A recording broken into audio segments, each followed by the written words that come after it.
No, I got a Mac. I'm sorry. I was still finishing up some food. I don't want to turn on the mic and then everyone just hears me chomping.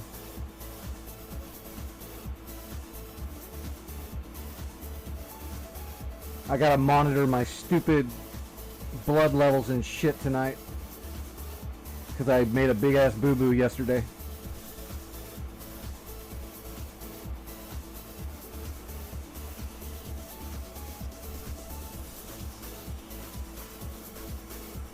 What's up, Randy?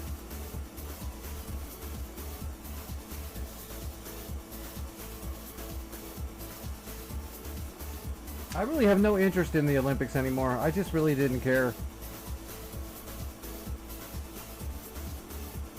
Not really sure why. Maybe I've been old enough and sick enough now, I just don't give a shit.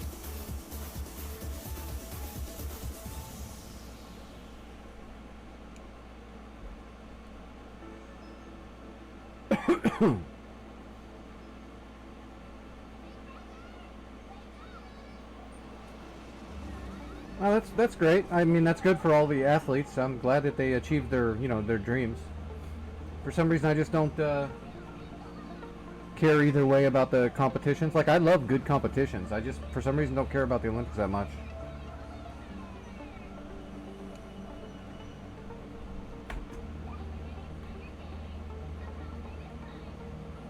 Aussie break dancer? Why, did someone like win a medal and start break dancing or something?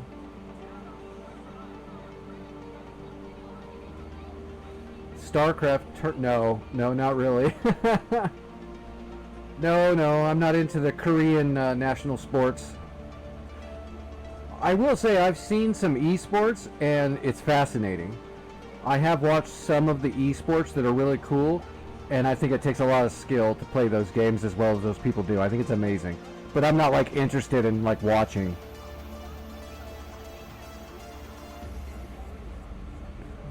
They put breakdancing in the fucking Olympics? Why? That's not really a sport. That's overly subjective. Yeah, esports are huge. A while back, some people tried to get me involved in a couple of different esports, and I just didn't.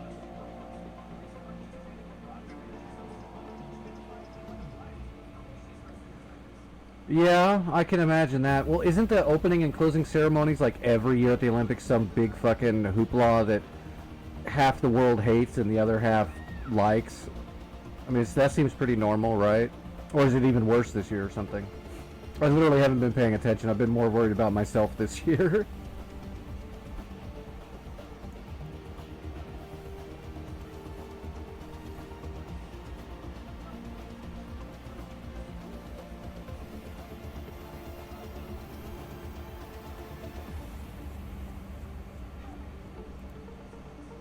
Oh, I'm not launching. I've gotta fix some stuff.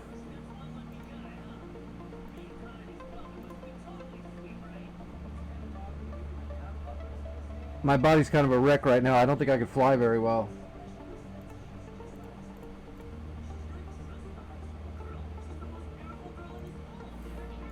I really did make a huge boo-boo yesterday with my medicine, and it's got my body all racked right now. I might be able to try to fly in a little bit, but I've been doing double dose medicine all day long and controlling my carb intake and all kinds of shit and taking a bunch of vitamins you don't want to know about. But I got to come in here to foothold and I got to pull the dynamic spawns out of it, seeing as how they don't work properly. And I've got to hand code all the damn aircraft into the game. I was hoping I could just do dynamic and that would work, but the dynamic works that people can spawn the aircraft, but it doesn't allow the aircraft that spawn through dynamic to utilize any of the scripting. So no waypoints, none of the missions, all that shit. None of it worked. So I'm gonna have to do it by hand, unfortunately. Yeah, I just inject myself with jellyfish and sperm whale semen. Cures everything, and shark brain cells.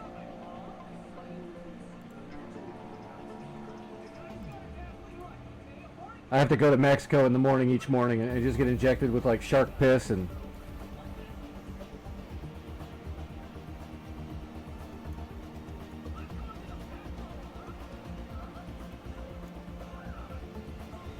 sit in traction for 2 hours in the morning while my body absorbs all the animal spunk.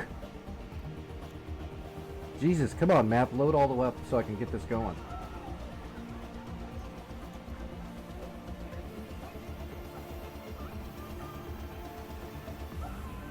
My HDD does not mix well with layer cake spaghetti coating of Eagle Dynamics.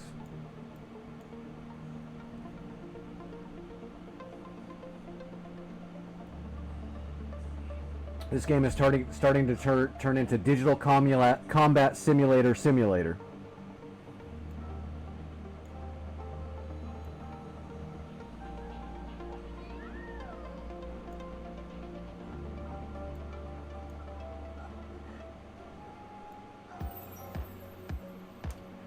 I gotta wait for the map to load all the way in before I can start working.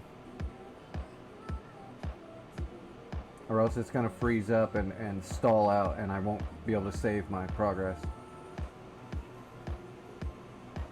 I still can't believe it crashed last night, especially after we did the friggin' missed Master Tools fix and everything, and I thought it was working. It did work all the way up till it threw a script error, and then it got a little laggy every now and then it just crashed right at the end. That fucking sucks. We put a lot of work into that map last night. That makes me irritated.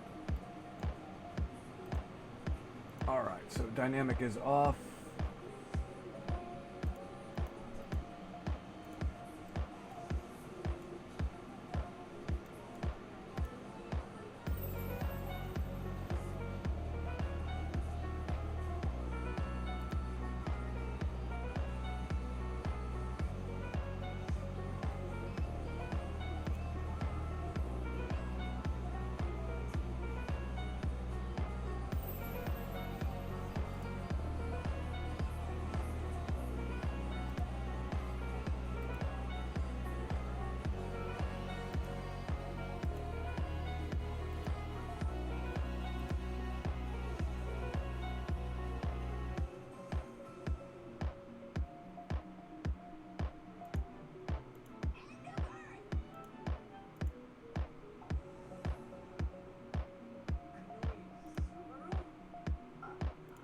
Oh, that's weird. There was no specials.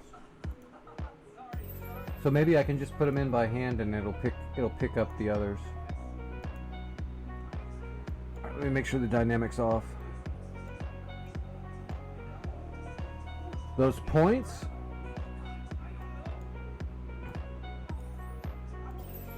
Oh, let's see. What does Twitch have for that? I don't think I have specific stuff that's for channel points. Nix points, huh? Let's see what it can do. Message effects, gigantify an emote, on-screen celebrations, highlight messages, unlock random sub emotes, send a message in sub-only mode, choose an emote to unlock, and modify a single emote. That's all it has on here. Oh, custom rewards.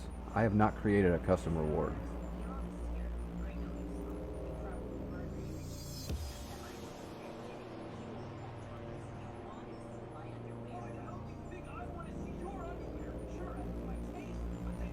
Oh gosh, I'll have to make I have to make a new emote that's just for rewards.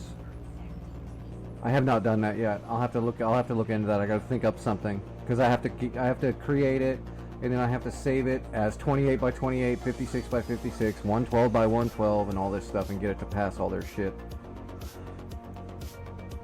But yeah, I'll make some more emotes. I'll get on that.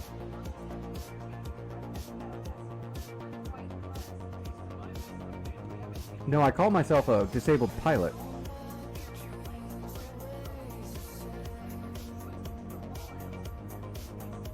Well, the tool it had for making it is just like some kind of, it's just basically an emote. It's making another one of these. Except I don't know if it can be animated. I'll have to look to see if I can actually animate it, but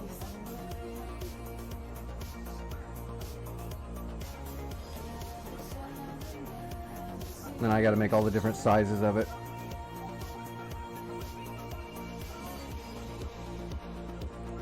Firefox 5. In other words, eject the Rio or the Wizzo.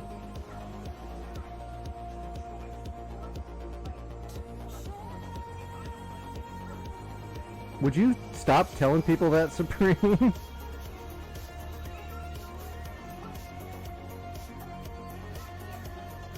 Although that might be a good excuse for when I'm flying poorly.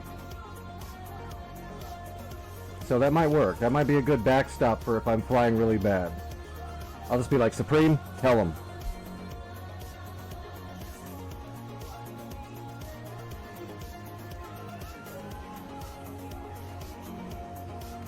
Hell yeah. I fire the napalm gun in space.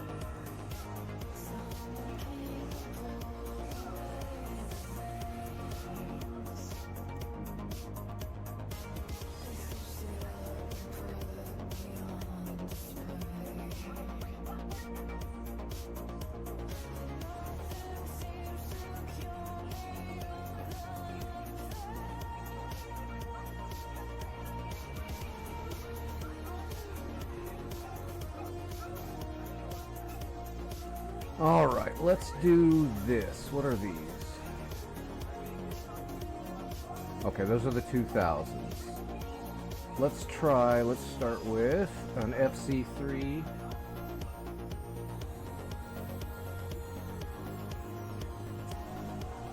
We're gonna call it Aug-11. We want FC3. We want client.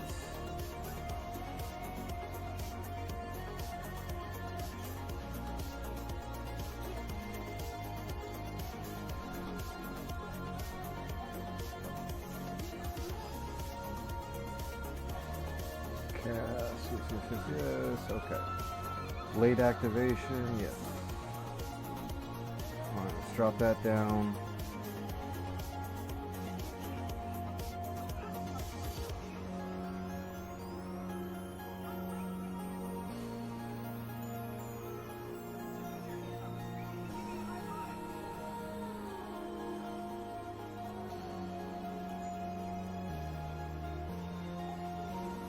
Take off from ramp. Late activation.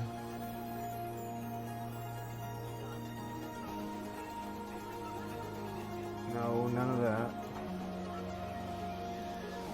And it's FC3, so I'm not going to be able to put in those waypoints.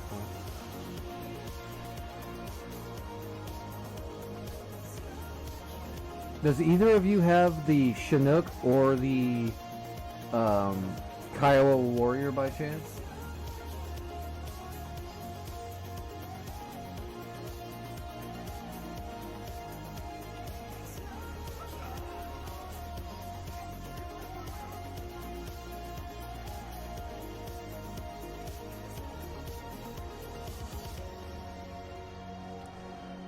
I just need someone to test when I'm done putting the Kiowa and the Chinook in. I need someone to log to if I launch like the server as a test, see if someone can log in there and see if the logistics support will work.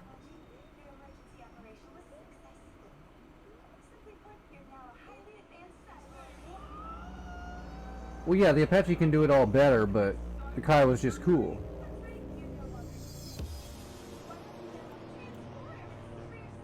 Well, I mean, the Kiowa, in a lot of senses, when it's not just doing pure recon, is mainly a spotter laser for Apache wings. I mean, I know there's Kiowa warriors that are dispatched on their own for small reconnaissance and patrolling, but in wartime they're usually used as scouts and lasing guidance for Apache squads.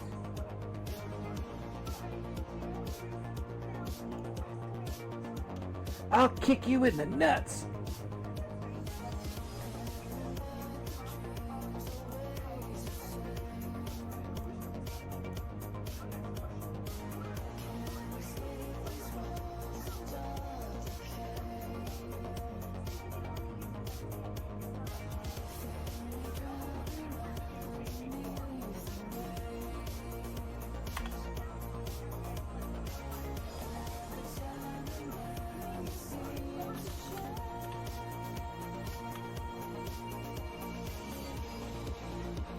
The Chanker, a Chinese flanker.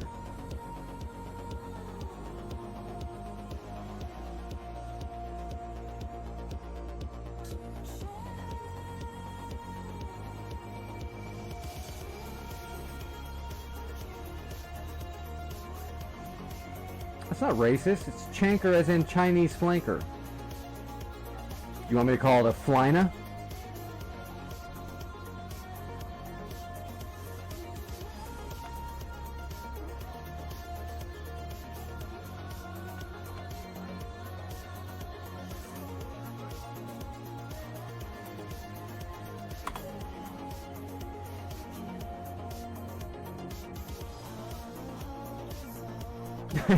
Yeah.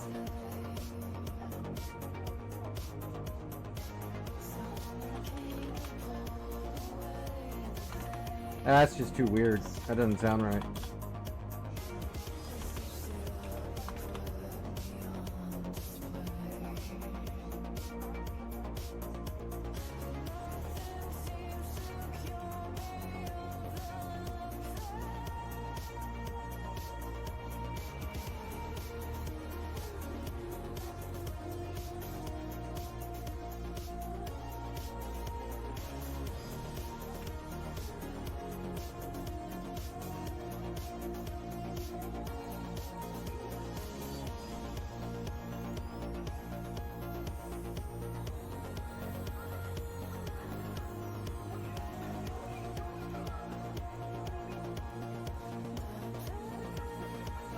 Hey, Machine Gun, what's going on, buddy?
Shit, how long has my mic been muted?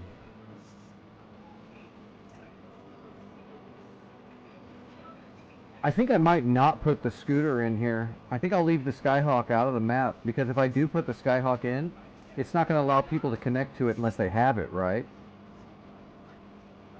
Because it's a community mod, doesn't it do that?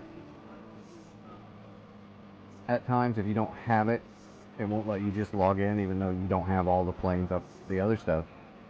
Maybe I'll just try it for now, and I can always come back and fix it.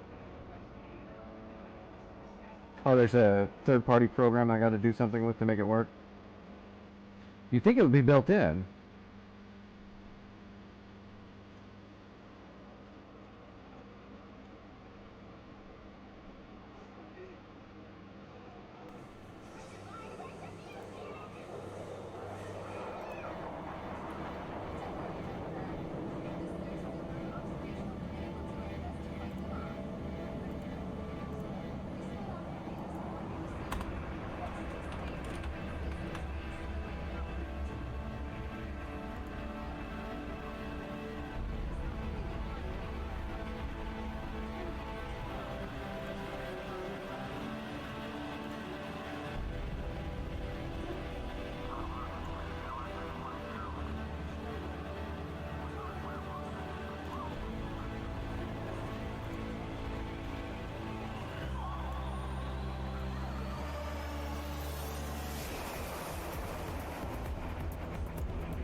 What's going on, Gremlin?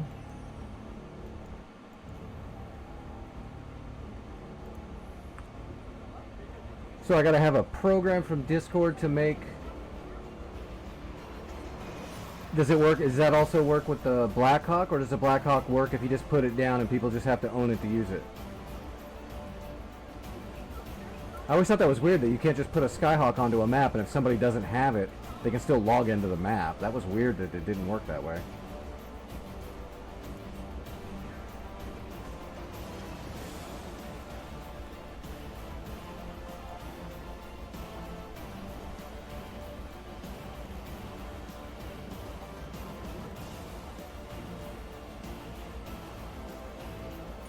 Awesome. Did you already throw a link into my Discord? I heard something beeping.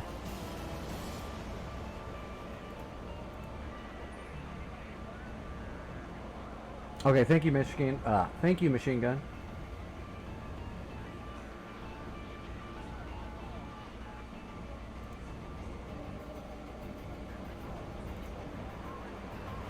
All right, now this should copy over. And boink. There we go, and no, it did not copy over. Of fucking course it didn't.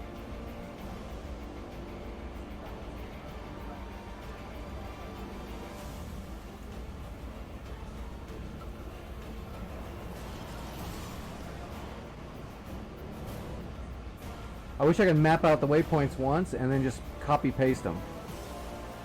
I wish the editing tools in Eagle Dynamics were better and more intuitive.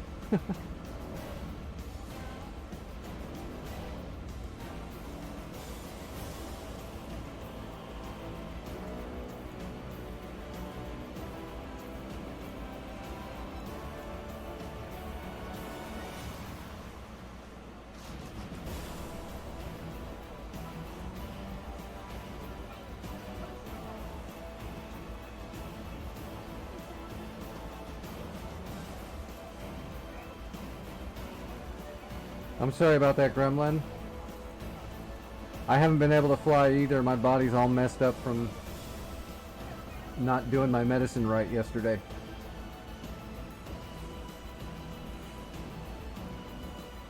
But I'm starting to feel a little bit more human. It's just been a rough day.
You can copy and paste flight, and I can do that for the waypoint setup so that they're pre-programmed waypoints for whoever uses the aircraft. Because that's the only way I know how to do it right there is by clicking them through just now like that. Saving it under navigation target points.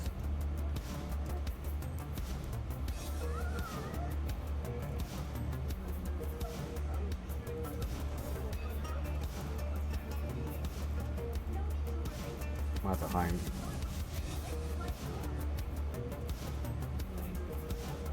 Hip. Oh, I was so mad too. I logged into my Twitch earlier to check on everything, and I am going to get a payout from Twitch finally. That'll be great. But the sale on the FC3 upgrade ended like today.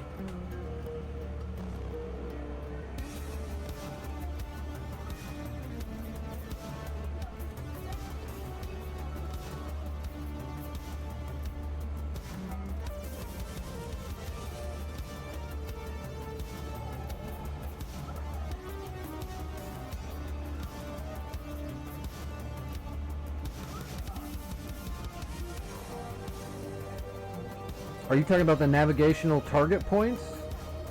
Or are you talking about like just selecting nothing and then selecting... Ah.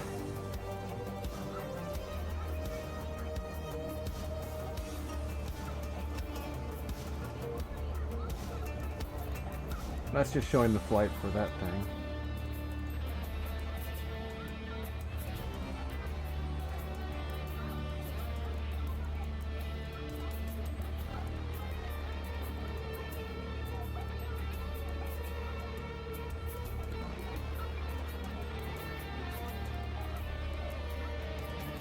Where's this flight key you're talking about? Oh, right here.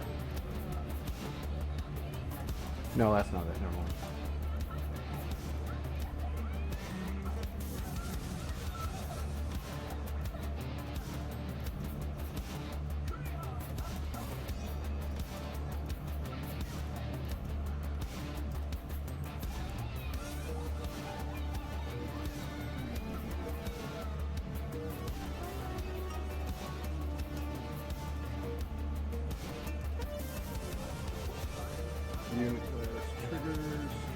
Trigger.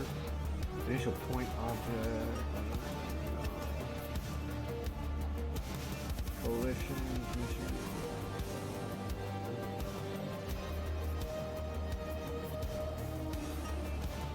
with flight on the tarmac.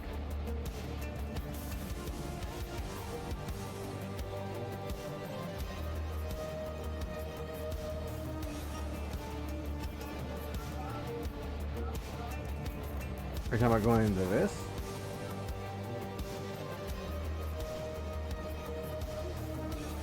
Okay. I can't do it with this one. I have to do it on a client.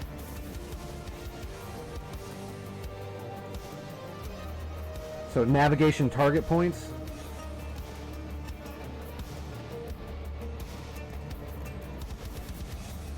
Oh.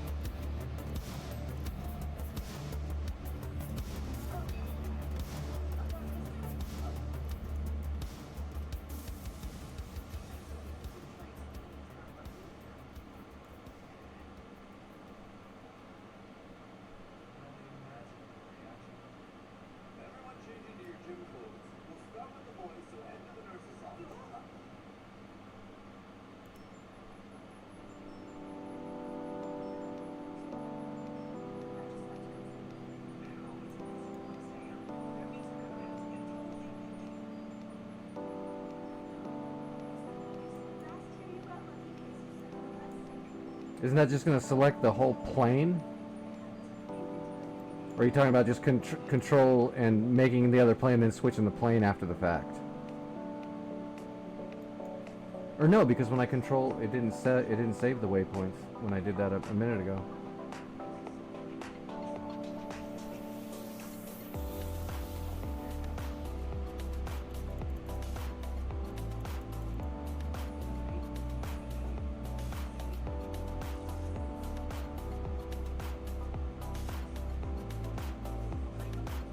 I thought if I do the control copy right now, it'll just copy the whole fucking plane though.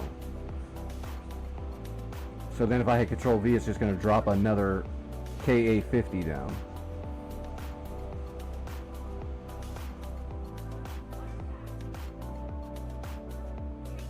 That's a good song.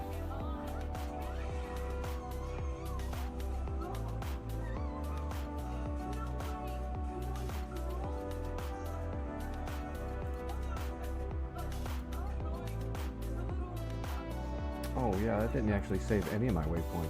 Shit.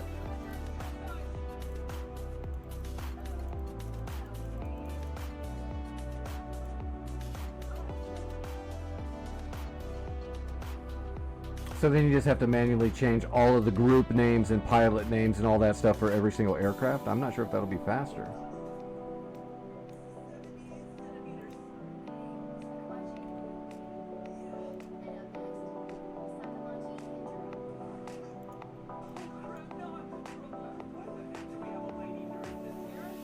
Alright, well let's do this. Let's just delete all of this. Let's choose.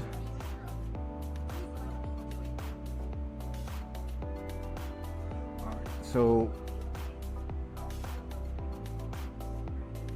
yeah, it's just going to change the way the whole naming system works. You'll have to manually do it all. So I'm not sure which one's better or worse. It might be about the same. I thought you meant you can actually just control copy the waypoint routes, so you don't have to click them in manually. Alright, so control copy, and then we plop it down here. Oh, that didn't work.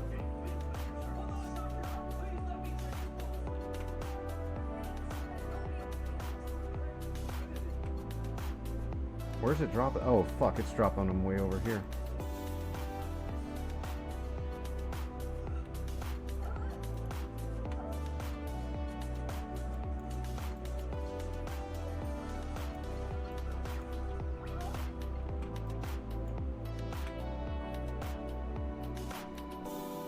Oh, you know what's funny? It actually didn't put the waypoints in the correct spot. But that's because it spawned it into a different area. This might not actually be a very good fix, to be honest.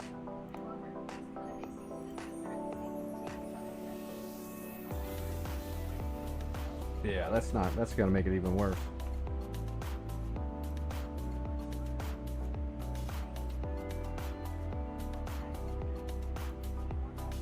Because it's just putting the shapes of the waypoints up there, not the actual waypoints themselves. So everything's gonna be off.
Yeah, I wish there was a way you could like just highlight this page and just copy that part, which you should be able. You'd think they would have that in there, but they just don't.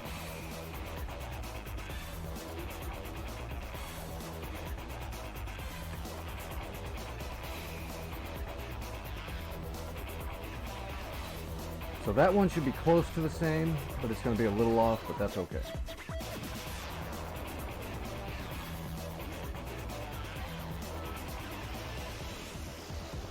So there we go, Gremlin. Now we've got Kiowas in here that are all done, and it should actually work with the waypoints and everything, except I didn't name all the waypoints, but that's okay.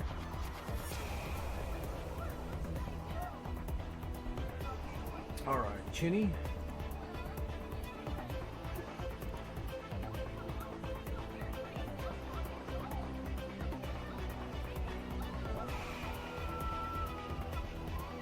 Is it the F or the D?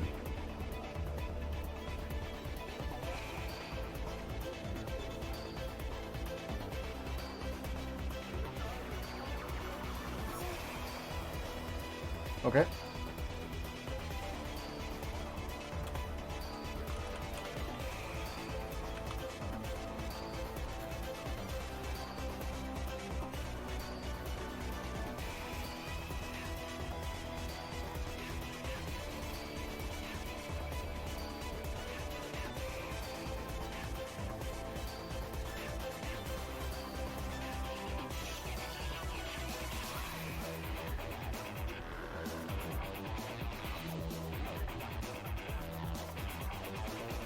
Come on, give me the model.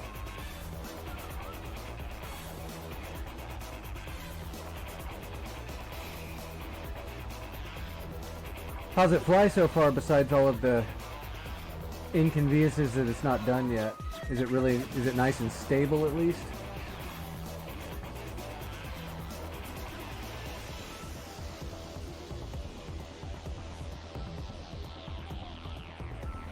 It should be. Should be really damn stable.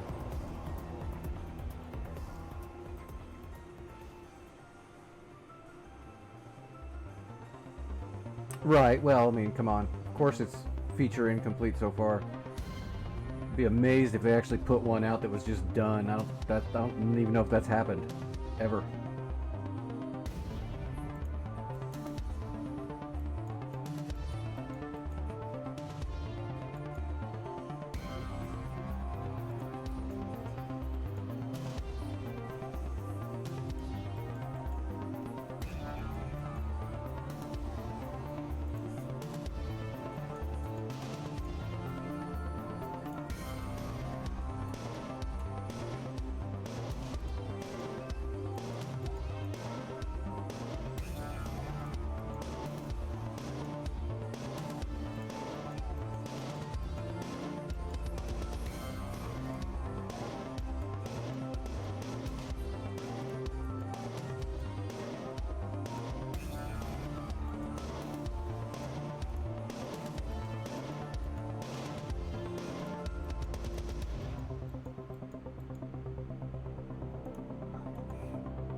Oh, you know what else I need to do? I need to...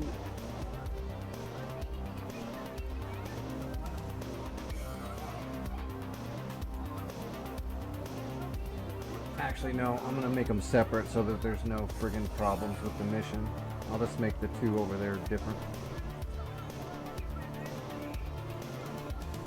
Was that all the helicopters that were missing? Were just the Chinook and the Kiowa? I'm pretty sure that's it. Or wait, you know what? No, I've got KA-50s, but you know what I don't have? I don't think there's a Gazelle in here.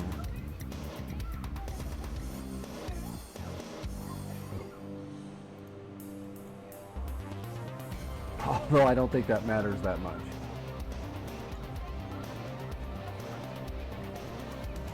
see, those are Heinz. Hip. Mirage 2000, Apache, KA-50 Black Shark. Those are NPC, Mirage 2000. Oh, I guess I can put these all in here now. I gotta redo these.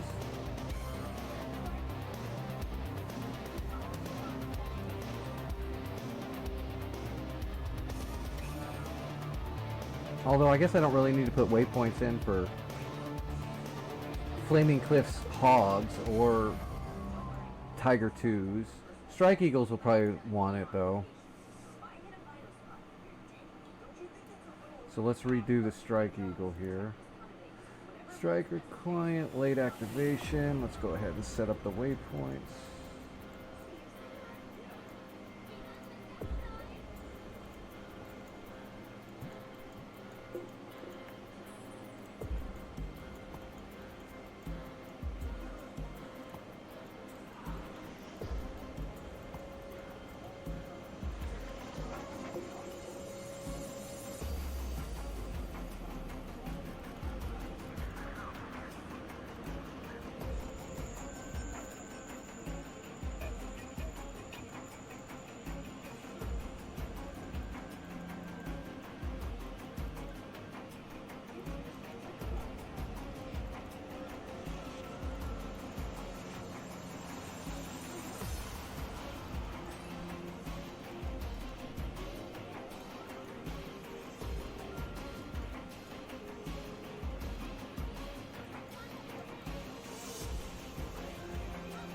And that was the Strike Eagle.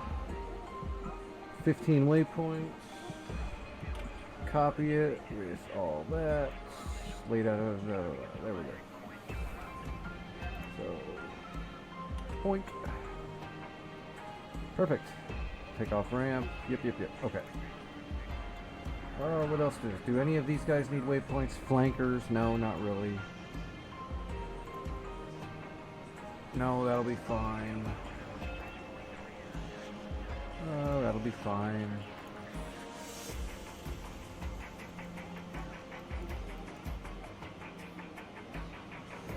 Is that Jeff's?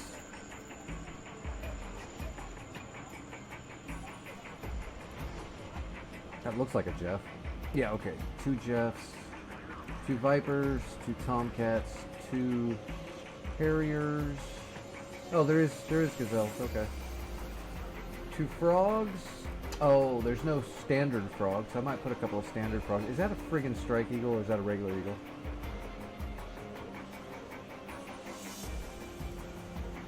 Okay, that's just a Screaming Eagle. Okay. These are AC2s, 2 Hornets. Okay. And these are non-clients. These are NPCs.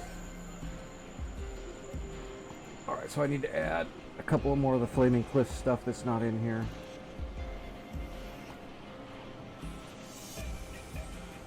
I guess we will go over to here.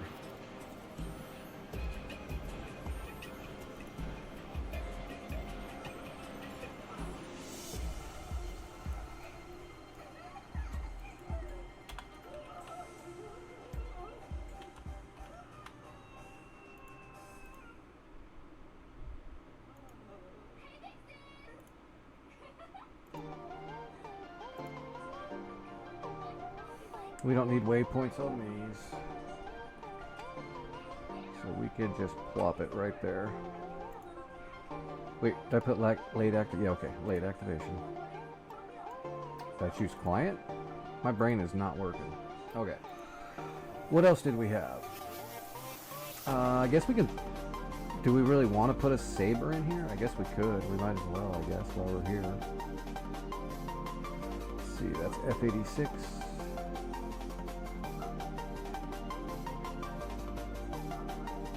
There we go. Oop, not the right one though. We'll just get the Flaming Cliffs one. There we go. Client. Saber 1.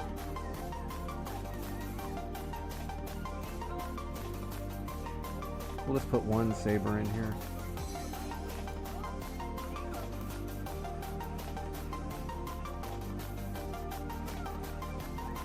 Oh, damn it.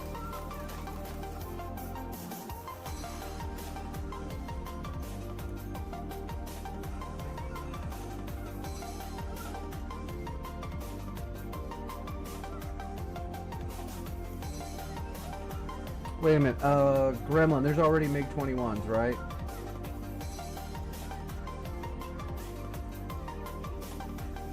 Maybe not. Could have sworn I seen Gremlin flying a MiG-21 already in Foothold.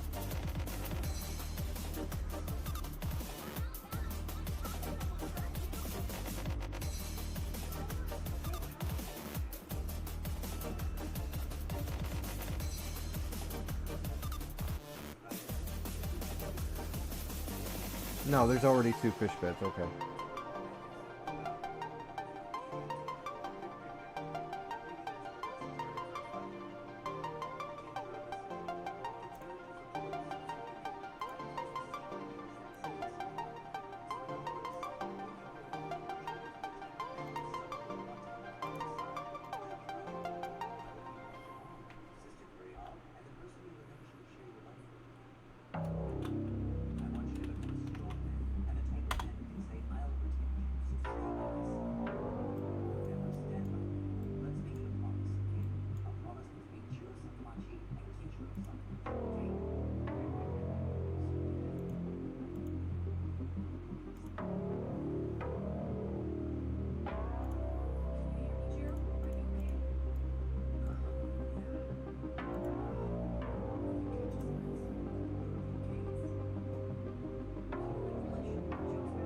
I think that's it for a Napa. I'm pretty sure that's it.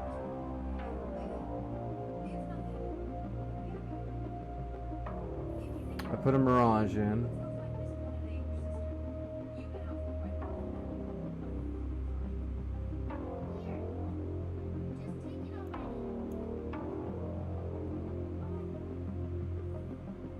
I'm pretty sure that's it. I just need to jump over to Krimsk now. Well, I need to head to Bravo now. And I need to put it, whoops.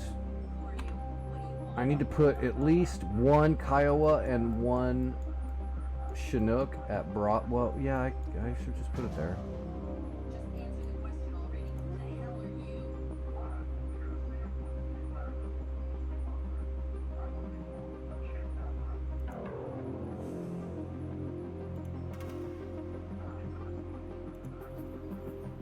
Well, that's weird.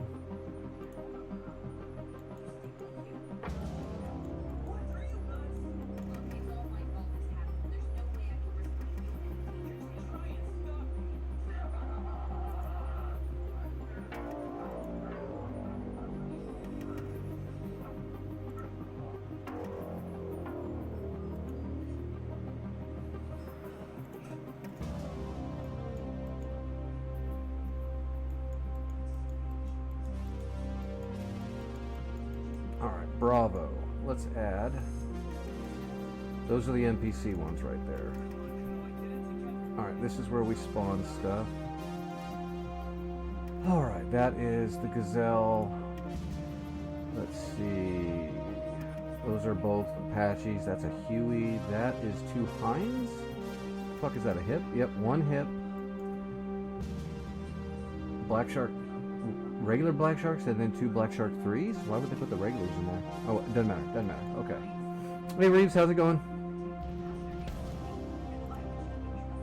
Alright, so we need to add a Kiowa Warrior. And we will call it B Warrior 1. Client. We're going to drop it here. It's going to be takeoff from ground. It's going to be pointed that direction. Down the hill.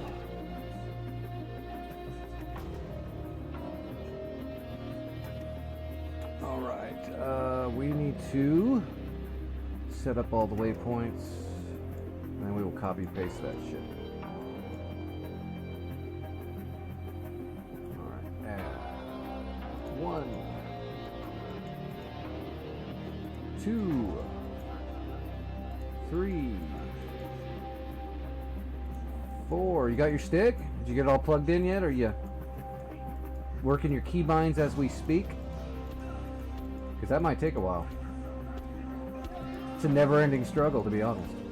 Well, that's not true. I've got most of my stuff pretty set up. My stuff is pretty set up until I go back to a plane I haven't flown for a while and I don't like the way I had my key bindings because I've changed them since then. Then I've got to switch it all around. Shit.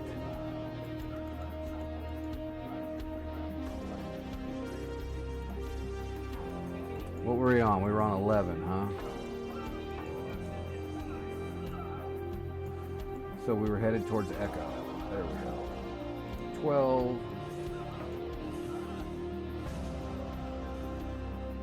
That's switched planes. Damn it. It was on edit, wasn't it? Alright. B Warrior? Yes. Okay.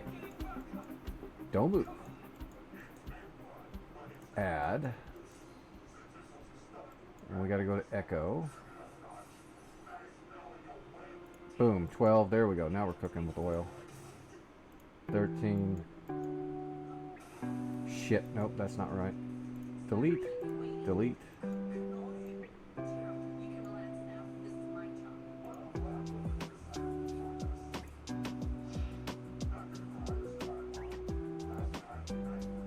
Delete, delete, delete.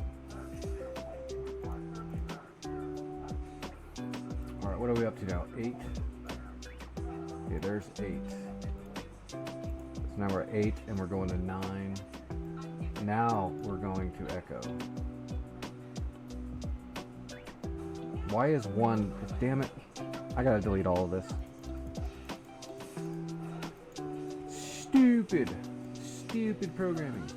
Okay. Starting with number 1. No more misclicks. 2, 3, 4, 5, 6, 7, 8, 9, 10, 11, 12, 13, and Krasnodar. Okay, now we're good. And we will copy that.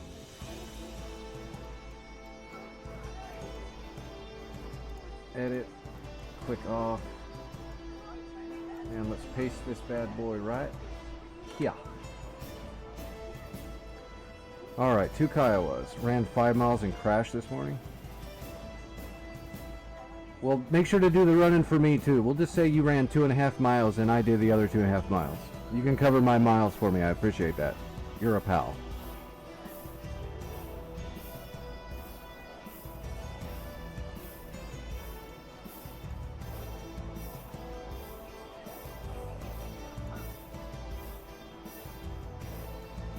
And when my doctor asks me, have you been exercising? I'll say, hell yeah. I ran 2.5 miles. Through a proxy.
Stop lagging! No wonder I got missed clicks. You lagging piece of crap. Alright, edit. Everything good, good, good, good, good, good, good, good, good, good, good, good, and copy. Click off, and let's paste this bad boy right here. Alright. Now we got Kiowas, and we have Chinooks, and they have the waypoints programmed in properly. The dynamic spawns are completely removed. I took out all the dynamic spawns because they were cool to make people able to get planes easier, but they weren't fitting the map missions or any of the other pre-programming. They just throw the planes in there like blank duds. So dynamic is neat, but it's not going to help on a mission like this where it's, you know, there's a structure to it. There's a master plan to it. This is all stuff we just added tonight. So we've got the Flaming Cliffs 3 stuff is in here. I didn't put waypoints in the... Let me ask everybody that's in the chat still.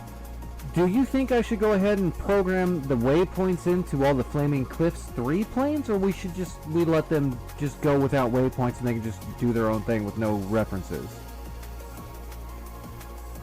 It seemed like the Flaming Cliffs 3 stuff's not going to really need the waypoints as much as everything else would. I could see the A10, I guess. The A model A10 might want some waypoints, but it's not really necessary in a Flaming Cliffs aircraft. Most of the Flaming Cliffs aircraft are going to be mainly, you know, combat air patrol, except for the Frog and the A10. Those are the only two that are going to do anything but that. So I think I can just skip the waypoints with the Flaming Cliffs 3 stuff. We got the waypoints for the Strike Eagles, the Chinooks, the Kiowas, and something else I don't remember. What is this? Navy Flanker. Yeah, I do the same thing. I don't put a bunch of waypoints in on my maps either because it takes a very long time, but with Foothold, it's kind of already a thing that people expect to be there, so I don't mind doing the extra work of putting all the waypoints in there. I just don't think it's really needed for Flaming Cliffs 3. They're not going to really utilize them that much.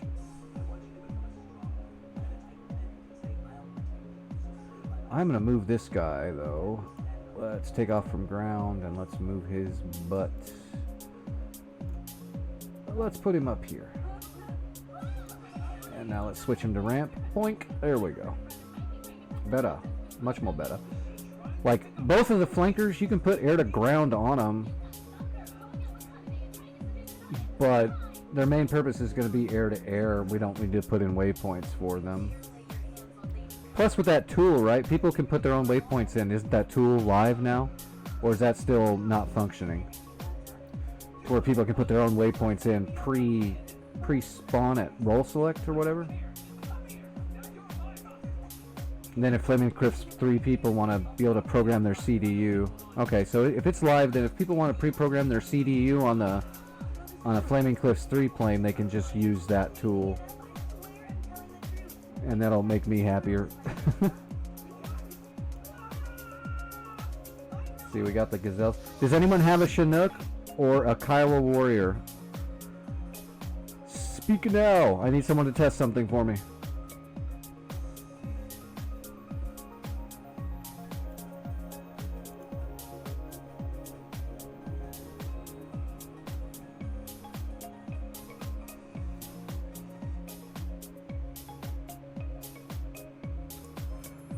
I don't know. Okay, I'm gonna launch a server machine. Can you log in, or do you have time to log into it to see if the Chinook is gonna be able to utilize the logistics menu and stuff now? In Foothold, you should be able to know right away if you can load supplies. So it'll only take a few minutes, but if you're already in a map or doing something else, don't worry about it. I can test it later.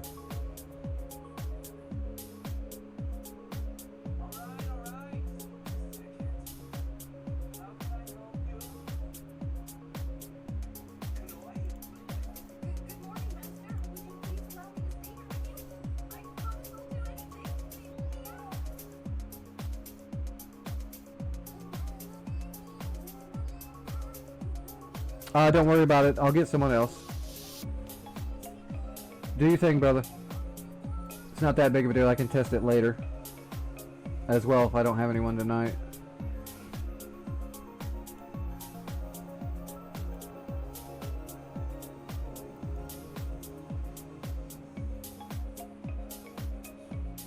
No, I don't have rudder pedals actually. I have a full hoe test, but I don't have rudder pedals. I have really bad legs, and that I'm gonna get pedals eventually, but it's not at the top of my list. I do pretty good with using an access for my anti-torque pedals. I do okay. I just wish I could do it. I have to take my hand off the collective to do it, is the only downfall, which is bad because in a helicopter there's a lot of nuance between pedals and collective, but I make do pretty good.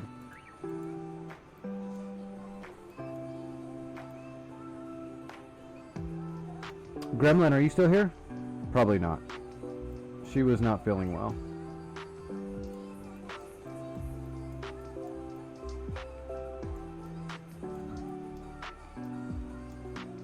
Oh shoot, no, I gotta add. I forgot about Echo. Echo is another helicopter spawn. So I need to add Kiowa Warrior.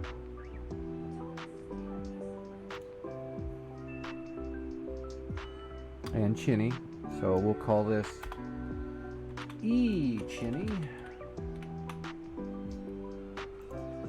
Client.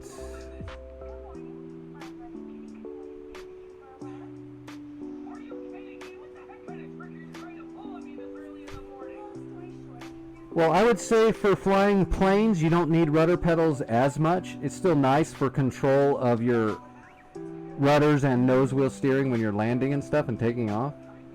And certain planes you use rudders a lot, like Tomcats and stuff, but a lot of planes you don't use the rudder that much. But in helicopters, you absolutely want to have pedals. You really want to. There's a lot of nuance in helicopter flight that requires a lot of different cyclic, collective, and anti-torque pedal usage all at once, all in tandem. Alright, let's plop this baby down here. Let's see, take off from ground.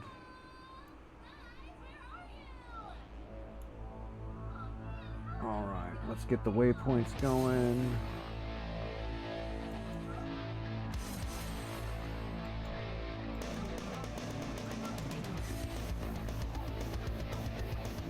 One, two,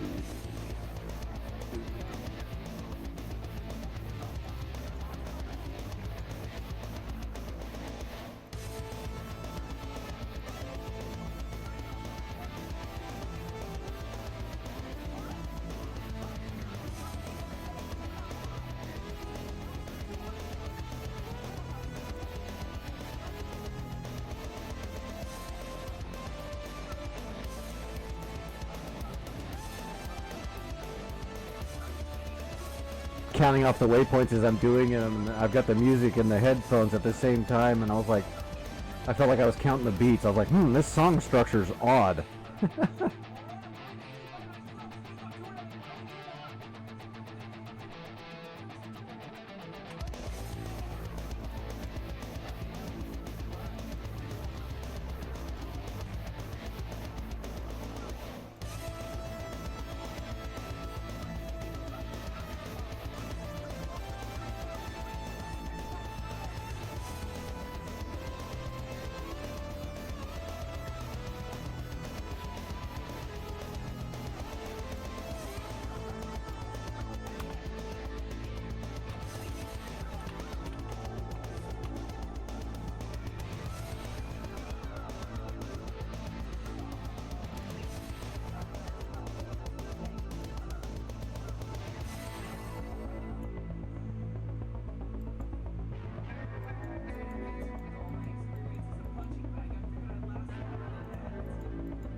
I went to a place where you could fly a 1-1 replica of the F-18 or an F-16, and it was sick.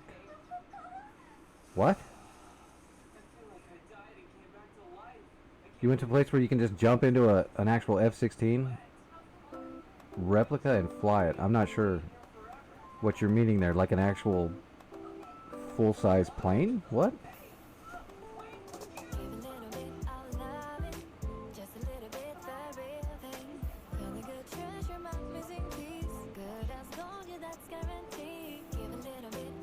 Oh, like a sim pit?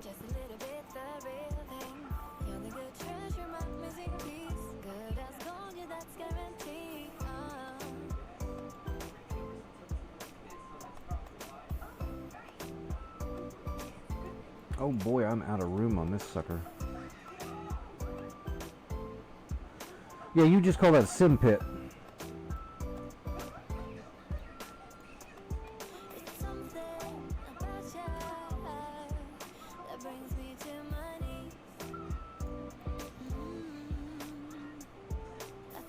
And that's awesome. There's some crazy sim pits out there that are amazing. Like if I had just tons of money and nothing but time, it would be cool. But not necessary.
We're just going to put one of the other ones at Krensk, one Strike Eagle, one A model Frog, and one A model Hog, and so on, because there's just not a lot of room here. We'll see how much room is left after this.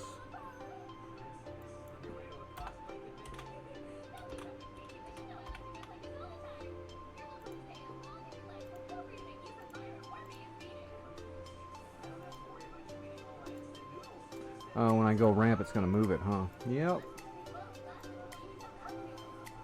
So let's do ground. Oh, damn it.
Yeah, right.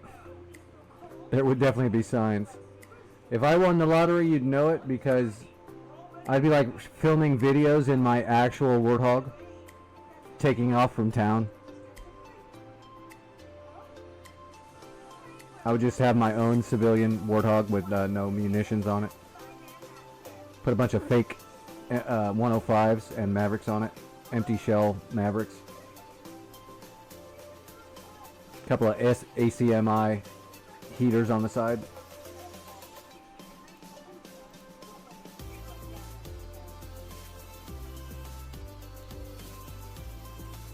I could do traffic reports in my hometown from above, just cruising at 120 knots above the road.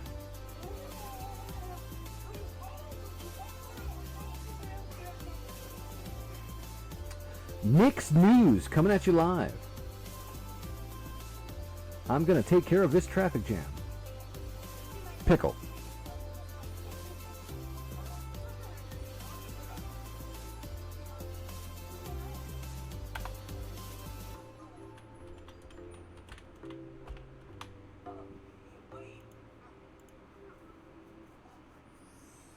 Exactly. Enforced with extreme prejudice.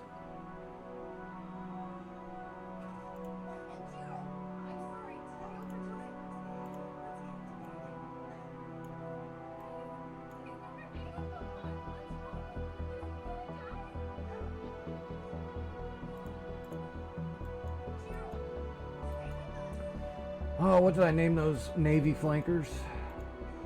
Oops. My brain don't work. My memory is like a steel trap, which means it's really fucking hard to open. There's a Navy flanker. Oh, I called it Tater. Okay. So that's going to make these ones E-Taters.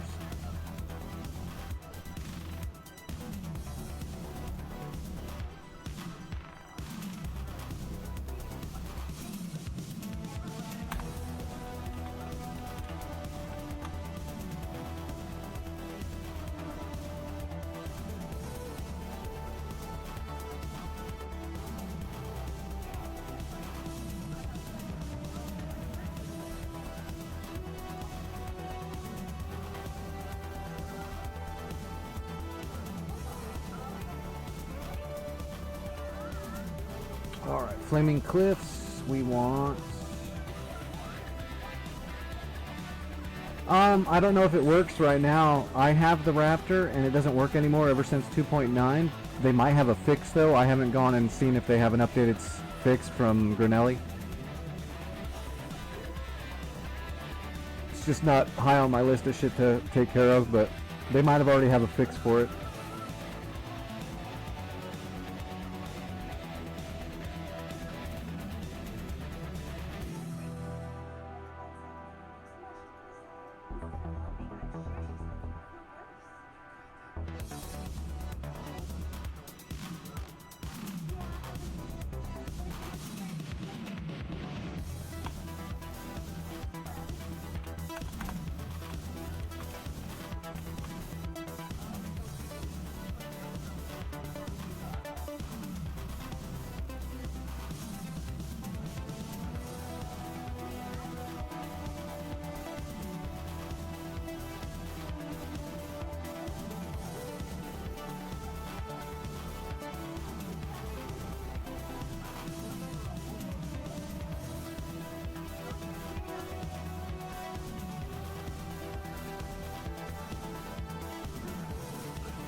Darn it.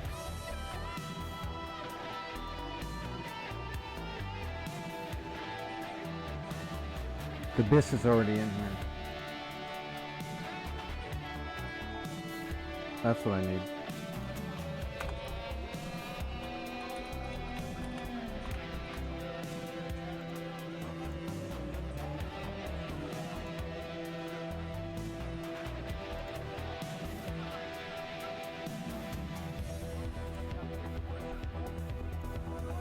Alright, what else was there?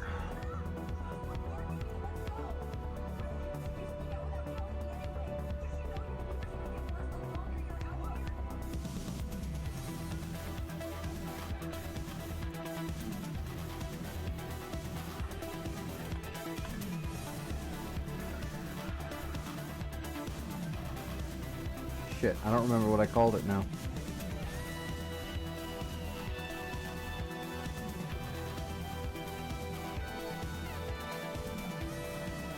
Those are fulcrums. That's a Mirage, yeah. Here we go. No, that's a regular 27. Then this must be it. Yeah, I can see it there. I can see the PLA markers. Okay, positive. Okay.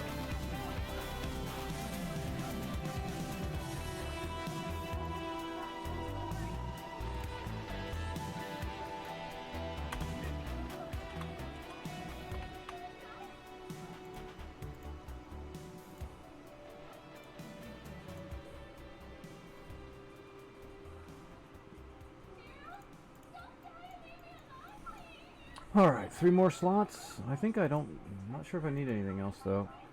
Oh, well, we can put the other helicopters in here too. Or else people will be upset.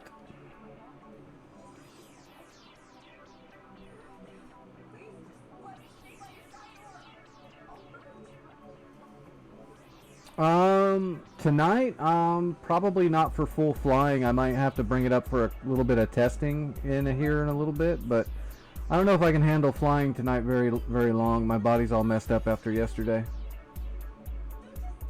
I might be able to, but I'm not sure. I'm not feeling too bad right now, but I'm still pretty damn sore. I'm having a double dose. The F4 Phantom. Oh shit, there's an ad.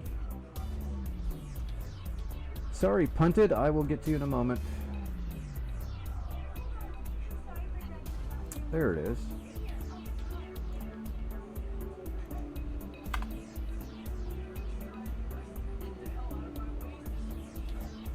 Wait a minute, what was I calling these things? Whoops.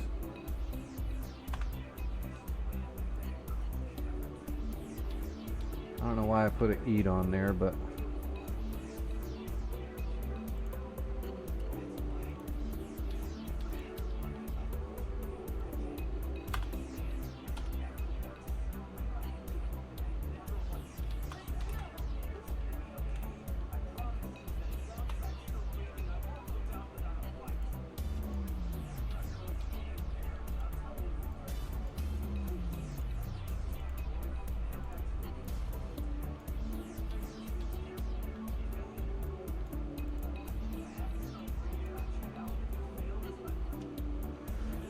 I don't fly the Phantom at the moment. I don't have that one punted, so I don't have to worry about that right now.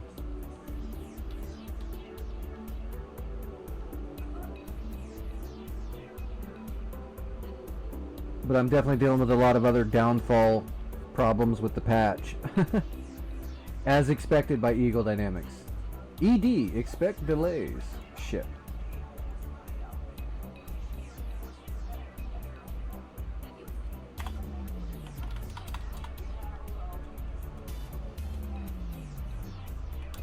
Oh god, it's gonna be like an old one, isn't it?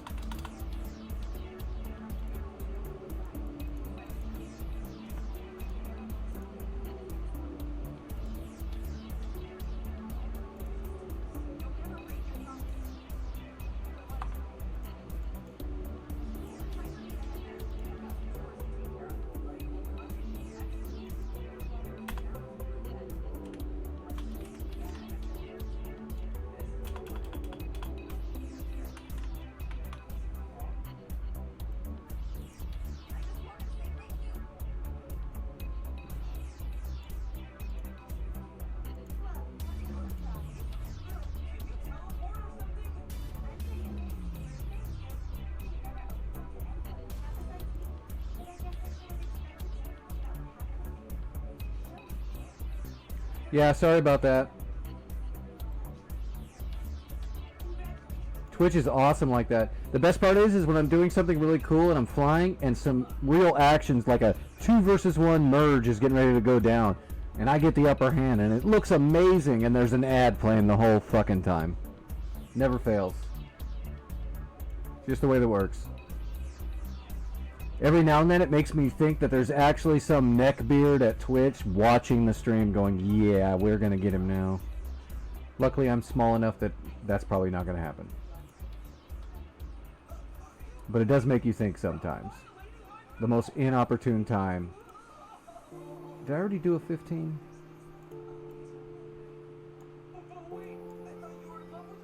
I already did a 15. Okay. I need to add the helicopters. Let's just put them on the infield.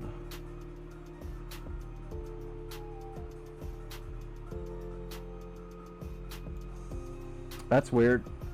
I haven't had anything like that happen in a little while. You know, losing my HOTAS setup from a patch. It's happened before though, a long time ago on my a long time ago. A little while ago, it wasn't really that long ago, but I think I lost all the bindings on my A10C2 once off of a patch. What's up, Cheek? How's it going, brother? Alright, we're going to have to do a Chinook and a Kiowa Warrior, and we're going to have to program the waypoints in for the mission. And then I'll check and see how we're doing.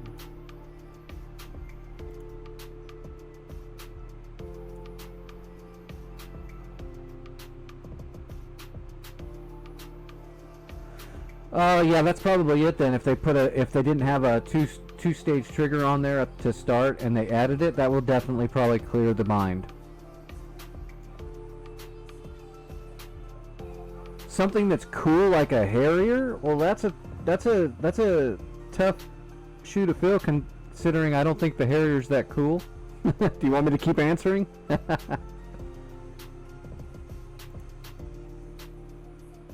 I think the Harrier is kind of cool in a useless kind of way.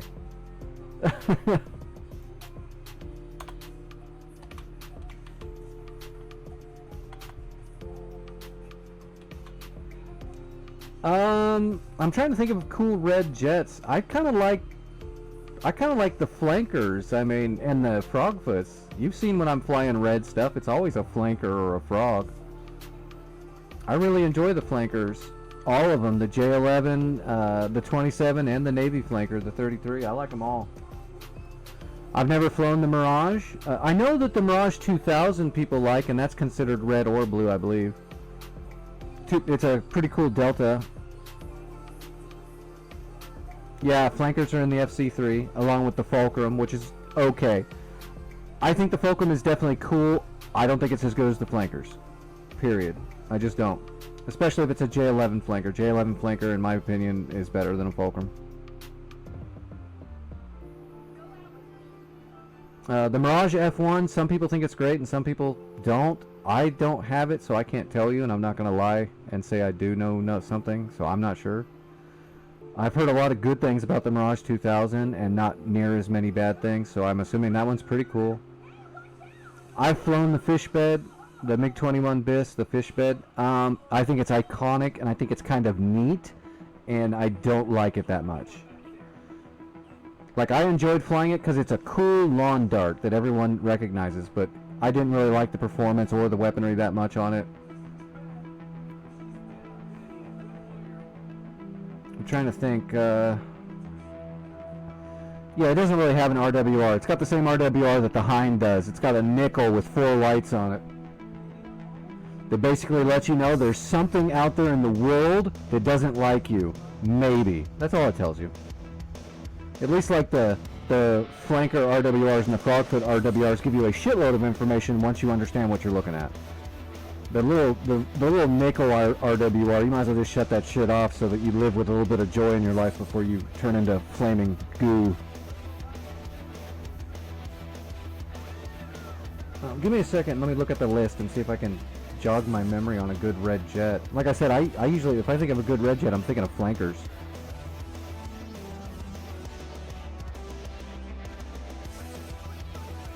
Oh, what was I doing? Okay, I need to set down this, let me get this Warrior set up here.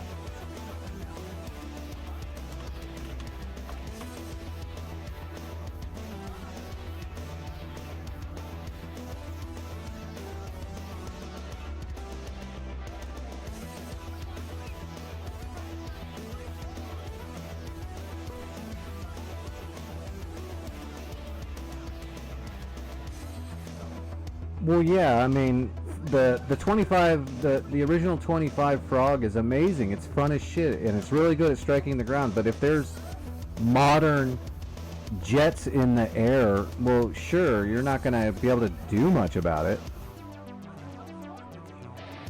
An aphid works, but you got to know what an aphid is and how it works. It's a great missile if you have a very low aspect, rear aspect shot on a target that doesn't know you're shooting at them. It's a very old, the aphids are really old and they're easily flared and they don't have a lot of range. And they're rear aspects. I know you can sometimes get kind of a weird flanking shot with them, but that's not really what they're made for, and they're not good at it, and they're probably going to fail. But that's because it's an old-ass plane.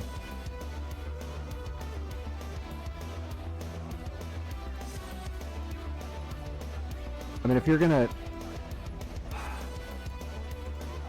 Like, if you want to fight against Hornets and shit, you're going to want something that's, you know, just as good, sort of, but there's nothing that's technologically advanced as those, but the flankers hold up with flight model and munitions, sort of. It's a little bit different to use it. Everything's got its strengths and weaknesses. Like, when you go into a flanker, you don't have as good of sensors or electronics, but the aviation model, the flight model is really good. You're very maneuverable, you've got speed, and your missiles are good if you know how to use them. Plus you'll have the bonus of electrical-optical sensors and using ETs in tandem with it.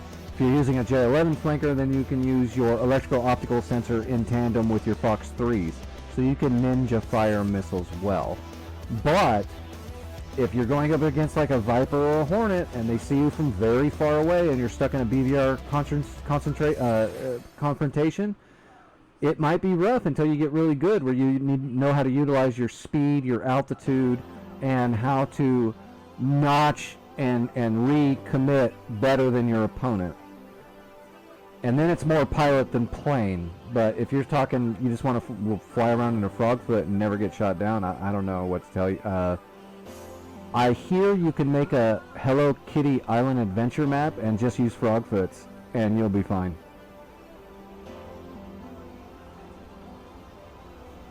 Maybe. The cats might win in the end, but you'll blow a bunch of them up. There'll be a lot of flaming cats. Like I said, you're still learning too, right? I mean, I would suggest trying not to learn new things in the middle of PvP servers. I would try it on good mission servers before you jump balls wild into a crazy PvP server. Although a lot of the PvP servers, like if you go to a contention server or Enigma's Cold War, if you're going to contention and you're worried about all the Hornets, I'll tell you, you should probably go and play on Enigma's Cold War, because the Frogfoot shines there, because the only thing that the blue side has to get you is Tiger 2s and Skyhawks, which gives you a much more of a fighting chance. Every now and then you might see a Tomcat, but it's an it's a 134 Grumman Tomcat, so it's actually not that great. And that's a special spawn that someone has to do a lot of good shit to earn, so you don't see them very often. So if you're wanting PvP experience, you want both air-to-ground and air-to-air PvP, Enigma's Cold War is your place, and your Frogfoot's going to shine there.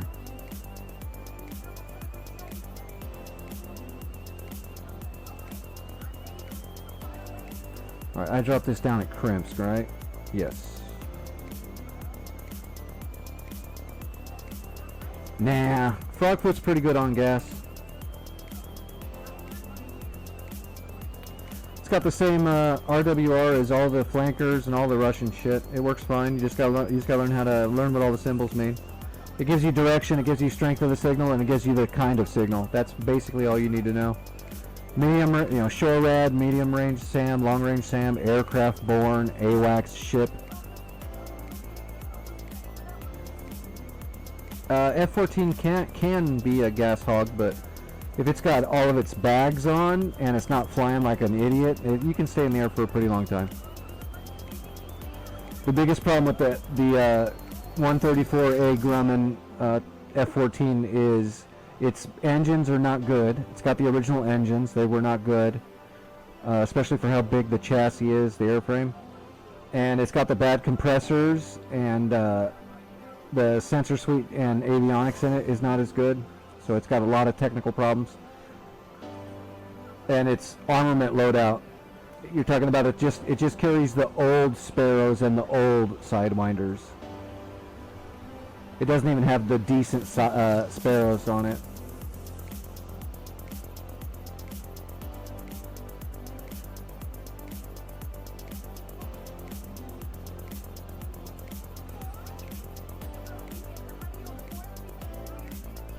See, Cheek, that's a loaded question. Those are three different planes that do three different things and are a different tool for a different purpose. I would say the 29 and the 27 are extremely similar. The 33 is a different beast altogether. And of the three, I probably like the 33 the best, but I like to do a lot of different stuff. I don't just go pure air superiority. I like to do some air-to-air mixed with a little air-to-ground, so I use the 33 mainly. It's also got better gear, and it's more stable in flight, but it's not as fast as the 27 or the Fulcrum. But it also doesn't come with all the issues that, like, 27 flankers are more agile and fast than the others by far. But it also can be a real bitch to handle landing and taking off sometimes because its gear is so weak.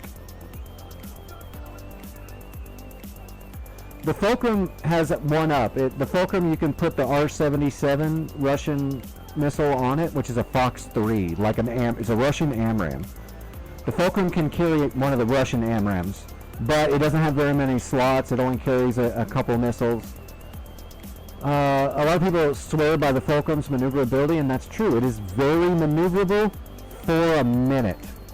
I think the 27 outperforms the Fulcrum if the battle lasts more than a turn. But that's what the Fulcrum's made for. The Fulcrum is made to whip around hard once and get off a high off-bore sight Fox 2. But if you don't get that missile off, you might struggle with the Fulcrum because it can't maintain its performance like a Fulcrum can. It just can't do it. So if you're flying against somebody that really knows their jet well, and you're in the Fulcrum, you might have trouble in the Fulcrum unless you can get that snapshot off right away. If you don't get that snapshot, you're going to have a lot of trouble. It's going to be rough.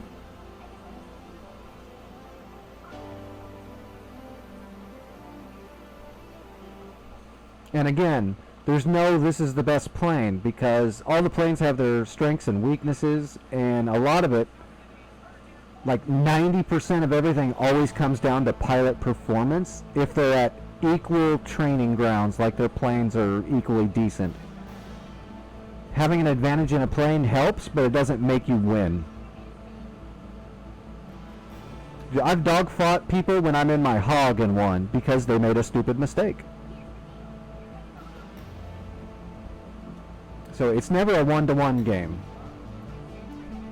And you definitely don't want to think of it that way. But you also don't want to think you can beat everybody in your frogfoot in an air-to-air engagement, because that's not what it's made for. Always use the correct tool for the job, period.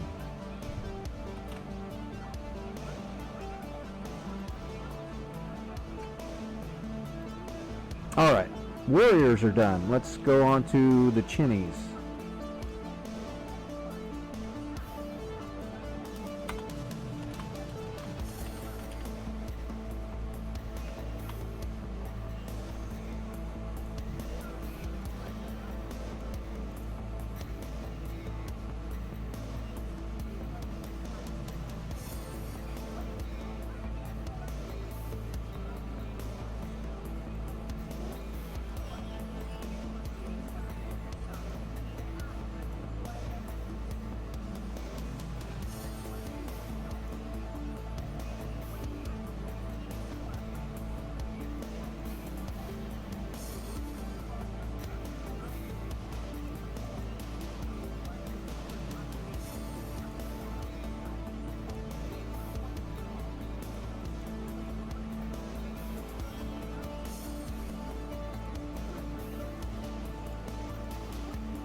Yeah.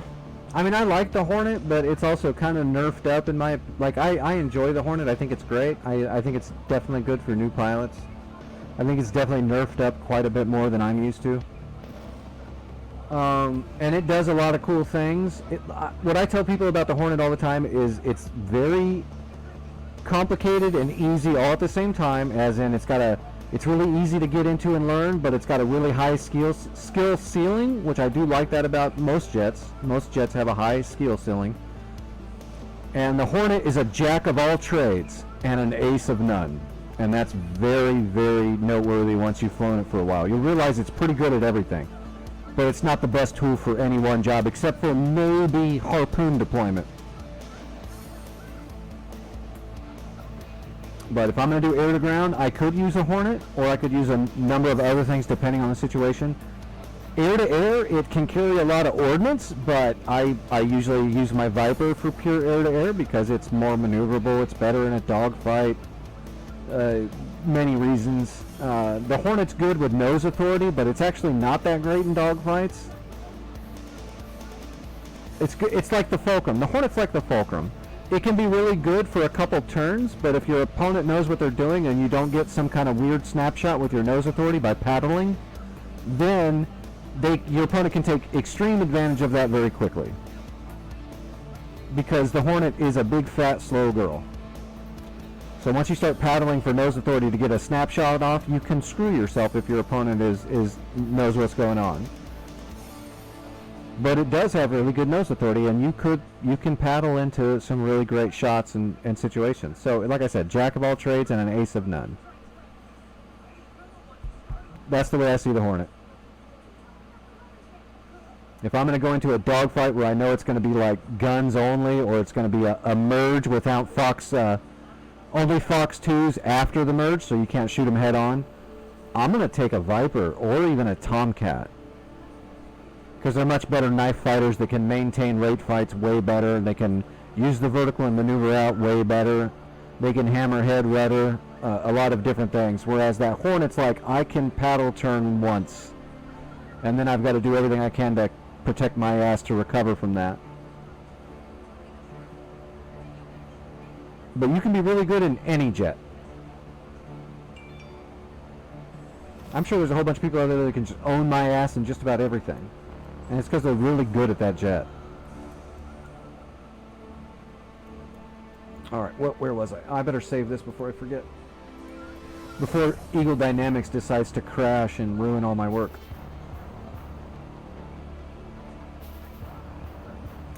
Well, yeah, but the Slammer is just a variant of the Harpoon. When I mean harpooning, I'm talking about harpoons, slams, slammers, any of the variants of the cruise missile system. That I think is what the Hornet excels at the most. Like if I'm on burning skies or something like that, or I've got a mission where there's an enemy aircraft carrier or boats, one of the first things I'm going to think about is grabbing four harpoons and hitting 20,000 feet at 80 miles. And setting up shots from 80 miles out. I mean, it's just what it's good at. And it's just fine at BVR as well. Although I argue that the radar is a little bit better in the Viper, but I'm also not a fan of all the auto locking features. I don't like laying on my undesignate switch 1,000 times a day when I'm trying to fly it because of all the auto locking features and all the nerf. But that's just me. It's because it's not what I'm really. I'm a mixture of technology with analog.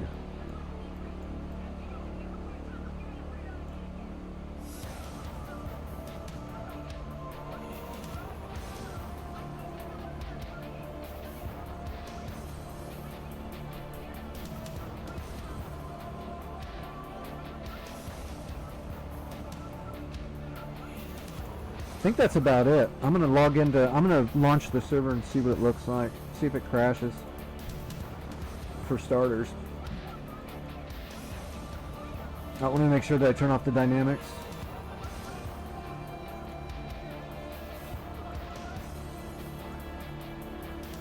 I got Bravo. I got a Napa. Krimsk. Okay, that's done. And what's the other one? Echo.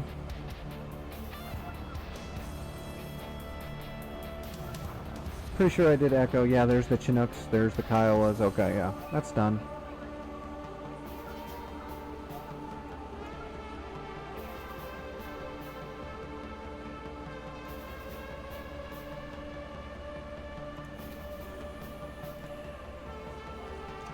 Alright, let me stretch my disabled friggin' legs for a second. I'll be right back while it's loading. Oh wow, that was fucking quick.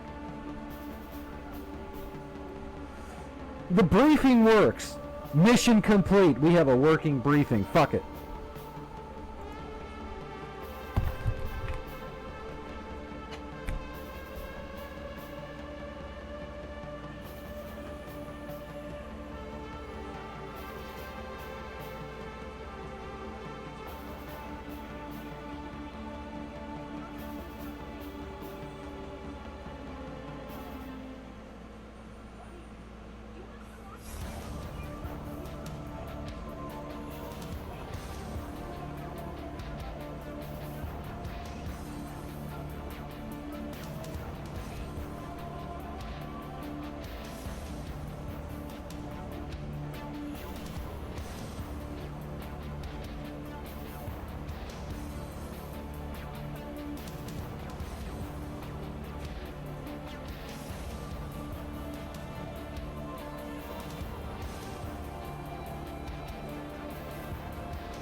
Oh, okay. Oh, I need to move all my... I wish I had a big enough space and a big enough desk to where I could just, like, slide something over and all the mouses and keyboards and everything are out of the way and I can just have the hotess right there. I don't have to move all this shit around.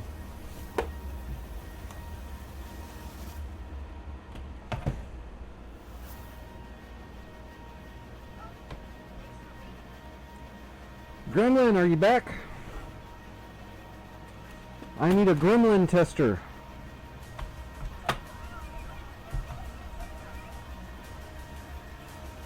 Calling all gremlins. Where you at?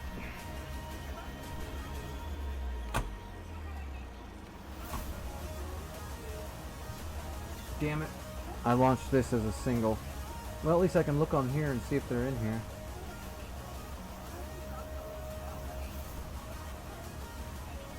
Looks right, but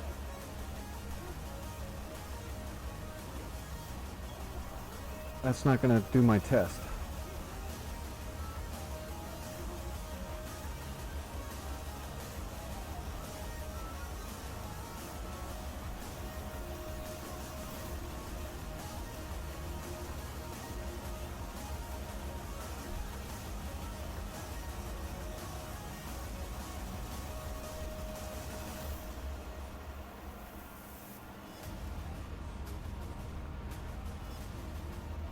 Anyone in chat that has a Kiowa warrior or a Chinook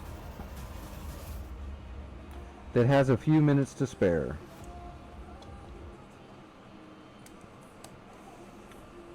This not at work. Oh.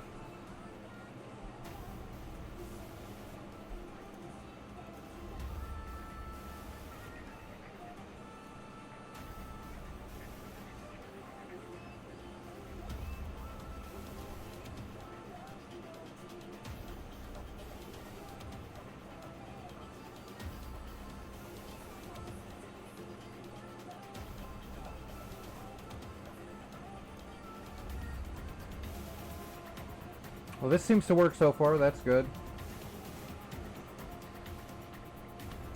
Tara was. Yep.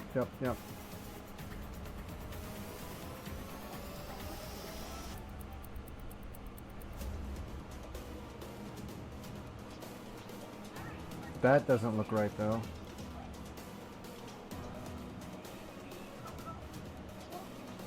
That shouldn't be working.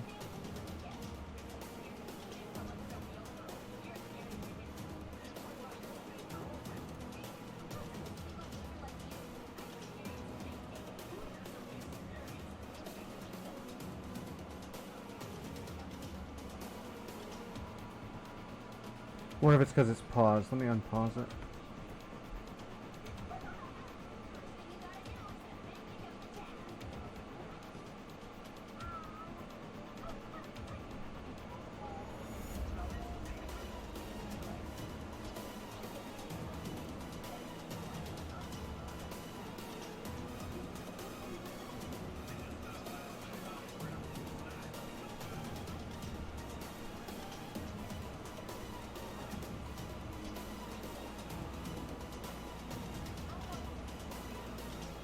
Okay, no, it didn't work. That's good. I was going to say, that shouldn't allow that, but it's not going to. It's waiting till we own it. That's fine. Thank God. I was like, oh no. Why is that showing up? It's fine.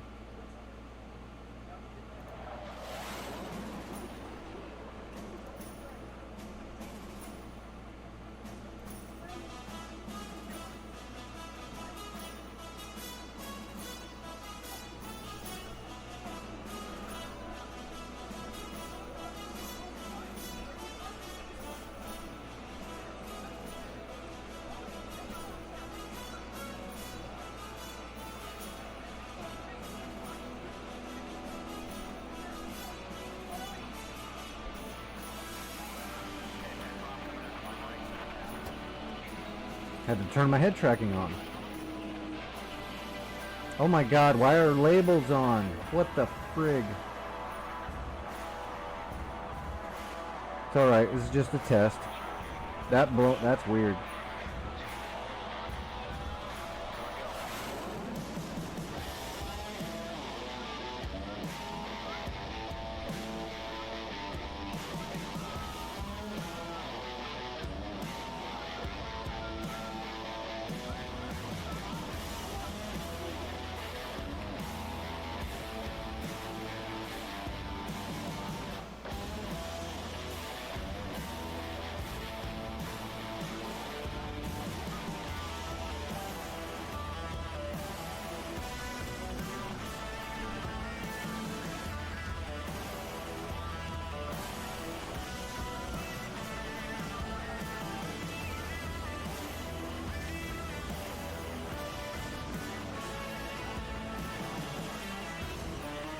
Request rearming.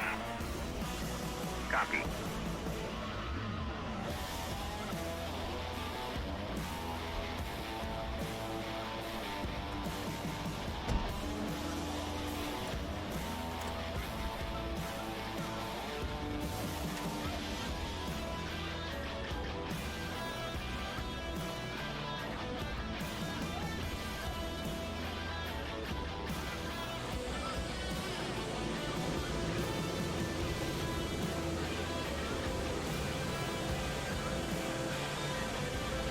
Rearming complete.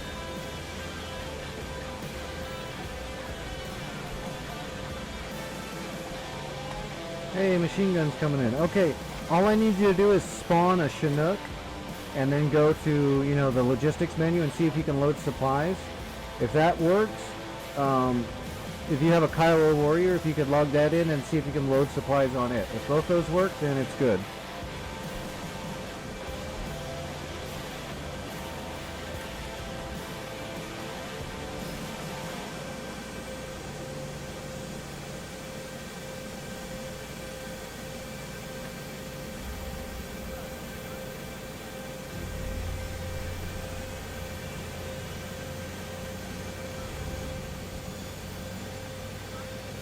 See, I think I spawned the Chinooks right over here.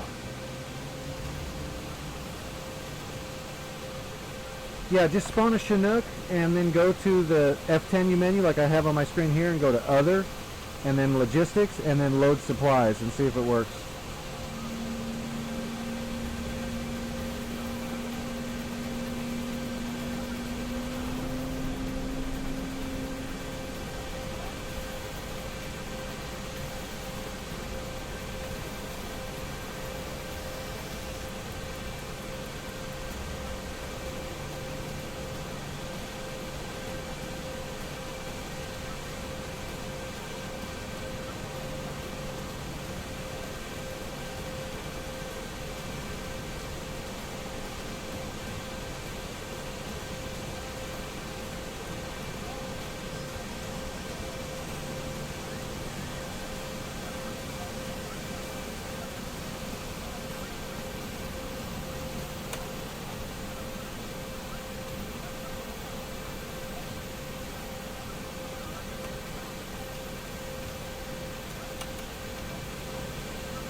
Rotor RPM low.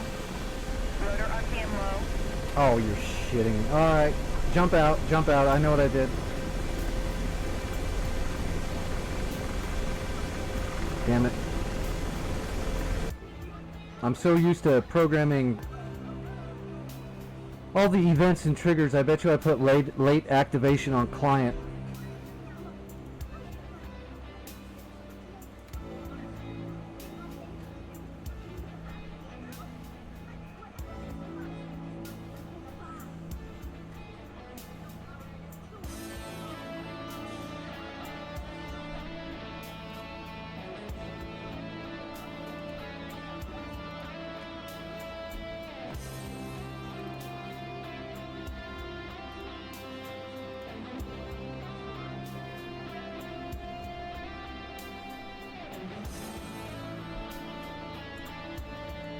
Welcome back, Reeves.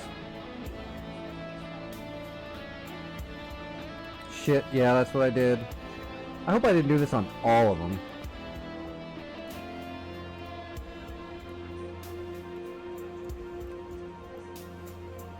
Ah, come on, Eagle Dynamics.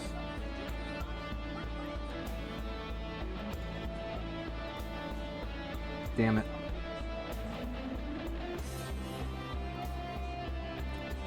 Give me a few minutes.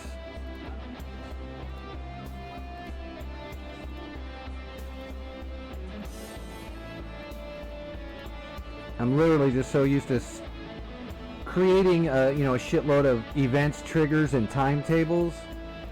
I'm just so used to doing that on everything. I put late activation on all this stuff. Those should be late activation here, but those are events.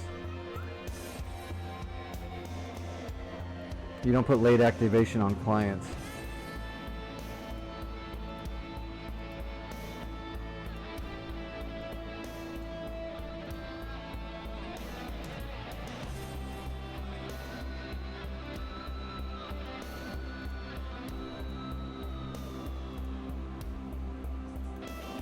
What the hell? Oh, it's lagging. Hold on.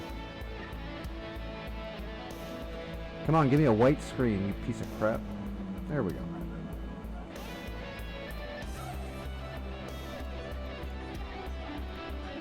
Okay.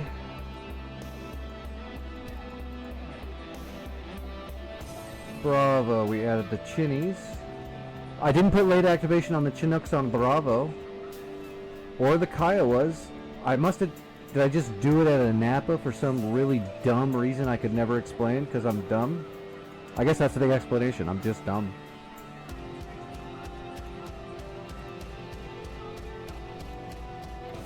Where's those Kiowas? There we go. The little baby model helicopters. The Kiowa. Nope, there we go. There's a late. Oh, wait. Those are late because those are controlled by an event. Those are NPC. There we go. Saber.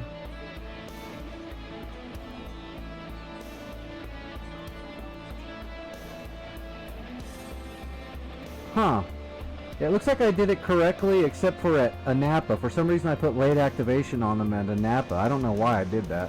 I think it's just because I'm so used to doing all those... Working on that one new server I've been working on. It's just tons of triggers and events and timed events and stuff. Yeah, it looks like we're good now. Alright, let me relaunch it.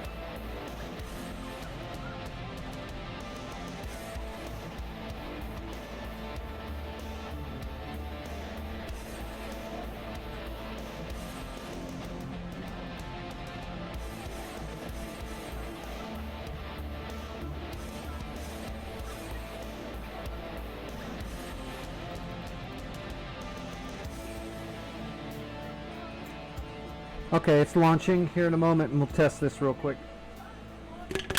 Thanks again for the help, Machine Gun.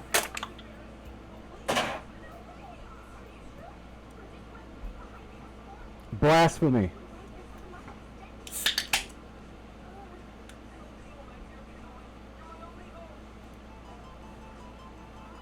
I do enjoy pineapple, but best fruit ever is impossible.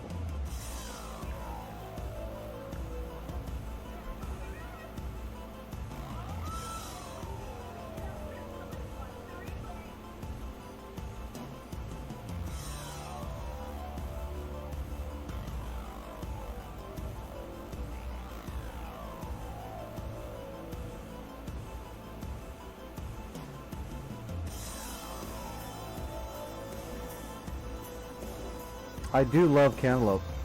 Cantaloupe, kiwi, honeydew.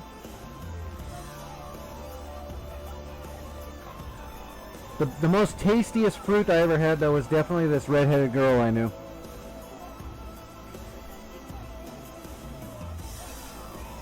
Just damn tasty.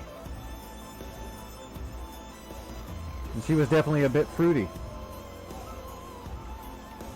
But in a good way.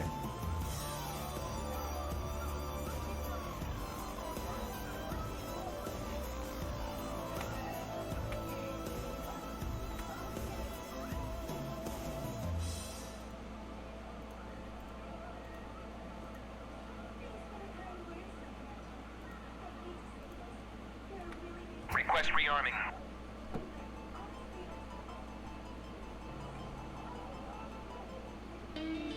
Did it tell me copy?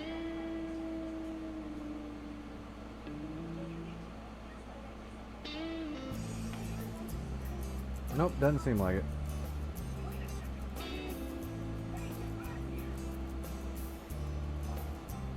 Request rearming. Copy. There we go. Where's that Chinook? Where's the chinny?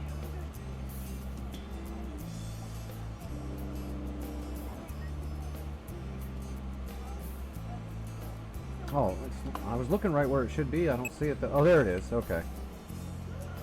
Hey, I got it facing the right way. I'm a genius.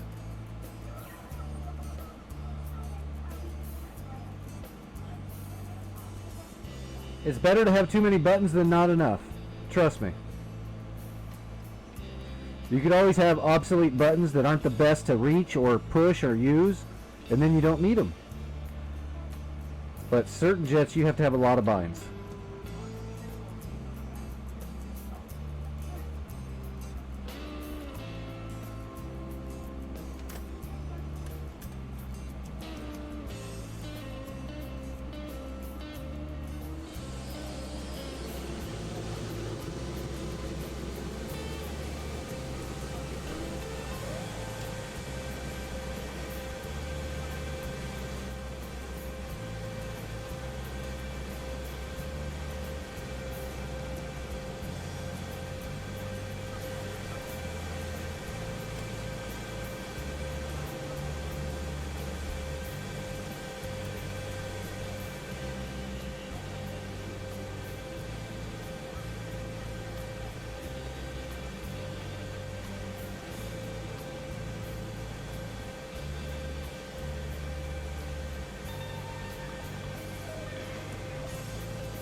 Make sure my Apache can take supplies now. Hopefully that didn't break. Yep, I've got supplies loaded on the Apache. God, I really hope it just works. It should just work. In theory, you're in the zone, it should work.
Yeah, I think it should be really fun to transport stuff with because it's so stable.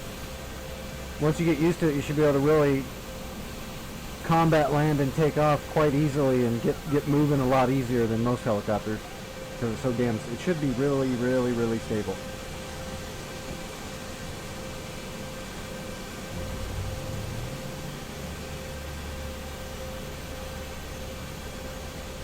Did it allow you to put supplies on it?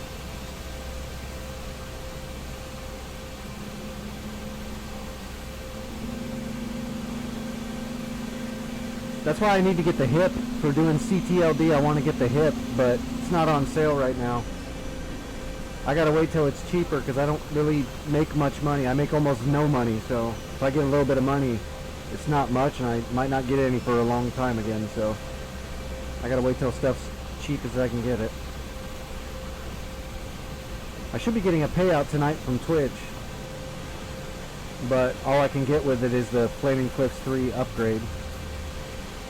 The hip is not on sale. Rotor RPM low. Rotor RPM low.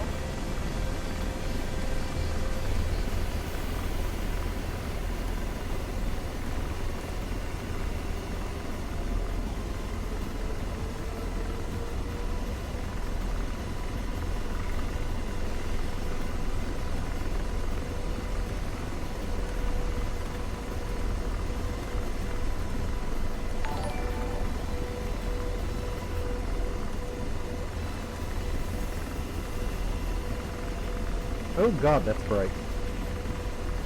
We'll go green for now. It's a little dark outside.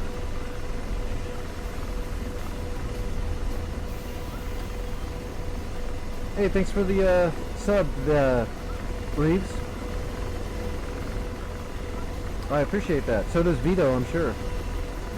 Vito actually streams. He's a DCS streamer.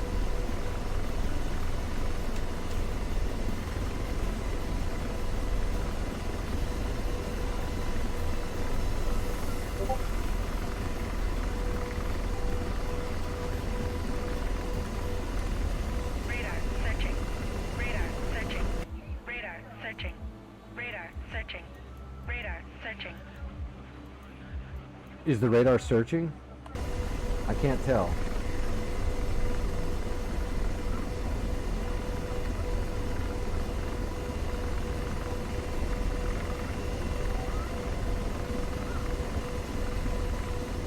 Okay, Machine Gun, I saw the utility to remove the MIS requirements.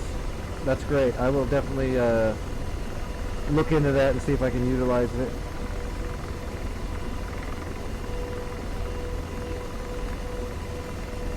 That's weird. It's not showing logistics. It should be under missions. It should say logistics right under there. Shit. Can you try it with the Kylo Warrior really quick and see if it gives you the same thing where it just says budget overview support missions? Yeah, when you click other, it should have logistics right under missions. If it's not there, I'm not sure why yet.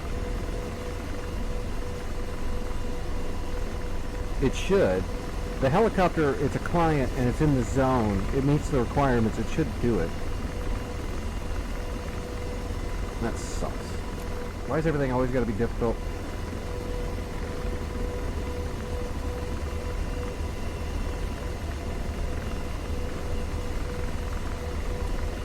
The Flaming Cliffs upgrade is like just $14.99, which I'll be able to get it as soon as that payment comes in from Twitch, either tonight or tomorrow. Like, it's already been approved, so I know I'm getting it now. But sometimes it takes a day or two for it actually to get transferred into PayPal.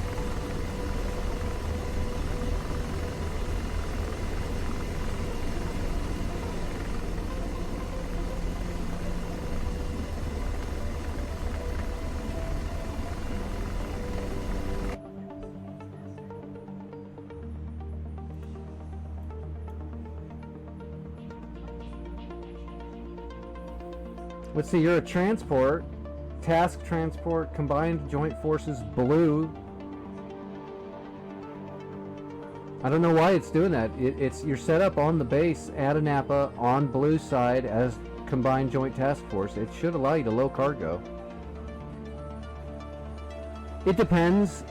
Twitch just approved it today, so having the payment not hit until like 1 or 2 in the morning is actually kind of normal. Sometimes though it might take a whole nother day, and that's a little weird. I don't know why it's not.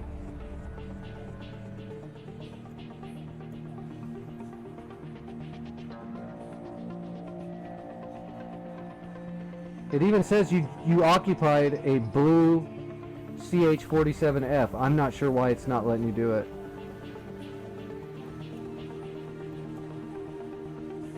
It's not doing it because it wants to torture me a little bit.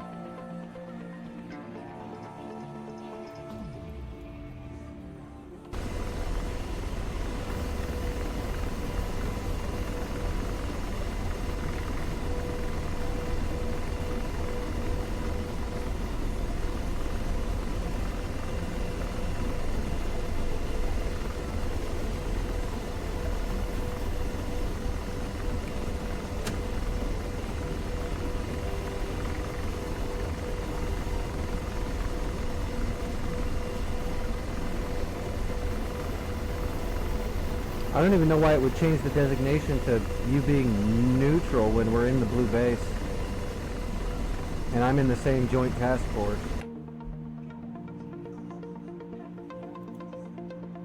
Yeah, combined joint task force blue.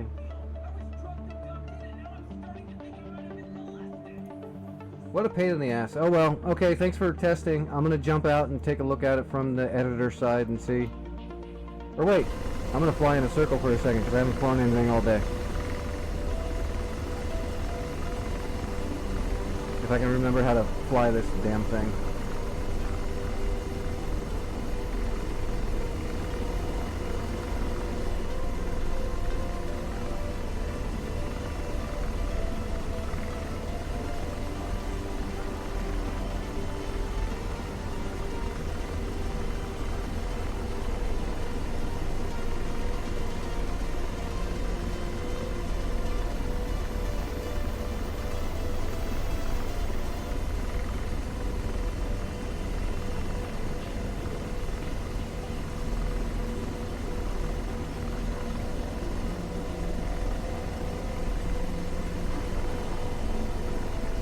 Well, you can tell I've got cargo loaded.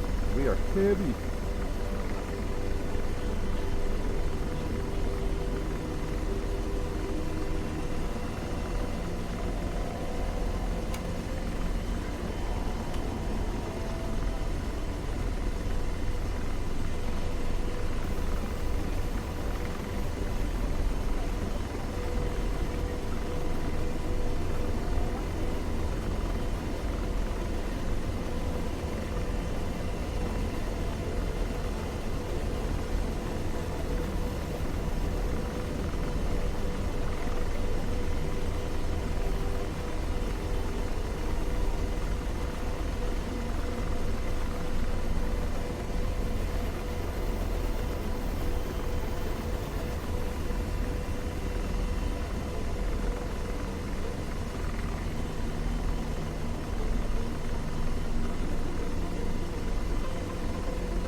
that Chinook's glowing in the FLIR.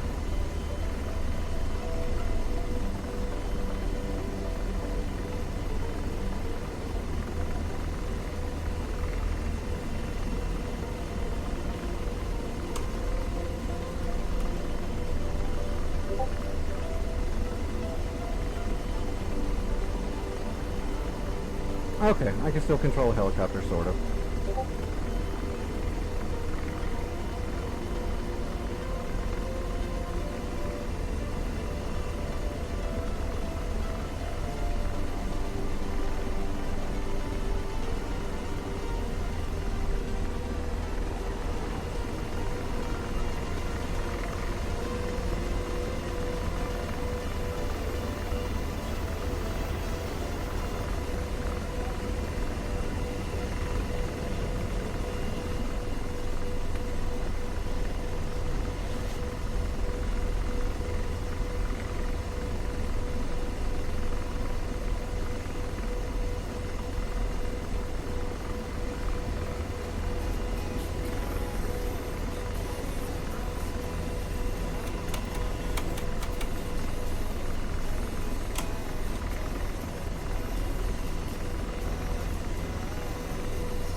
Is that the Kiowa? Yeah, that's the Kiowa Warrior. I have a feeling the Kiowa's going to have the same problem.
Do it to it, Reeves.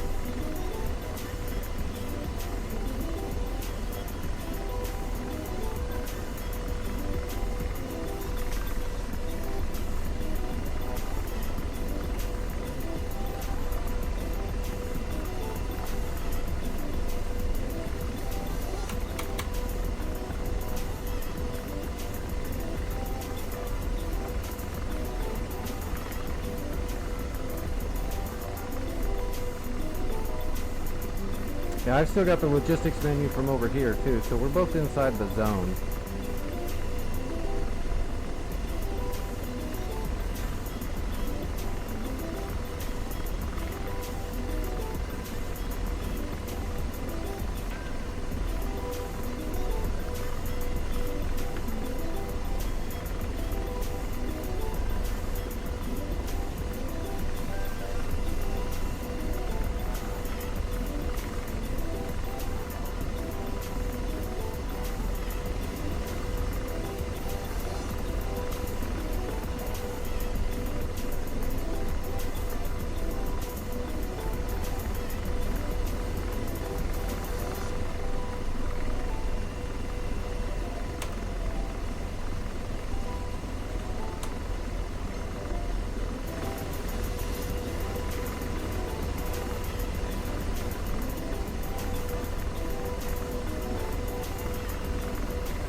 Is it not showing logistics underneath missions?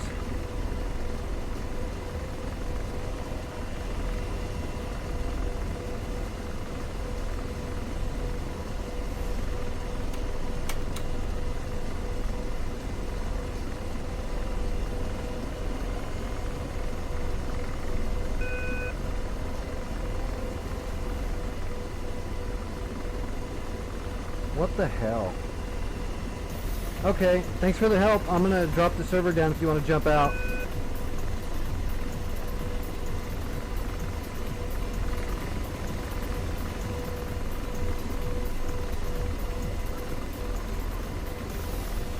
What a pain in the butt.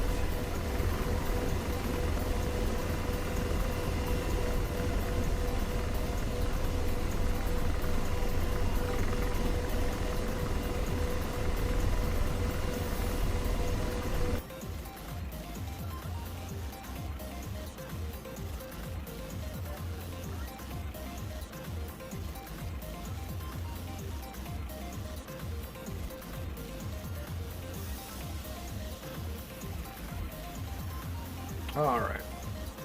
We will just get in here and have a look. I wonder if it has to do with the Lua. I wonder if you have to add each... You shouldn't have to add each individual helicopter in the Lua for that. It should... It might just be a setting. I'll have to just look at the other ones and how they're set up again. Hopefully it's just something like that.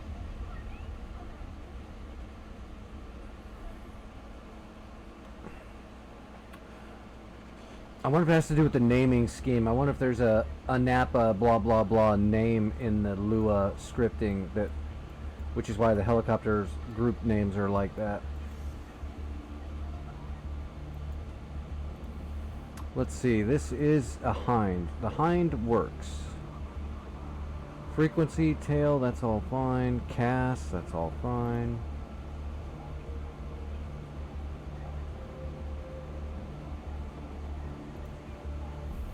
No specials, nothing. Channels, fine. Exhaust IR suppressors. Pilots, NVT, allow operation NVT, R60 equipment. Track air targets. Pilot.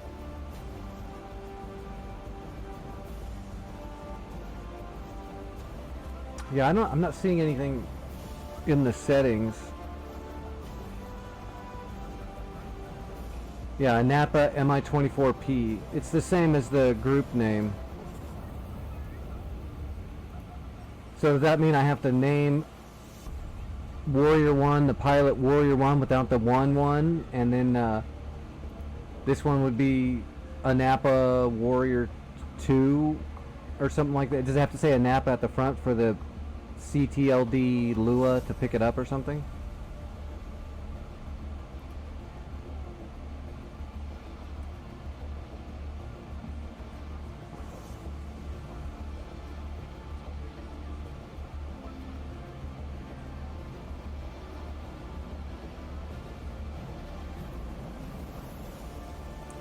Well, let's experiment here.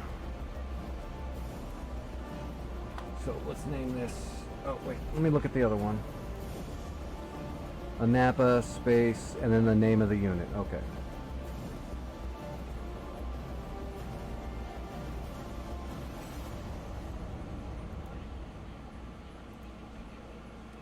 So Napa space. We'll just go CH74F. And then we will copy that. And we'll make that the pilot's name.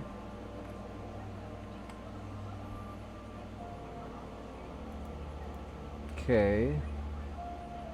So what was the secondary then? Was it just... Was there a number? Oh, this one then says a -1. Okay, okay.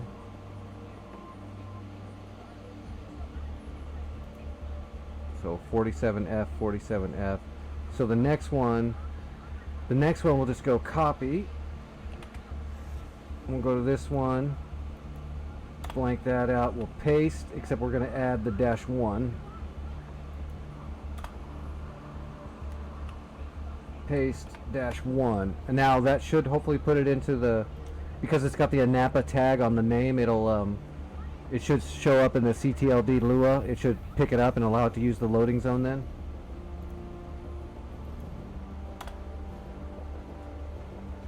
I hope so. I mean, it makes sense if that, I mean, programming wise, that would make it make sense. If the tagline that it's looking for is the ANAPA or the Bravo and all that stuff, I can do that. I just don't know if that's what's going to do it, but if that is what does it, that makes sense programming wise, so.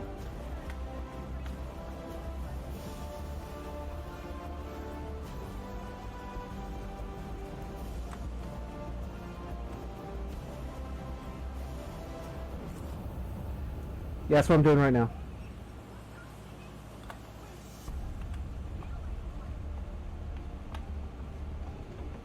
Oh.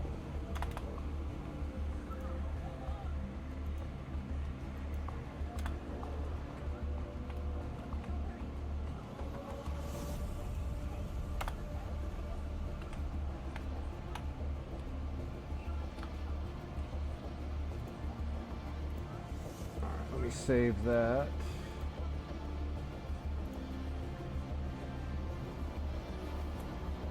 Just for a good measure while I'm here, I'm going to jump over to Bravo and check the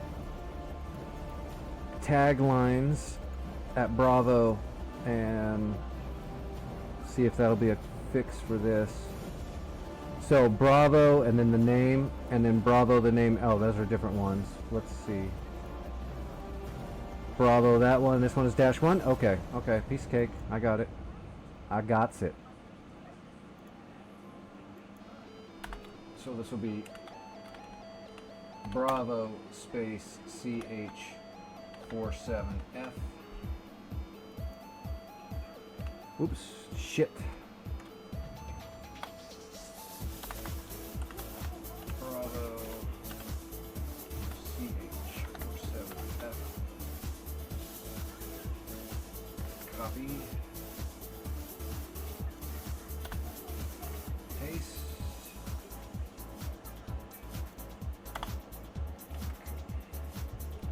Paste -1. Paste -1.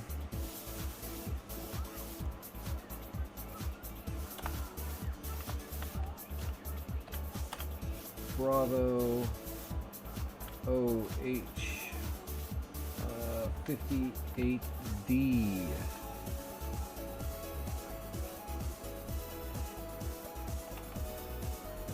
Copy, paste, copy, paste -1, paste -1. All right, so I assume for the crimps it'll be the same thing.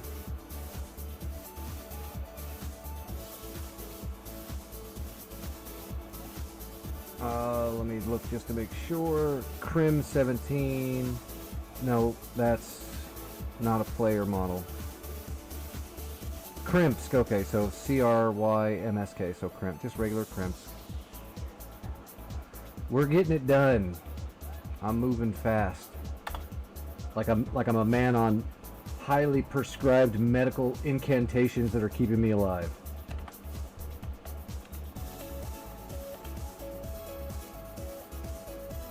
CH47F.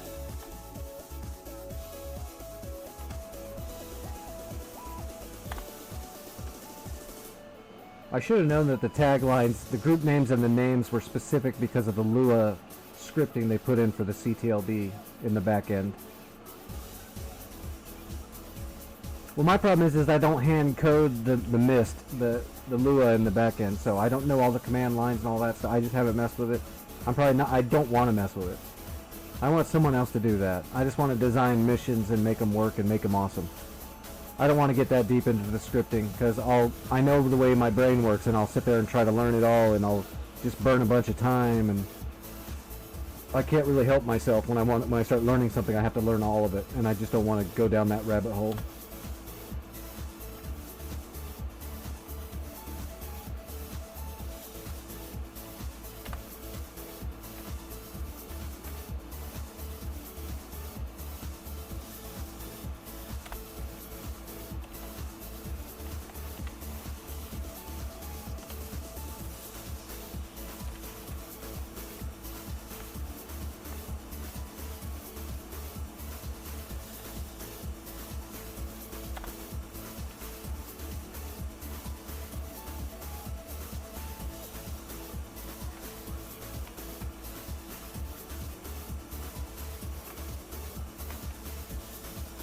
Alright, there was one more. Echo, echo, echo.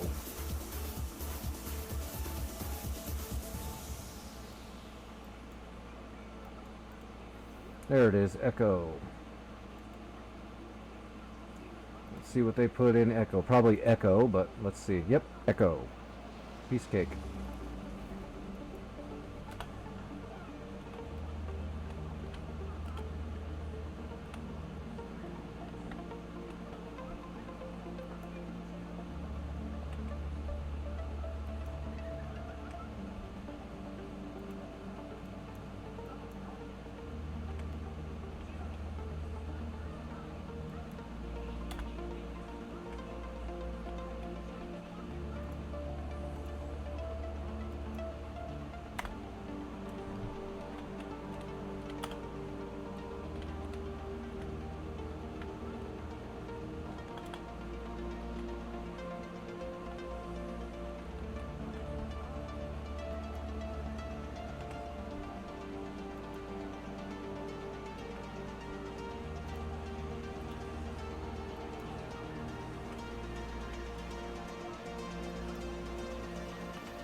All right, you ready to test it again?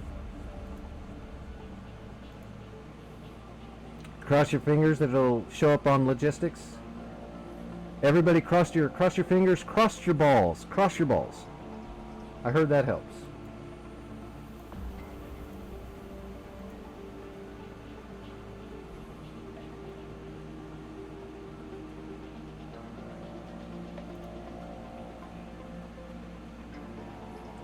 I guess while you're doing that, I'll see if some of the Flaming Cliffs 3 stuff I added. Yeah, having a good hotess makes a difference, doesn't it? Should make all the difference.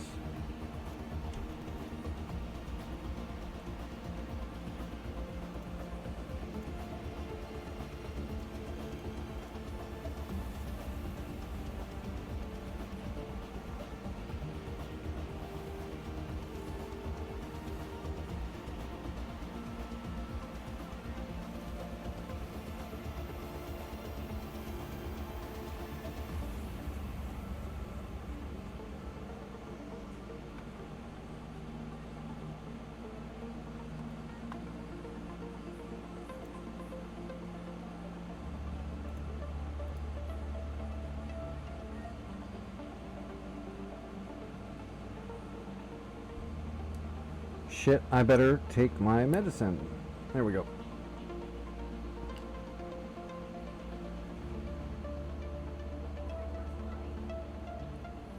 Okay, my Flaming Cliffs hog spawned in. That's good. Let me see if I can arm it.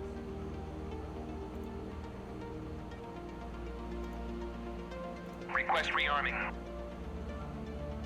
Copy. Yep, I can arm it. I'm good there.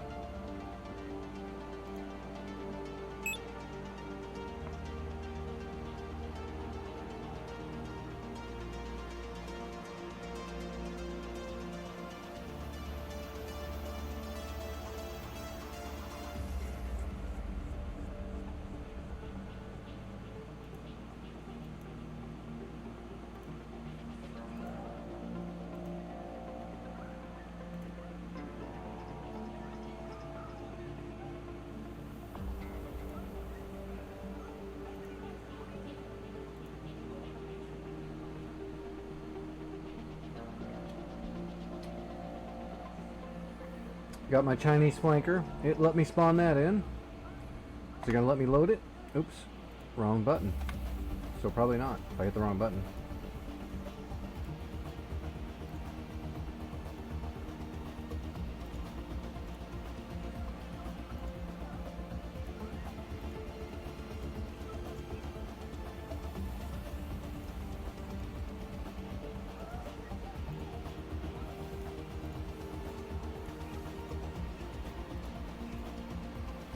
There we go. 4 R-77s.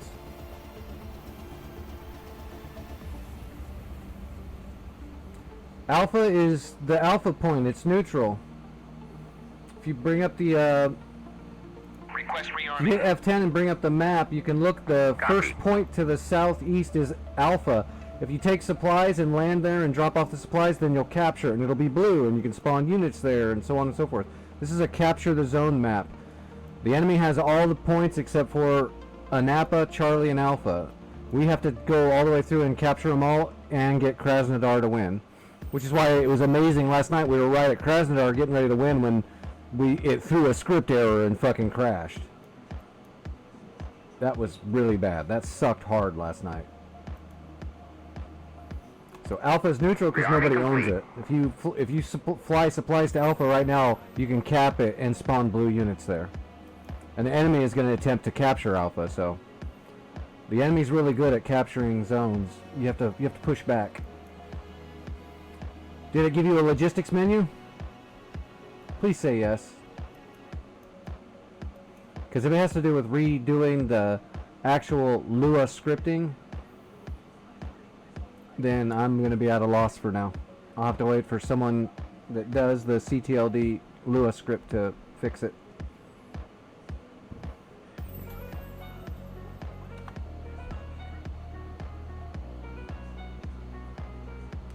Hey, I've got missiles.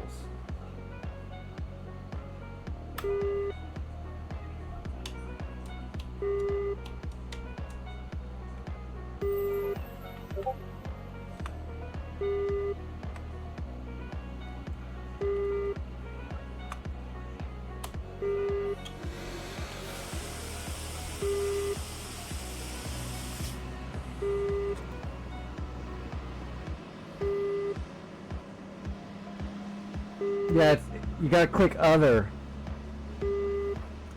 From where you are, you click other, and then it'll say, I want to say zone status, budget overview, support, missions, and logistics. Logistics should be under missions on the next menu. So you bring up the menu, then you hit F10 for other, and under other there should be a logistics.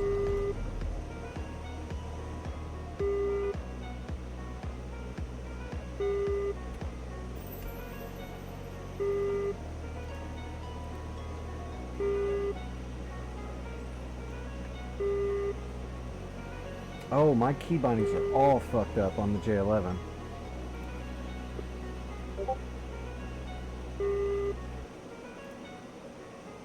Okay, so it didn't work. Shit. Yeah, right there under missions, there should be an F5 that says logistics. Yeah, I see it.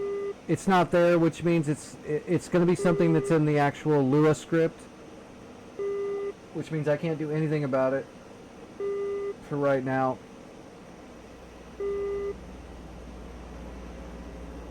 I know there's a way to do a manual, but I need it to work in the do script that's already loaded, so I'm gonna have to wait till someone has a fix. I'm assuming there's gonna be a fix to add the Chinook and the Kiowa to the CLTD.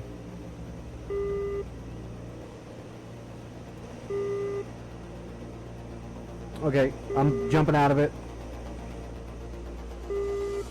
Go ahead and disconnect. I don't want it to lock you up.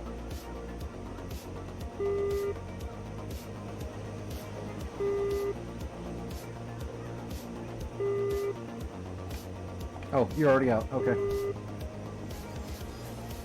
Yeah, it's got to be the CTLD. Well, I'll get the name of it. It's from the do script command line at the start of the map. All the CLTD is programmed into a Lua that's a script running in the back end. that is somebody else's script.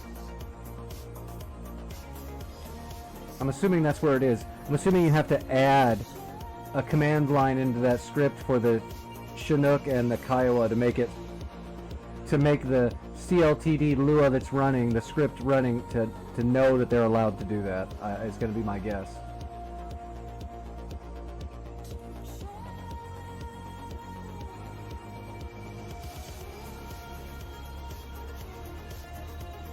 Plus, the damn map still crashed. It lasted a lot longer before it threw a bunch of script errors, but it ended up doing the 11 and 14 line and 13 line script errors and then crashed near the end.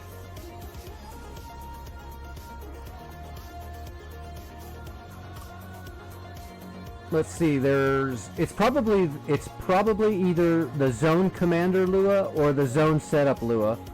One of those two is probably got the command lines for the CLTD. There's a few that are on startup there, the Mist Master Tools.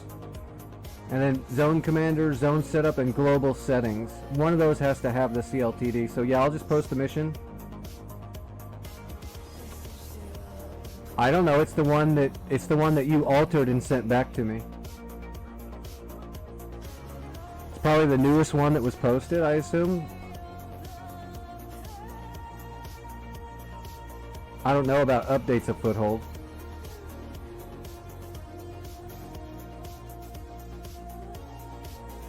Let me post it into, I'll post it into general where you put those messages. I'll just post it right into there so you have a copy of it. The one I was working on just now, I'll post that one, not the original.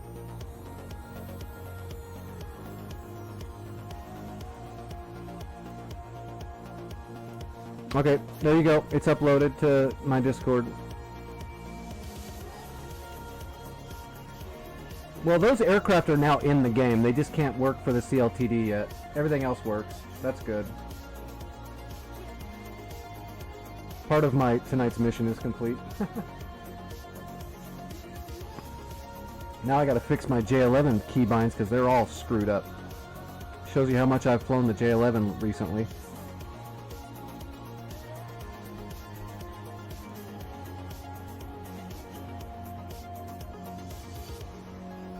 The J11 is a very good flanker because of the R77s. Puts it on the top of the pecking pool. Top of the pecking order.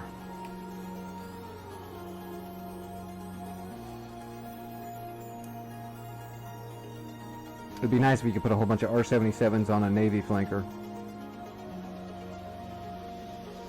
Fulcrum can take them. Well, an S model Fulcrum can take R77s, and a J11 flanker can use our R77s.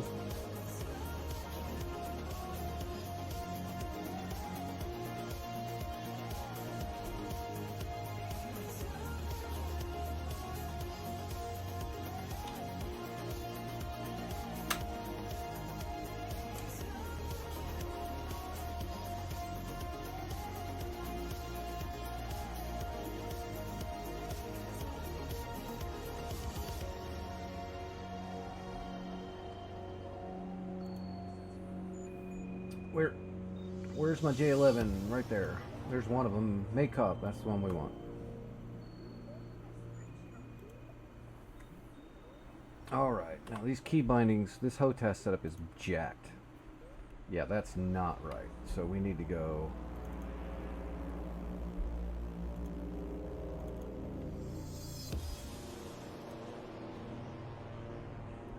Alright, where is the lock? Where's unlock? There we go.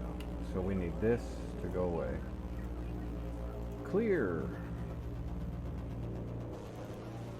We need that. This goes away. Goes to this. So now it should be radar in, out, and target unlock lock. This should be navigation. Yep, beyond visual range. Vertical scan, this should be air to ground, this should be HMD, nope, it's not. That's flood mode. So clear, clear, so this should be HMD.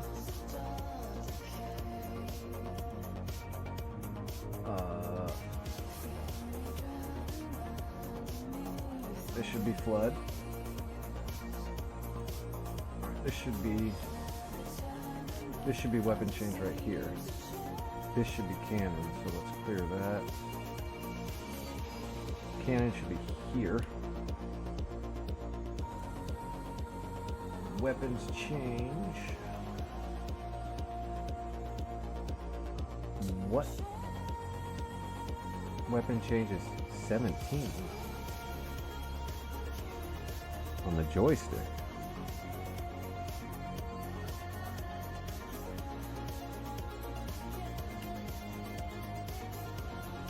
Oh, okay. Yeah, that's got to go. Clear, weapons change should be here. That should be weapon fire. Perfect. Permission override. That's good. Let's see what else we got here. This. Okay, that's fine. Pulse repeat and RWS Twiz. This should be air brake. Yep. Launch override. That's fine. Rudders. Yes, yes. Scan zone. Yes. Trim hat. Yes. Why is that there? That needs to go away.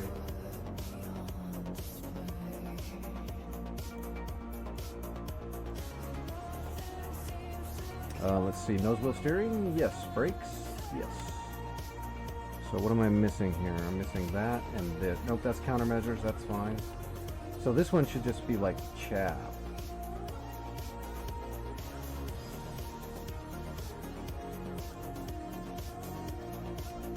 That'll be chaff. And then this will be flare. Yes. So chaff, flare, and dispense both. Okay. So weapon change, yes. Fire, wheel brakes, cannon, nose wheel. Let's see. Yes, yes, yes. Whoop. Vertical scan, yes. HMD, flood mode, flares, chaff, dispense, air brake, Twiz, RWS. So what's this? Radar? Electro-optical? Those are backwards. Shit.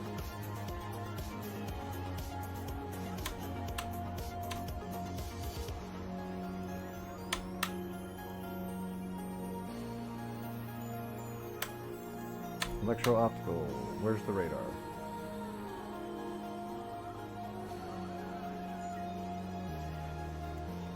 Should be under sensors. There we go. Radar. Throttle body. Boom. Alright, so what's this?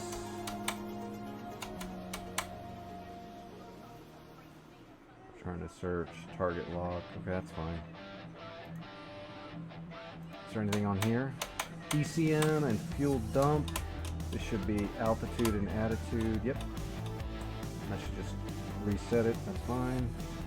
This is power. These are the engines. Okay. Okay, I got my binds.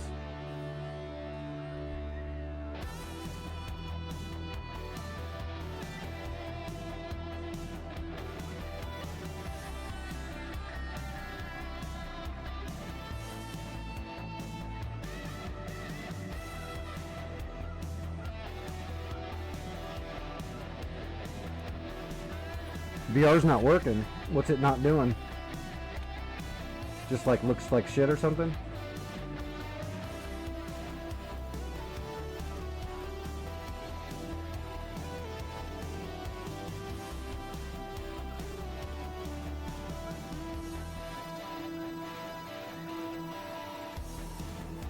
Oh yeah, we're going full Chad loadout. 4 R77s, 2 ETs, and 4 Archers. That's a lot of meanness.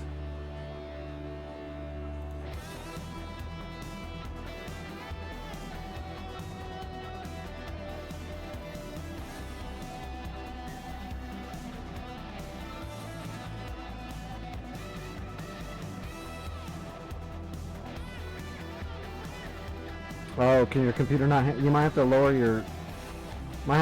Computer graphics settings if the VR's not handling it. VR overworks the shit out of your system.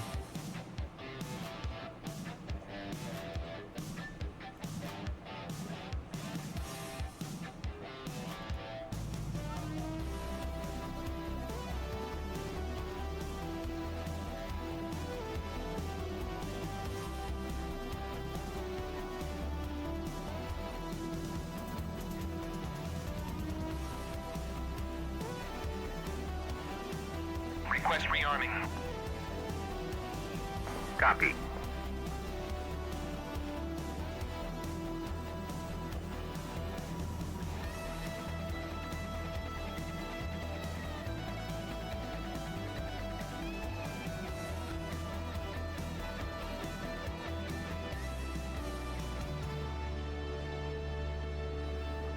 VR can be a real pain in the butt to get all set up and smoothed out, and it definitely takes a decent rig, especially when you're doing VR in something like DCS. All I know is most people that have VR have a lot of issues complete. with it. The only person I can think of that doesn't have much VR issues is Kremet.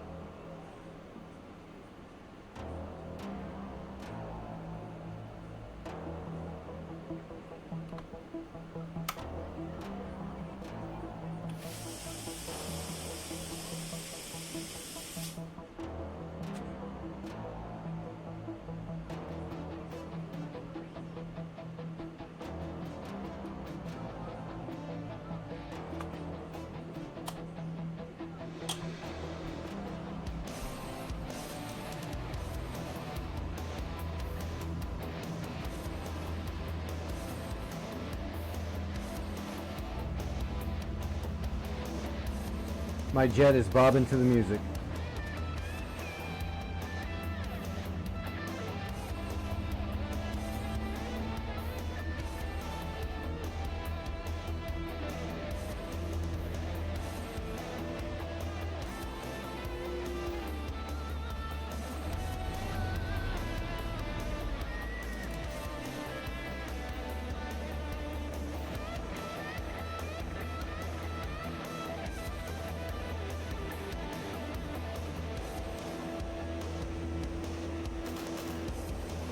Code 1-1. Kanskaya, clear to taxi to runway 4.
Wags here. Do you enjoy scripting and loading and creating missions for DCS? Does it give you purpose in life? Well, have I got a patch to ruin all of that? Today we're going to talk about patch 2. Blah blah blah blah blah, and how it's going to take a gigantic dump directly in your Cheerios. We're not going to sugarcoat this. We're going to fuck everything up. Come along on this journey.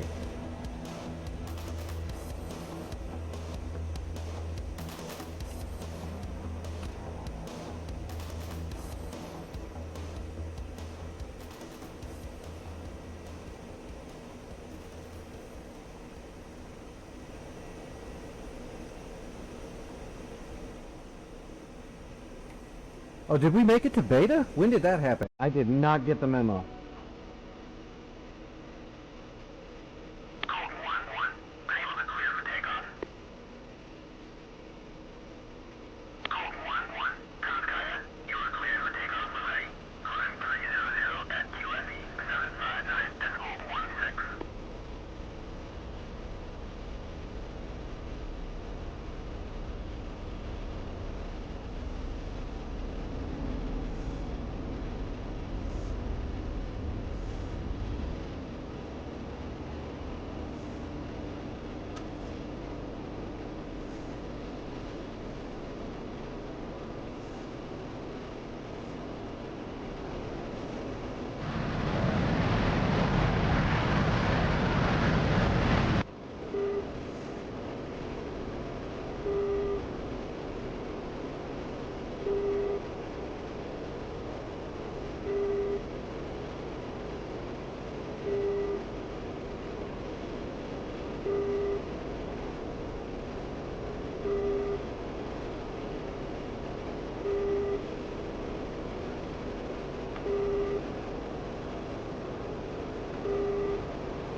See if I can remember the new key bindings now.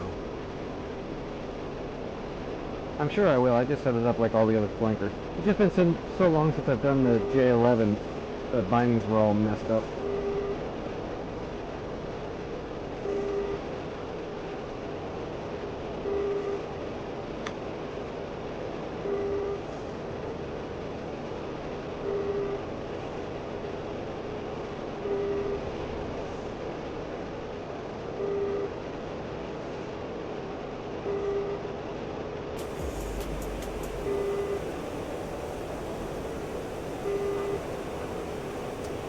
Does the hip work? Yeah, the hip was pre the Kiowa and the Chinook coming out and stuff. The hip was already out when the Lua for the back end was made, so it's already done. It already works.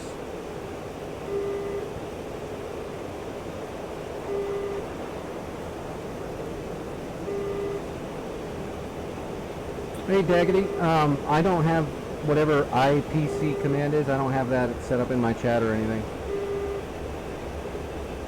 Are you trying to get my PC specs?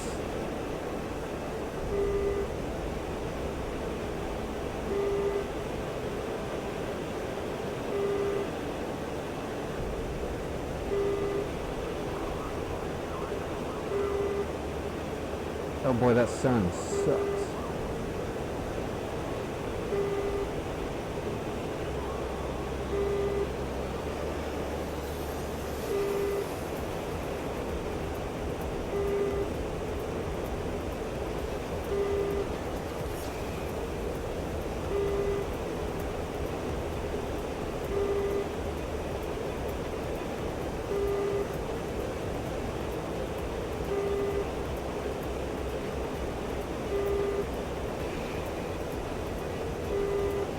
Yeah, you're going to have to play around with that a lot, Reeves.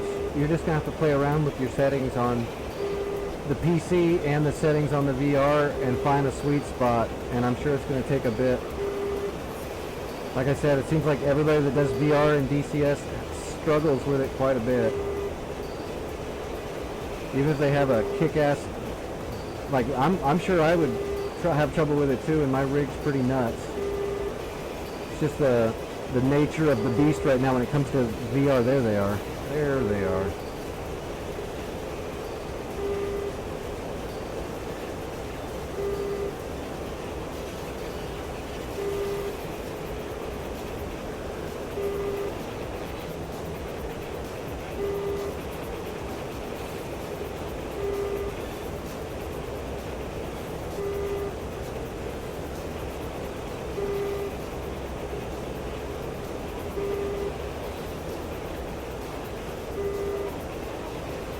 We got a passive track on them.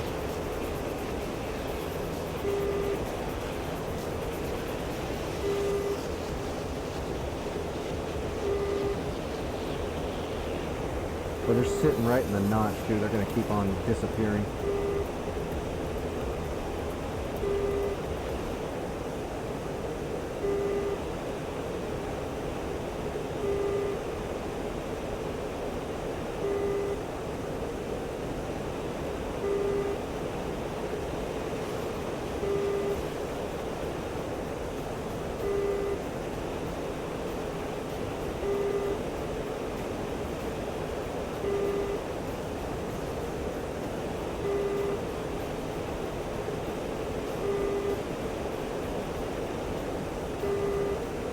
I'm surprised it didn't drop lock right there when they're even passive track. I'm surprised it didn't drop it right there when they are turning from flank to flank.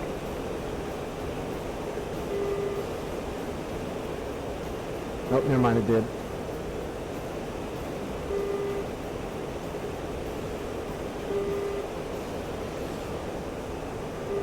Still can't get an STT on them though, which is fine. They don't need to know I'm wonder if I can see if we can get them on pure electro-optical. Sky looks pretty clear. Yes, I can. There they are.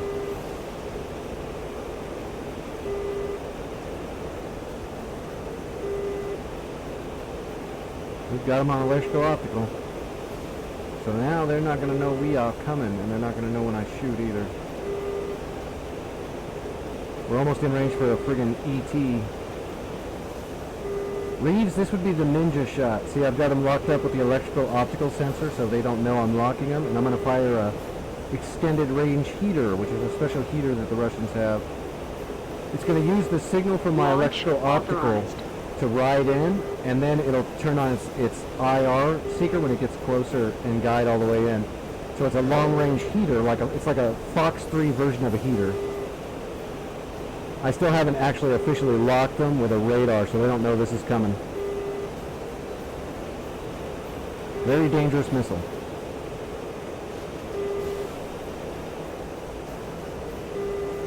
Oh wait, that wasn't Reeves that was asking about that yesterday or the other day, was it? That's probably somebody else. Never mind, Reeves, you probably already know all this shit.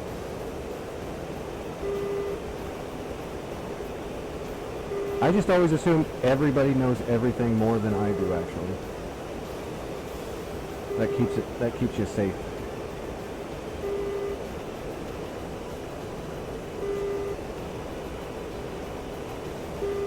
It doesn't look like he's going defensive. I'm surprised he didn't get hit by that thing. Did it?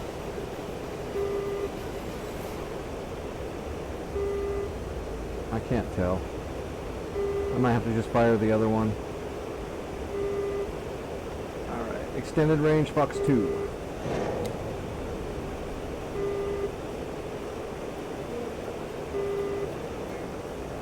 There goes his buddy. I need to go get him. Oh shit, it missed.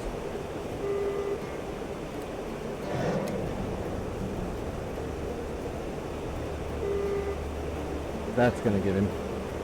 Boink. Okay, where'd his buddy go? We're gonna need to go into vertical here. Launch authorized. That's the dead guy.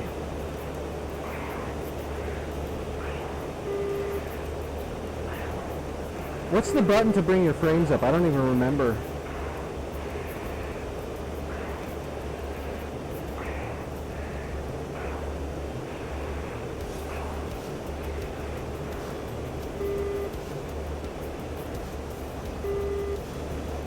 Come on, head tracking, don't do that to me.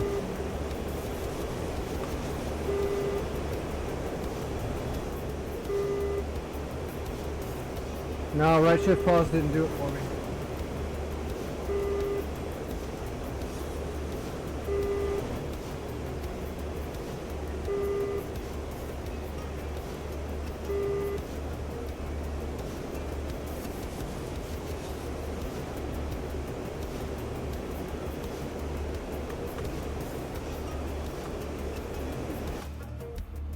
Oh, let's see. What would that be under? UI elements?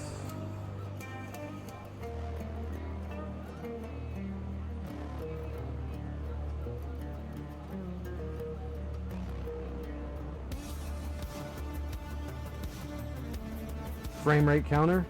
Right control pause is what I got. Alright, my frames are 100 and... It looks like it's bouncing between like 95 and 120 something, roughly, 115.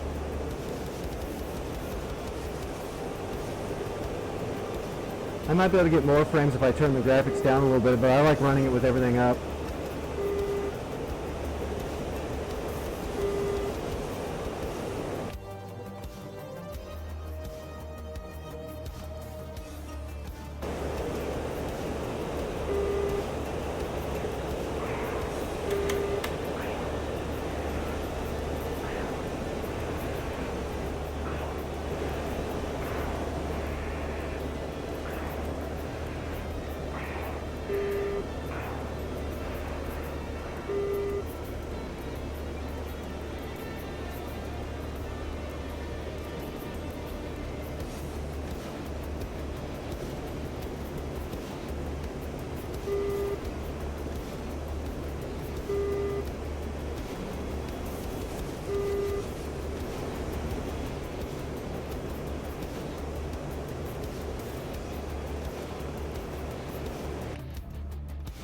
Okay.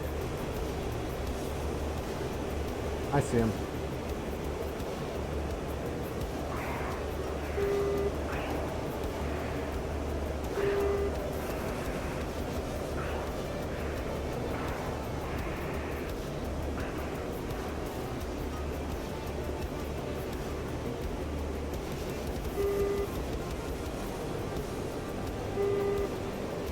Launch authorized. Box 3. Of course. Set up the correct tanker that you need, put them into an orbit, give it the command line to fly a refueling orbit at a set speed, and there you go. Look at the command lines. When you go to the below the waypoints, there'll be like a command line add thing. Look at the perform commands and perform set options, and look at the stuff, and you'll see what to Launch do. authorized. Box 3. Nope. We're gonna break lock. We want this guy right here in front of us. Launch There we go. authorized. Get him with the hammocks. Oh boy. I'm going way too quick. Air brake. Air brake. Okay, now we're back in the throttle. We're in lag. Perfect. We're right there in lag. Authorized. Yeah. I'm not gonna stall. I know what I'm doing, sort of. I'm a professional beginner. An extreme professional novice. I even got my name right on all the tests. Most of them. Alright, at least 2 of them. Let's not get picky. Boy, that Sukhoi is just not letting me... I mean, I could kill him right here, but I want to get closer. There he goes. He's reversing. He's trying to run. He's trying to extend. Now I can get a little bit closer and get out of where I was. I was kind of stuck.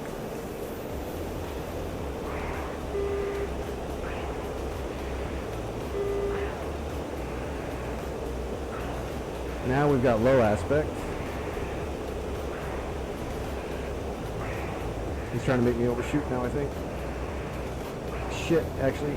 Oh, he almost did. No, I'm okay. I'm still stuck in the control zone. That was a good move, though. It would have been real easy to overshoot right there.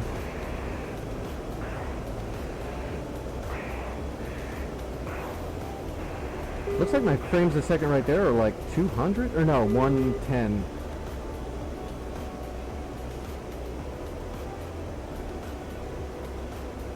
Launch authorized.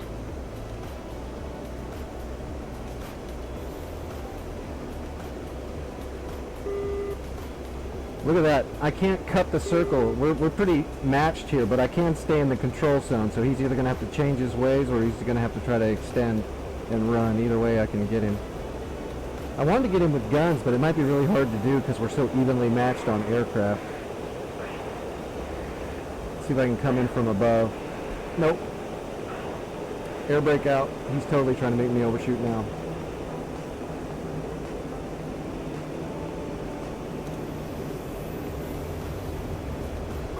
Cobra? Oh, right over the wing. Damn. Launch authorized. I can hit him with a high off bore sight. Oh, I lost it. Look at that. He made me get out of aspect. Launch authorized. All right, we're going to end it. Flux 2.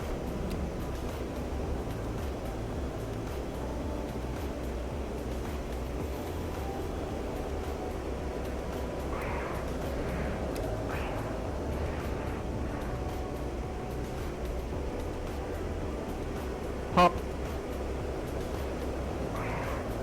That's what you get.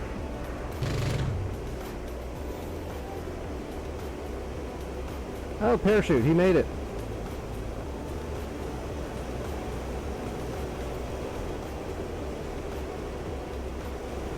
On my version of the... On my version of hook foothold, is that what you're talking about, machine gun? You can remove it if it's a client. If it says veteran, you can't remove it because that is in the scripting for the AI.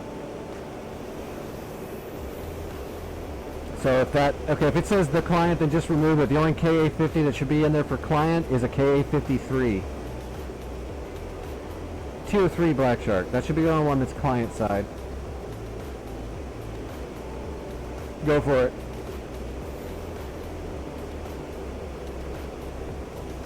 Let's see what the J-11 can do in the mountains.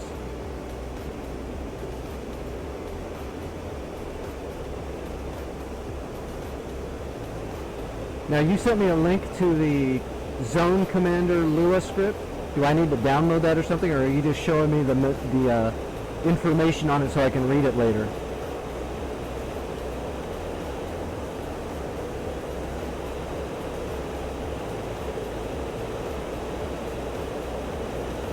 Okay. Yeah, that is the same one I believe that's in Foothold, yeah. Zone Commander. It's what they use for all the zone capturing CTLD. Instead of doing it the old-fashioned way like I do it in my maps, where I do it as triggered events based on, you know, it, at, and all that, which is the way I do it, but the only reason why I do it that way is because Eagle Dynamics' patches don't break it then. But it's not as dynamic as having the Lua. It works on my maps though. I think the biggest problem I have on my map I'm doing right now that's basically done is it's kind of hard. But it's done. Just got to make sure we got enough people flying on it to host it. If it's just 1 or 2 people, that's not enough. They'll get too bogged down. And the next map I've already started working on is Syria, and it's going to be, the client side is going to be on red side instead of blue. And it's not joint task force, it's red versus blue, so everybody get all your flankers and your mirages and your fish beds and your MiGs ready. 'Cause we're going up against hogs and vipers and shit. It's going to be fun.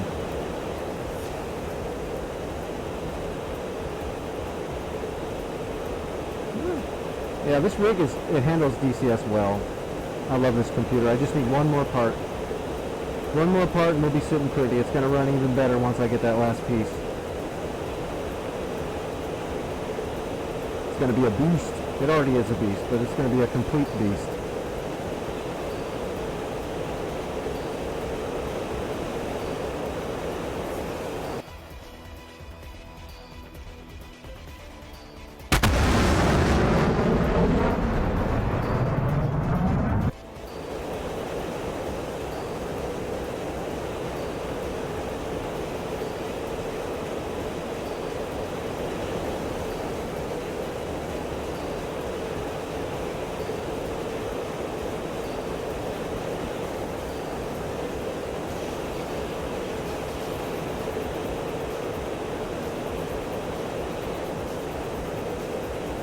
Oh, where did I put that one button I might need?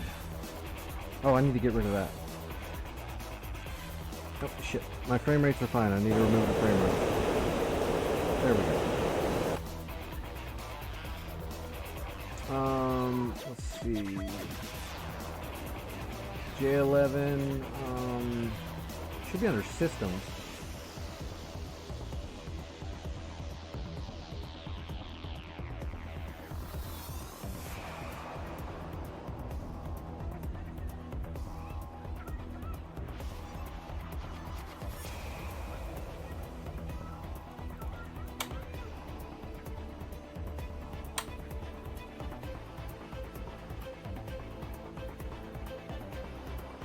Oh, you can even turn on the intake shields. That's cool.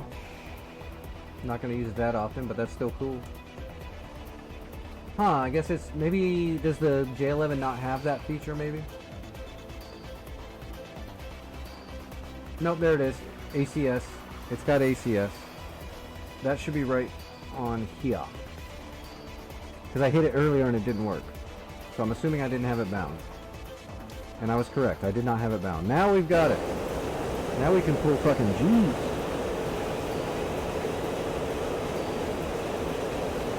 That would have actually helped me get that shot off if I would have had that ACS switch. I either would have pulled off an amazing shot or I would have ripped the wings off and killed myself. Either way it'd be funny, right? It'd either be cool or funny, which is the same in my book.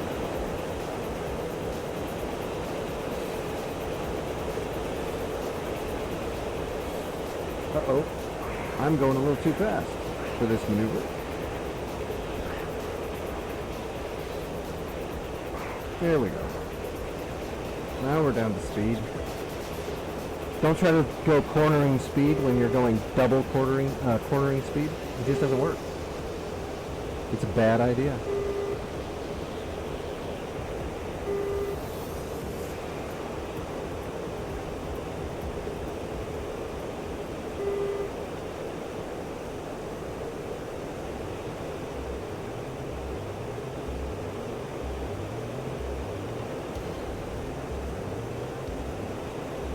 This is how you fly flankers, by the way, when you're playing against other players.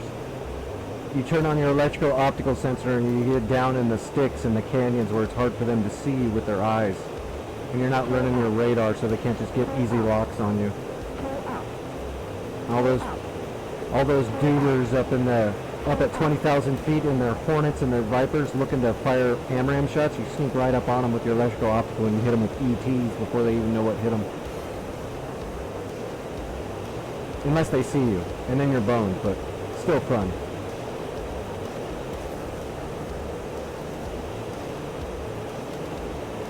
Yeah, that's exactly how you should fly the Fulcrum.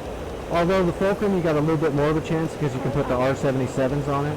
And with the J-11 flanker, you can use the R-77s, but Sukhoi 27s and 33s, you definitely need to utilize the mountains and the clouds more and not use your radar as much because everything outranges you and outradars you, so. But none of them have the electrical optical. That's the tool you got.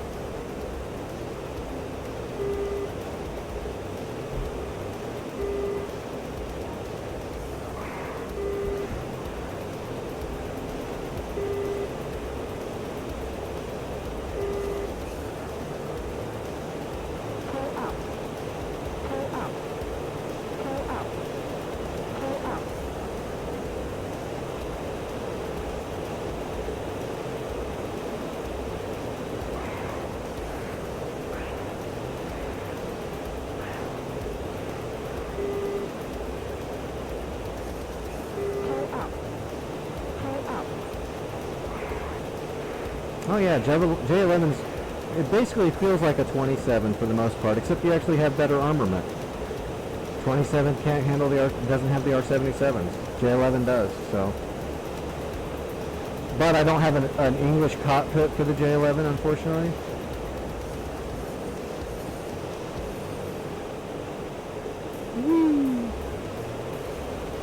And I don't have I do have a J-11 aggressor cockpit, which I believe is what we have now.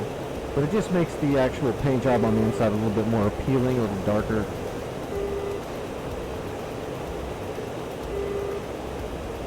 In my flankers, I've got the upgraded radar and the better color. And I've got the English. Except it's one or the other. You can't have English and the upgraded color and radar. So I go for the Russian with the upgraded radar. You get more information in the radar, so it's just a little bit easier to utilize what you're looking at.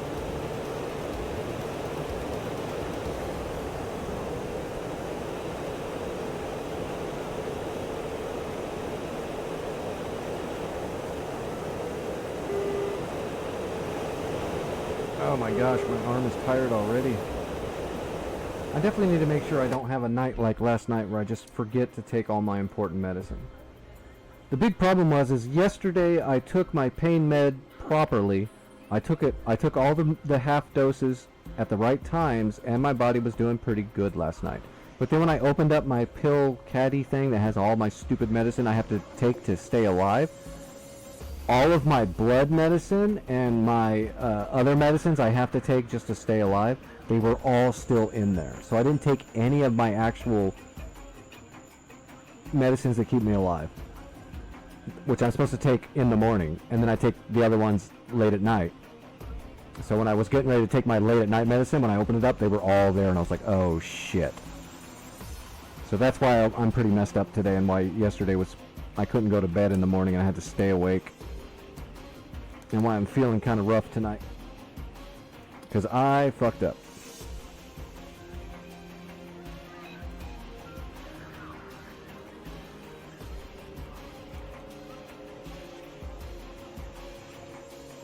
Rotor heads. Gray flag. Wait a minute. I need to change something now. I noticed there was friggin' labels on. That shouldn't be there. Abbreviated? No. Can't fly around with all that. That's like cheating, having these big symbols on so you can see everything. It's cheating. I fly around with my Nintendo Power Glove on.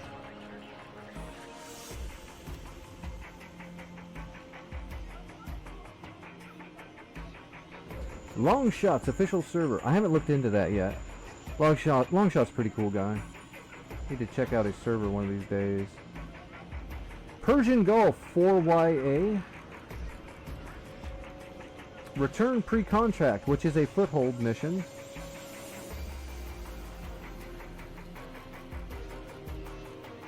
Cold War missions, Dogs of War? I've never even heard of that. I wonder why I put it on my favorites.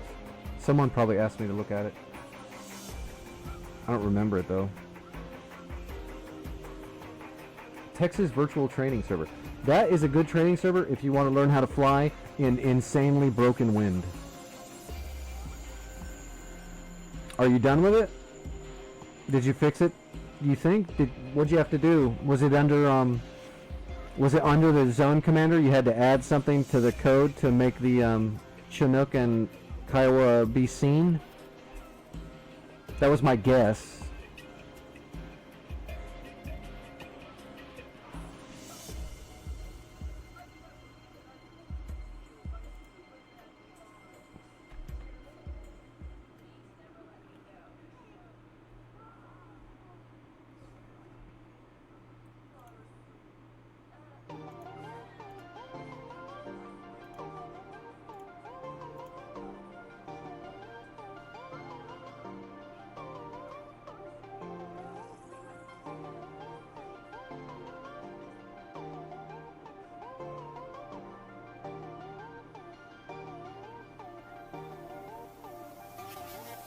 I guess I can check while we're waiting on that.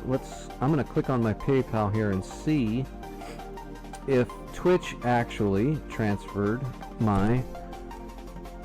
It's not like it's a ton of money, but it's enough money for me to get my Flaming Cliffs module. Hey, that worked.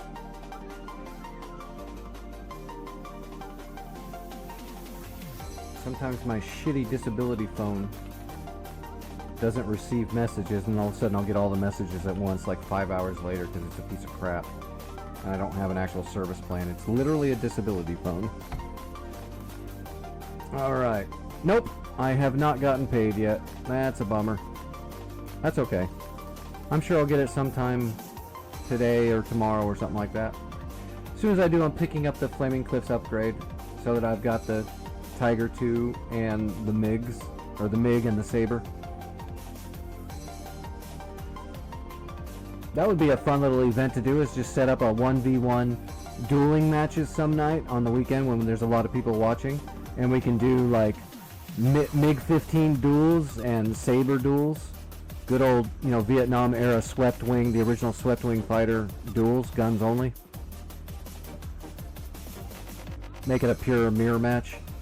MiG on MiG, Saber on Saber. Because Saber versus MiG is a close fight, but the problem is the MiG has much better munitions, so the Saber can probably hit the MiG quite a bit and not bring it down, whereas if that MiG hits the Saber with its cannons, it's kind of done. It'd be fun to do some mirror matching. Plus, it would be good for new pilots to get some dogfighting experience. Do some BFM. That's not something that's a little bit more complicated, like, a fucking Viper or a Hornet or flankers, or God forget, I never want to do Tomcat lessons. I love the Tomcat, but I don't want to try to teach it to somebody. See your server. Let's see. Let me look up what it's called. I've got it written down here. I did have it written down here.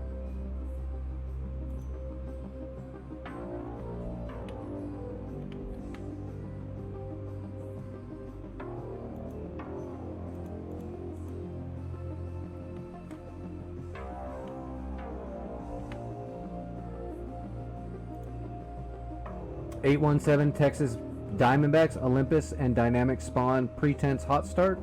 Syria, is that the one you're talking about? I think that's the one. Yeah, you said Texas Diamondbacks. I'll put that on favorites so it's always there now. You want me to jump into this thing and give it a look-see?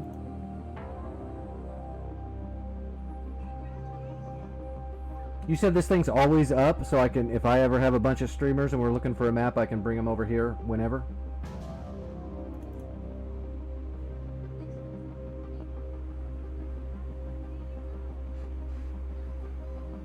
It's okay, if it's still loading, it'll put me in the queue to load in with it. It's not a biggie.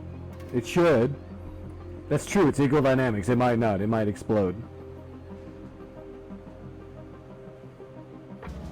Nope. It's fine. It's preloading. Look at that beast load that shit. Boom! Is there anything specific you want me to test on it? Or just start going, see what happens?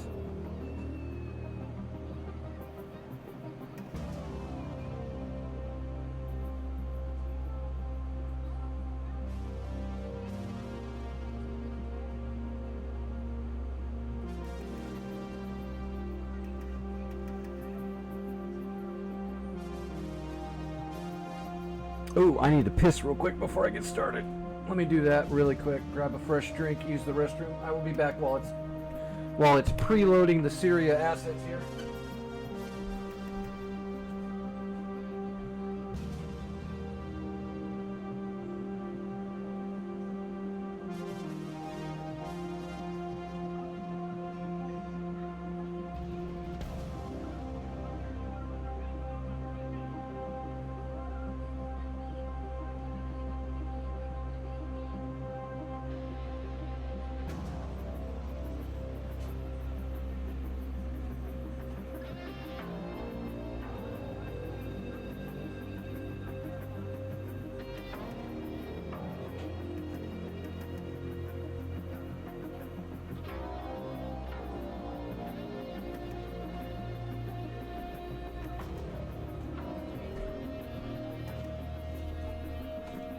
SRS is loaded, but I'm not going to load into SRS, so I hope you don't mind. But the SRS is trying to auto-connect, so that's working, just so you know.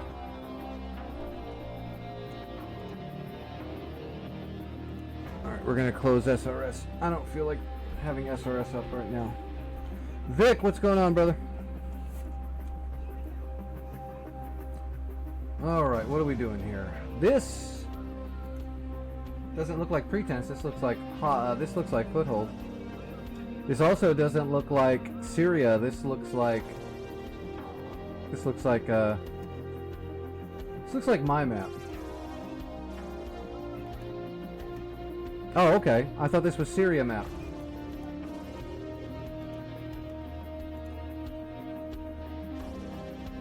Oh, this is definitely my map.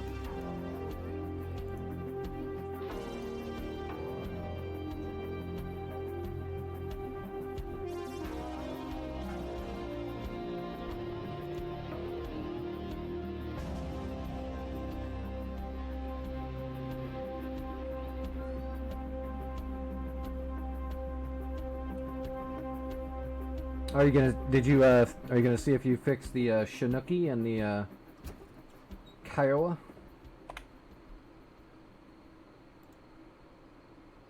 Awesome. I really hope whatever you did does it. That would be great. Alright, we need good camo.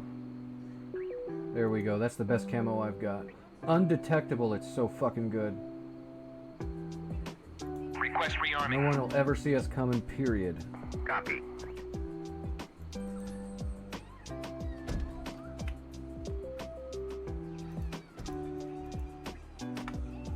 Well, logistics shows up for the Apache still. And supplies are loaded.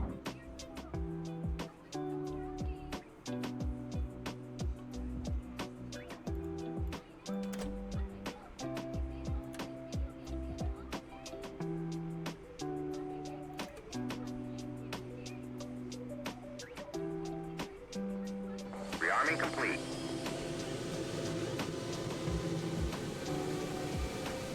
That is progress. The more you utilize your systems, the more you'll get familiar with them. The more you fly a plane, the more familiar you'll get it. The more comfortable you are in a cockpit, the easier and faster everything will start becoming.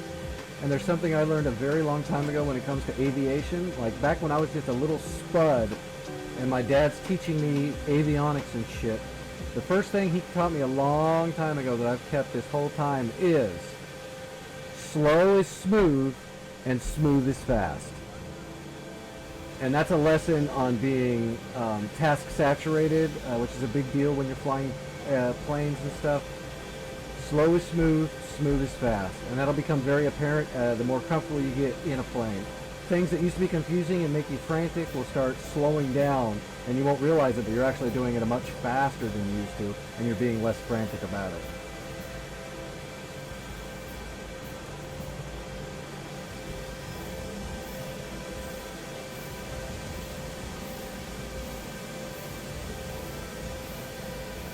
That's the way everybody feels, especially in aviation. It's very prominent in aviation because task saturation is a very big deal. I've been instructed in aviation by multiple different people throughout my life, and all of them have the exact same expressions when it comes to task saturation. It's always a thing.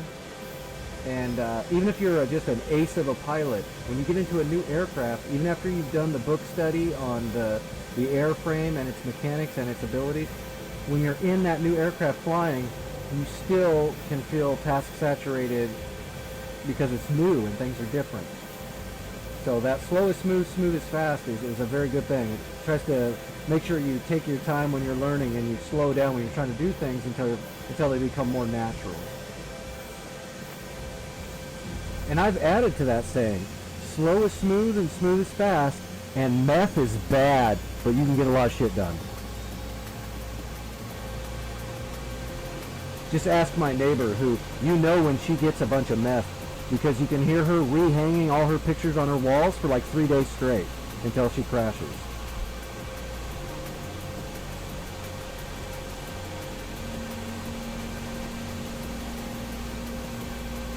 It still doesn't work? Shit. What did you do to try to fix it?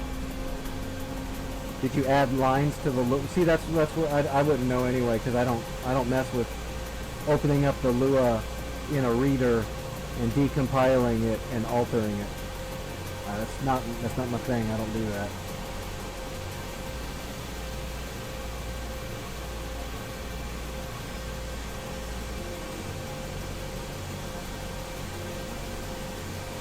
Did you change the name, or did you keep the KA-50 name?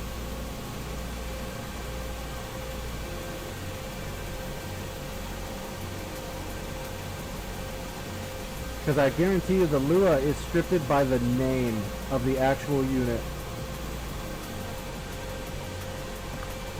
So if you swapped them out but you changed the name to CH whatever, so you just swapped it and it still didn't work, I don't know then. I really don't know. I don't know the mist coding in the back end at all, and I really don't want to learn it. That's too much. I got too many irons in the oven already to start doing the actual compiled code in the back end of Lua for this shit. I'll just wait until I've got someone else to fix it that knows the mist code, like the people that do Zone Commander. I'm sure that's what needs to happen, is the people doing Zone Commander need to update the script for Kiowas and Chinooks. Or for Eagle Dynamics to update their dynamic tools, so I actually have better editing tools so I can do that stuff on the fly and not have to do it in a Lua decompiler. Rotor RPM low. Rotor RPM low.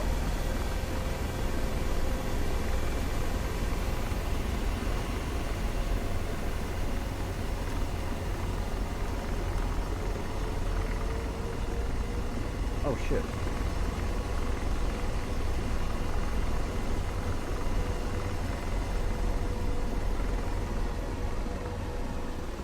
Rotor RPM low.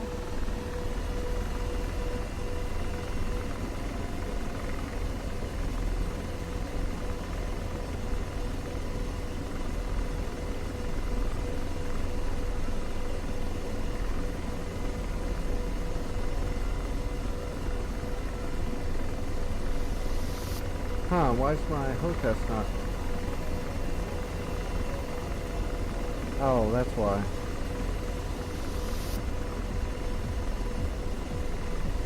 There we go. I'll say the engine freaking...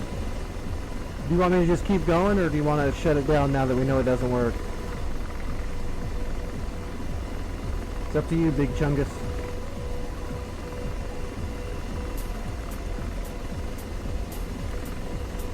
Okay.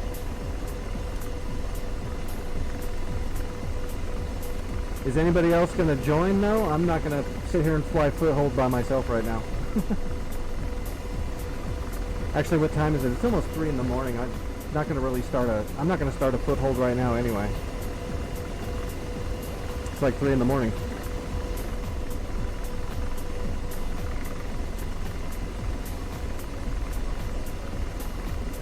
Okay, yeah, don't worry about it. I'm just going to jump out. I don't want to start a fresh run of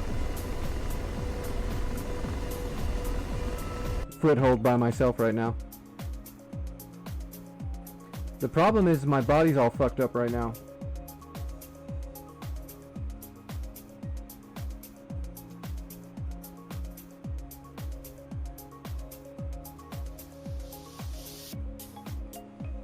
Or something light and fun. Here we go. Let's just jump on Burning Skies for a bit. Oh, see if the blue side needs a little help in the war.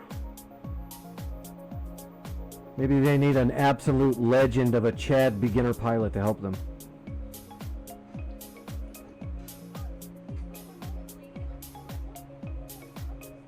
I'll just change my pilot name to Captain Hindsight and tell everybody what they did wrong after they die.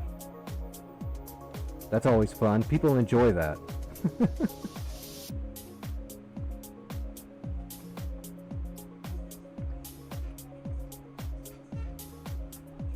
Okay. And I need to take this other half dose. It is. It's a great way to make friends. It truly is. I like to show up to complete strangers and just assert my will against them. And try to mold them. I heard that's great.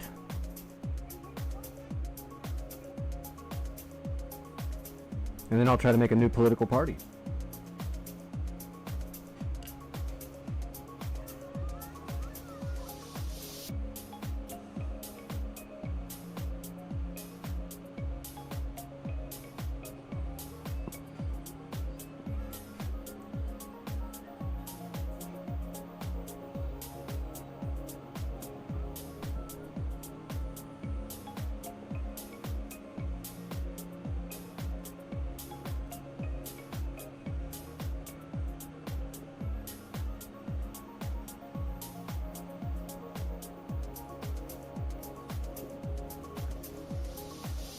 Oh, Vic, you're the one that we were talking about missiles the other night.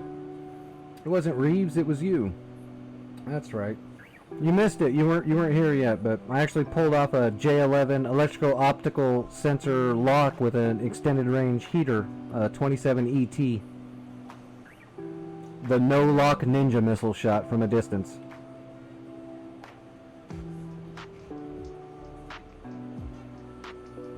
Fun. That's also a good way to make friends.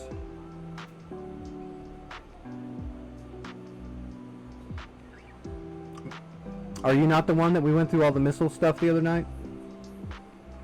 The basics? Maybe it wasn't you. My bad if it wasn't you. I do have brain damage. Ooh, this looks like a fresh war on Burning Skies starting out of Napa. Hell yeah. Fresh war! Fresh war!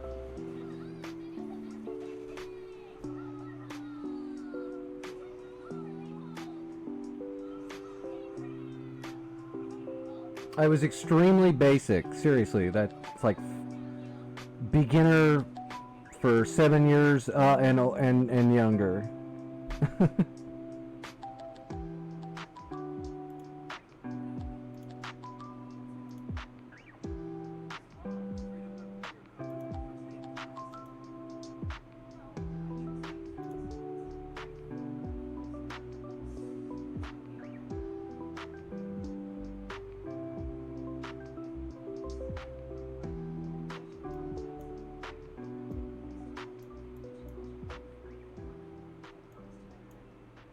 Is that a FARP? What's the name of this FARP? It just says fucking FARP. It doesn't have a name apparently. It's just like FARP. You know, FARP. It's a gassy FARP.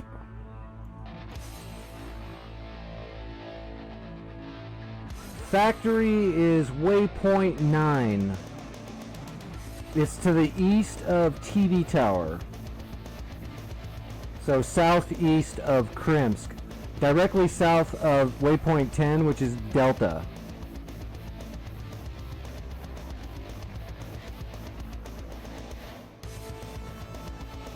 Yeah, I don't know the name of this FARP. Oh, I wonder if it's CLTD FARP. Let's click that and see what happens.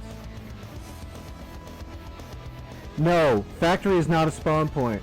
Spawn points are Anapa, which is waypoint 1. Bravo for helicopters once you capture it, which is waypoint 3. Krimsk, which is waypoint 7. And Echo, which is waypoint 12. But Bravo and Echo are only for helicopter spawns after you capture them. Which the zone commander should dictate if you can spawn there or not. Because if they're red, you can't spawn there, so on and so forth. Hey, that is the blue zone. That's the blue FARP. Good. We're spawning there. If it doesn't lag us out. They really need to fix the lag that happens in these zone role selector screens.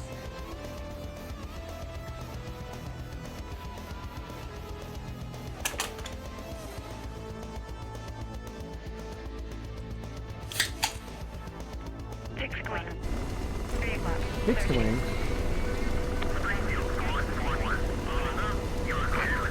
Because once you control factory, it spawns credits for your team every hour, the same as oil fields. There should be a script in the Lua that every hour, once you control them, it spawns 720 credits an hour at factory and at oil fields.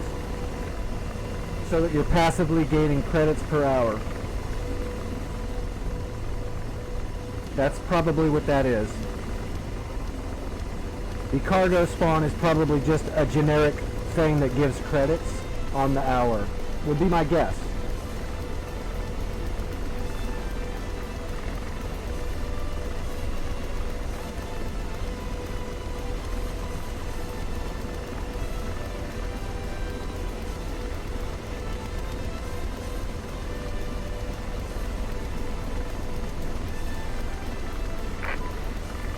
Alright, we better use real camo. We're getting serious here. We got a war to help out with. We don't want to screw our team over. We're gonna give it we're gonna try. Request rearming. Copy.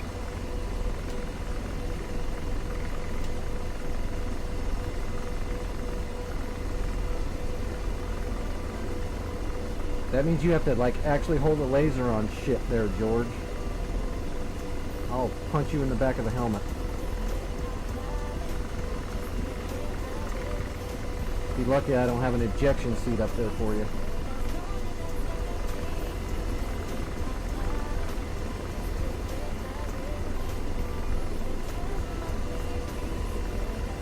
Rearming complete.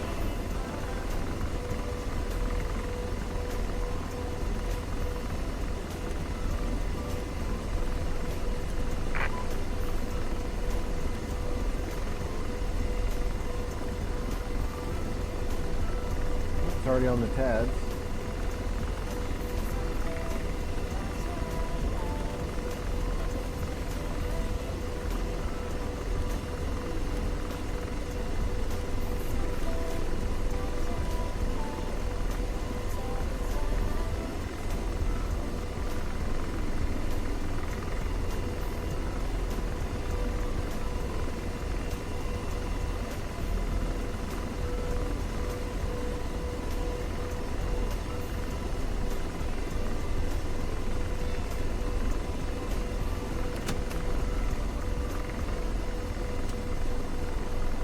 We'll leave it on auto for now, but if Teresa starts blowing all my flares on friendly fire, we're going to have to go to bypass.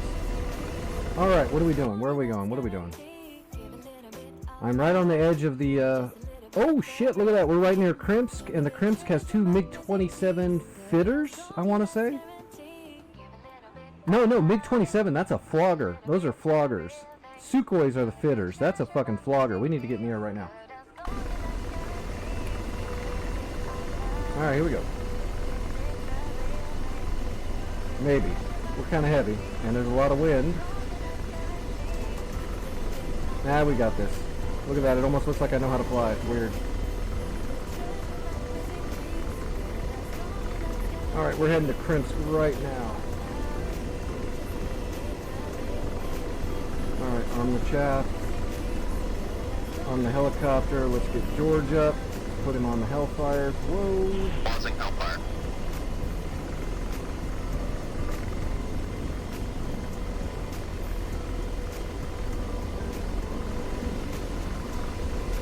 Alright, do I have waypoints already in here, or are we just going by... Nope, we're just going by the sat nav. Why am I not on the map? What the fuck?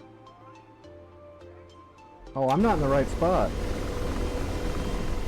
Shit, I'm all the way on the other side of the map. I thought I was over there by the home base. Okay, well let's attack these guys and we'll try to clear out the FARP over here and we'll kind of see if we can help come in. We'll pincer. Rotor RPM 5. Yeah, calm down, lady. I didn't know where we were. Bad guys right there. A bunch of bad guys right there. Here we go. Blazing. Firing. Rifle 1. We're gonna have to post up.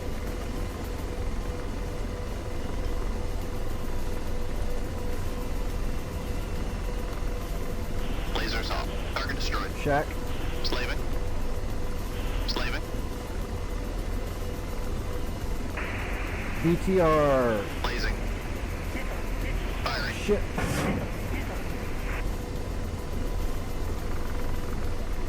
We're defensive. So that Hellfires are dead. That's too bad. I don't know where he went. No kidding. I didn't know those bad guys were so damn close.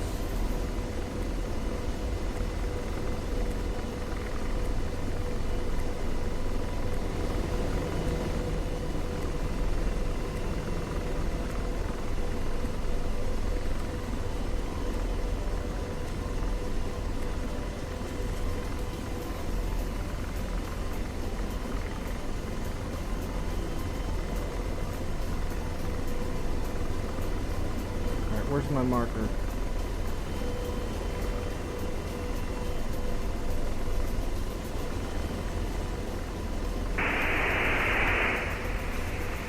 Seriously, where's my marker?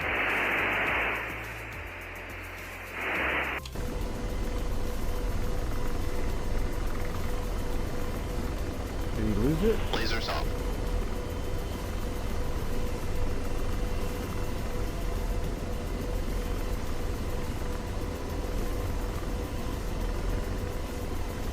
Is that not them right in front of me? Slaving. Deslaving. Shit. I'm getting fired at again. My gosh. This is a horrible spot to start in. I'm so just kind of trapped in here.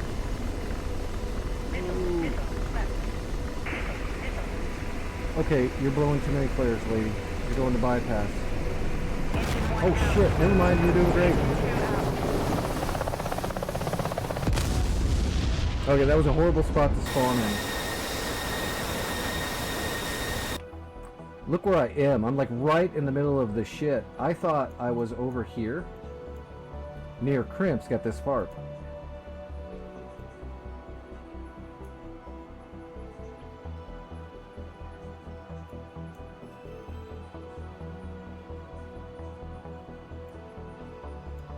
What do we got here? T90 BMP. Let's see if we can clear Krimsk area out. I don't see any SAMs in the area, which means we can probably just... Oh wait, here we go. We got some SAMs. No, we don't. What's this? There we go. SA6s, Cubs. Well, those aren't really that dangerous from over there. We can go old school. Take off from a Napa in a... Oh, let's do a hog maybe. God damn it, it's lagging on the friggin' selection screen.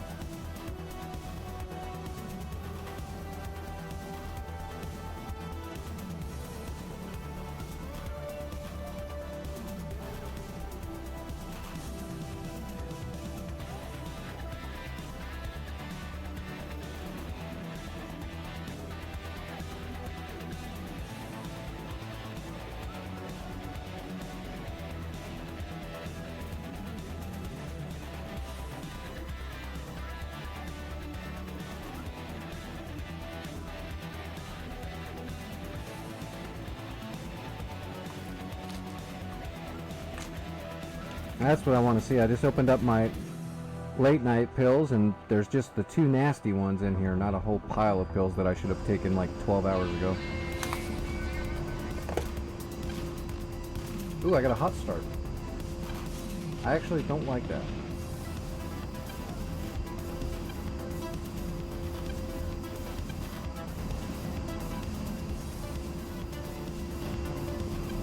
Yeah, yesterday morning, last night when I looked in there, I was like, I'm going to take my 2 nasty pills because it's pretty late. And I open it up and they're all my medicines and I'm like, oh, I did not take any of my blood meds at all.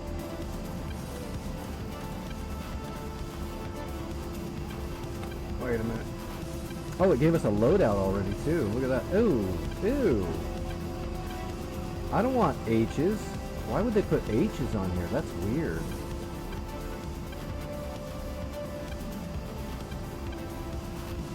Let's go D's, as in D's nuts. A couple of JDAMs, that's okay I guess, but let's do a couple of 105s.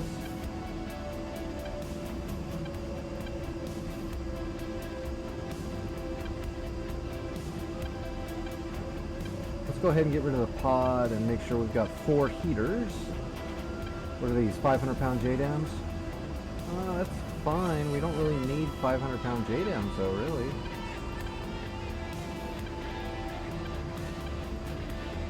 Why does it still say we're overloaded? That's totally not overloaded. The weight's not changing.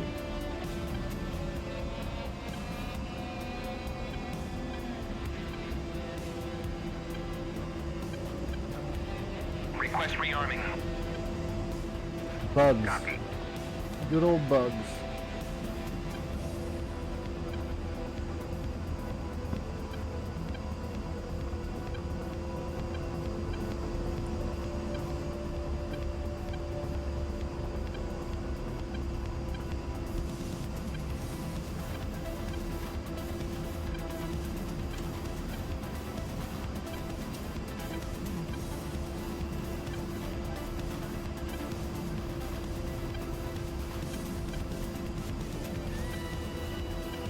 Rearming complete.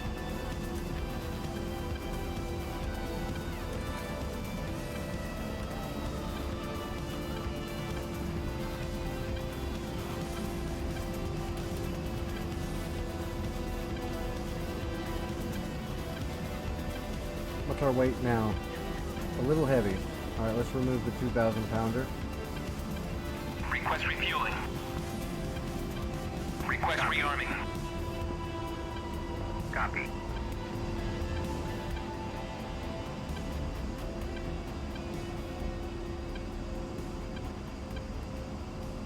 Refueling complete.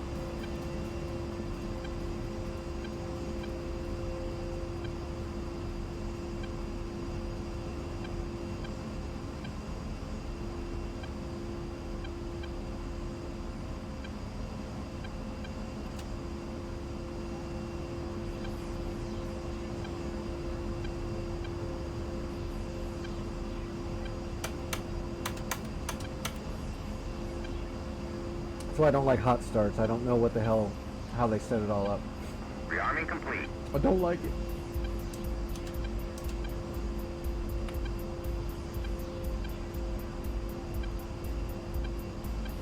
Request refueling. Request rearming. Copy.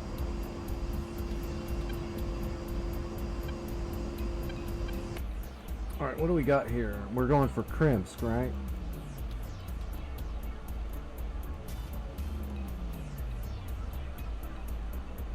So those are radars. Gaz 66 a truck. BMP is a light armored infantry fighting vehicle, basically an amphibious version. T-90 is a big ass main battle tank with a whole bunch of reactive armor on it. Refueling complete. Got a Dishka. Got a scout car, BTR, and a T-55. These are all easy shackable targets with Mavericks. T-80, that's a big ass tank. T-72 is a pretty big tank. Oh, PLZ, is that artillery, right? Let's have a look-see. Yes, artillery piece, mobile artillery.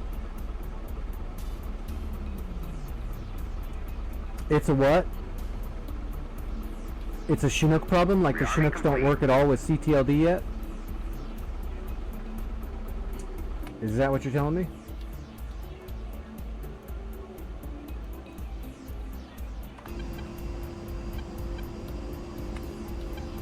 There we go, now we got it load out. Okay, so does it work with the Kiowa then? And how did you make it work with the Kiowa? Did you swip out the K-850 with the Kiowa and it just worked?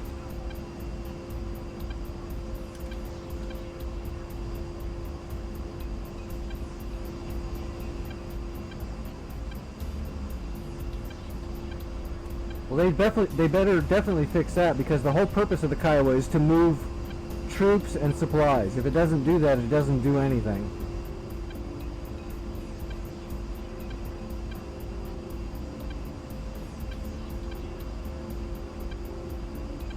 Okay, well I didn't know. Sometimes they still let them use supplies though.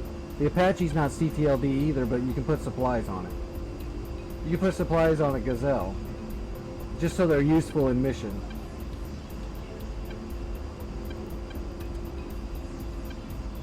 No, the server's not up, Reeves. I'm on Burning Skies, just, you know, helping the war effort there.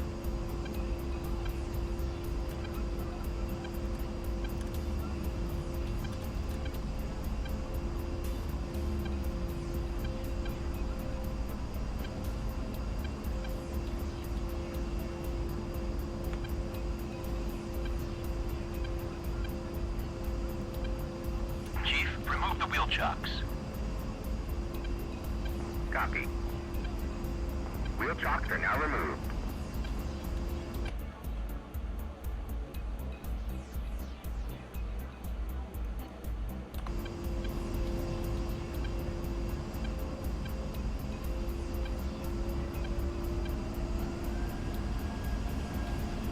Alright, here we go. Let's go blow up some bad guys. Well, we're going to tell ourselves they're bad guys. Manapa, Dodge 1-1. Request takeoff. Oh, I didn't put my camo on. Damn, my FedEx would look good on a winter background too.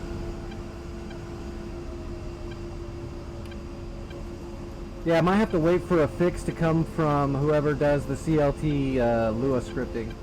And maybe that, I'm assuming Eagle Dynamics is definitely going to try to, what the fuck? Are you serious right now?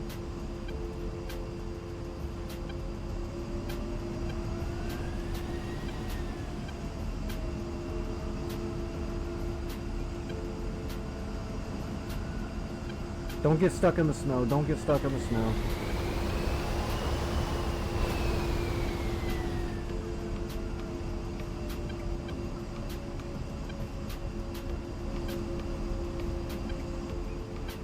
We're about to find out if you can ground fire a Maverick.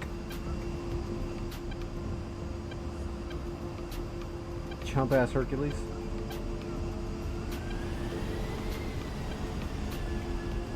Yeah, well, I'm gonna lose a game of chicken with a fucking C-130 Hercules. But if we were in the air, he'd lose that every time.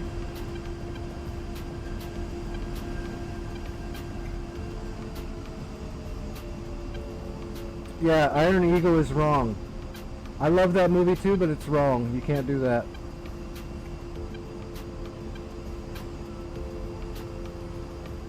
There's already safeties literally built into the system of the Viper to launch, so you can bore sight your Mavericks on the ground. You can go into simulation and simulate fire them on the ground so you can activate them on the ground. That's the only way to activate them when you've got weight on wheels. You cannot fire a Maverick on the ground. That's just movie magic. Guys, 1-1. Are you looking clear for takeoff? Can't happen. Guys, 1-1. Minerva, you are clear for takeoff tonight. Climb 300 at USE. The only reason why you can power up the Mavericks on the ground is if you put them into sim mode, so you can bore sight them with your TGP before you take off.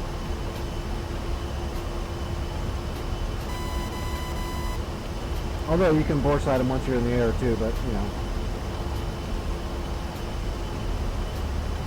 Whatever the pilot wants to do. You can bore sight them on the ground or in the air, whichever floats your boat. Probably easier, depending on where you're taking off from. A lot of places have a spot so you can bore sight them on the ground nice and easy. Ooh, look at that wind. It's a little windy.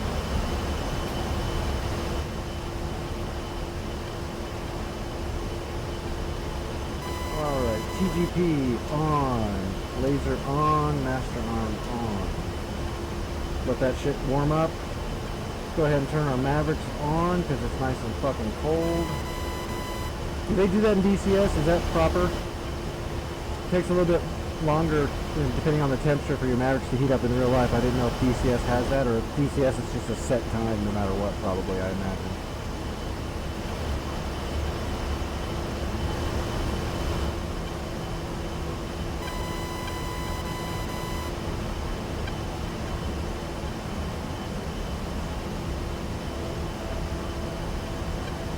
Do we already have waypoints? That's a MS-14. Is that crimps? Let's find out. Alright, soy the HUD. Let's go up to... I can't read that. MSN-14 is actually waypoint 15. Yep, that's it. That looks like crimps over there, so let's get the TGP's warming up still. Shit. That looks like crimps. I'm pretty sure that's crimps. That'd be nice if we already had a waypoint there.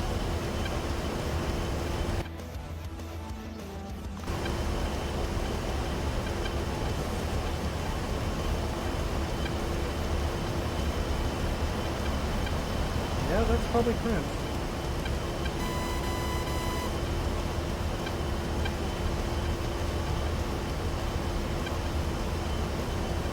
Ooh. Cloud layer looks like it's only at about 7,000 feet maybe. It's pretty low. Come on, baby, heat up.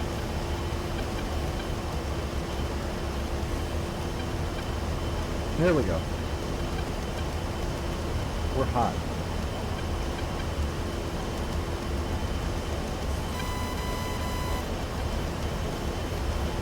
Oh yeah, that's crimps all right.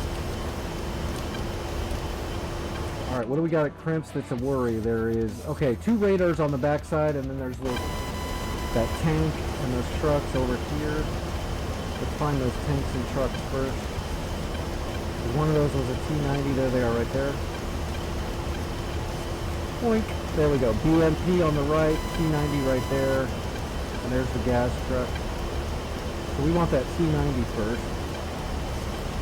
So let's aim at the bottom of the tracks there. Mark GPS there.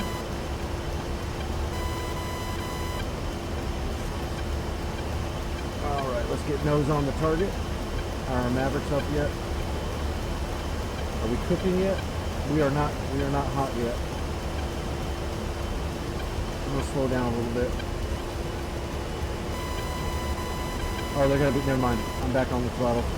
They're gonna be warm in just a second. They're almost at 3 minutes. That should be enough. There we go. Alright, we gotta get through the cloud. We gotta get lower. IR doesn't work very well through clouds at times. Alright, let's slew the Maverick. Point. Alright. Now we just got to get it to about 7.9 miles and we will pickle off that, oh no. Isn't that a bitch? Alright, we're going to go to the right here a little ways. I don't want my Maverick to hit that tree and fuse on the tree and not get to the tank. We need the Maverick to make contact with that T-90 to make sure the shape charge blows through the tank and not into a tree. There we go. Now we're getting a good shot.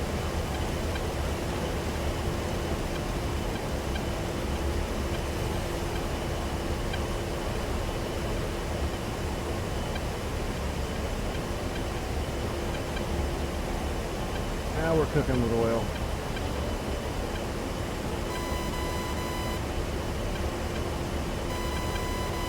Alright, let's get our cross in the keyhole. Wait till we're within range. We should get a contrast lock at range. Usually around 8.5 miles. But you always want to kind of hold off until you get to about 7.9 miles to make sure your Mavericks can get there. You can fire them farther away if you're higher up in the air, but with a hog, you're usually looking at 7.9 miles, because usually you're not firing from friggin' 12,000 feet in a hog or 15,000 feet. We're close air support, not Viper air support.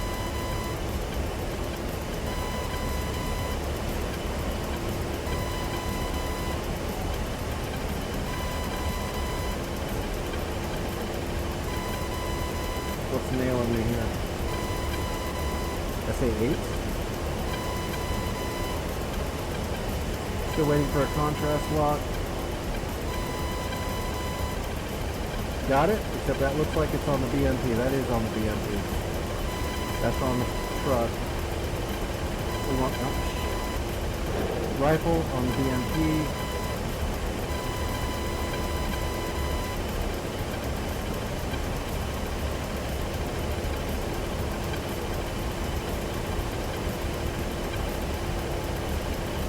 Got it. Rifle. There we go.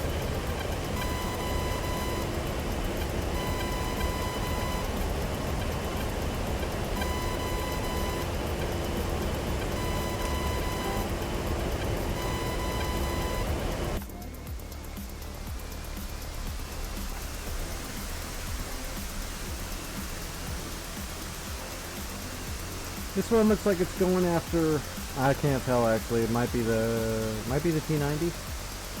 Yeah, I don't know. Yeah, it's the T-90. They should hit almost the same time. Yep, there we go. Boom, boom. Alright, reset the Mavericks. We do not need Mavericks for the radars. What else do we got going on here? Okay, we need to gun the truck and we need to gun the radars here. So let's go back to the dip. Alright, activate the gun, and here we go, rolling in.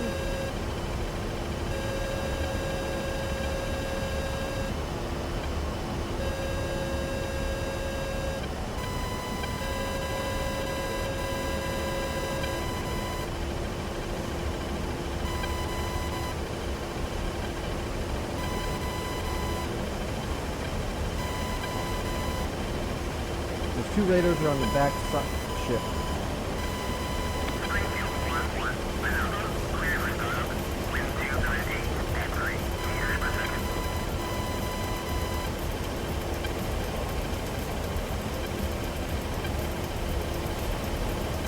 I don't think that was an enemy firing on me, but I just want to make sure. I think that was a Hornet flying overhead. Friendly. Oh, ease off the throttle, buddy. You are hauling a little bit too much mail here. Yeah, that's that Hornet.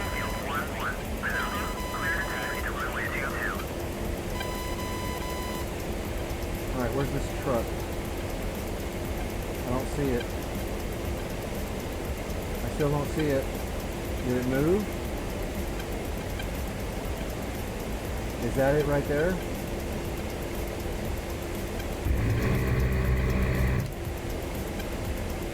That's not it. That's not it. Where'd the truck go? Pull up. I lost the truck. Altitude. I don't see it. There's the radars.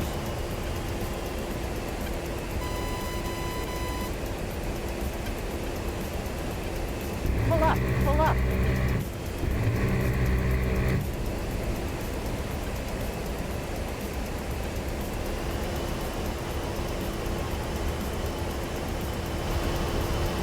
There it goes. I was gonna say that's a pretty tough ass radar. There's a little, that's the little EWRS right there. Yeah, that's that little box right there. Let's come back around and get that thing.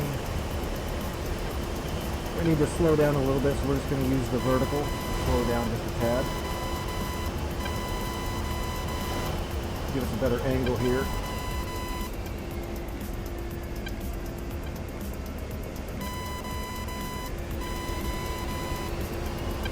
Good yo-yo. Okay. We're gonna get this little radar right here. We're not gonna use the gun pack, we're just gonna burst it. Pull up, pull up.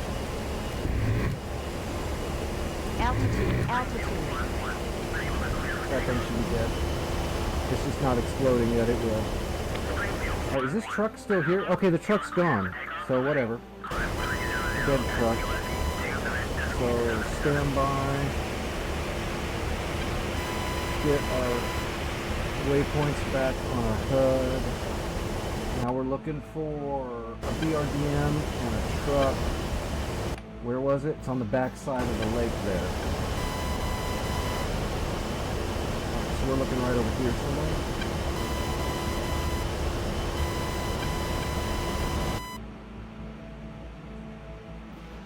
Right near the road. There's a road there.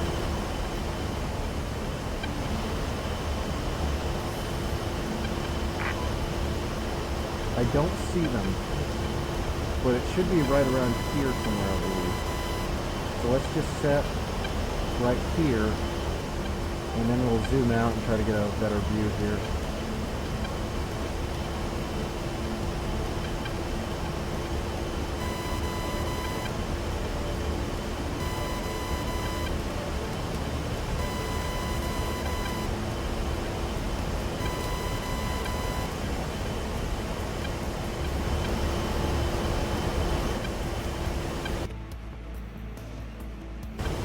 About where they are.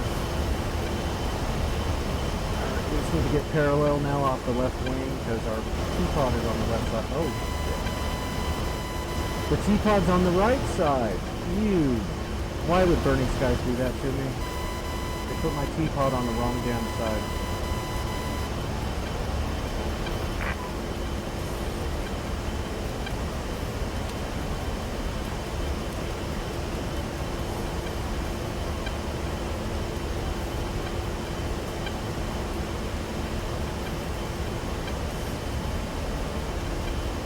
Is that them right there? No, that's been blown up already.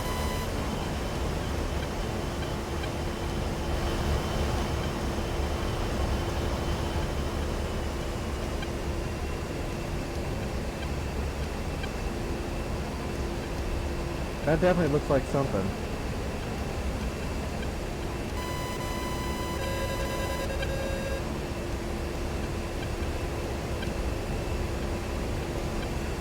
Oh yeah, that's a technical right there.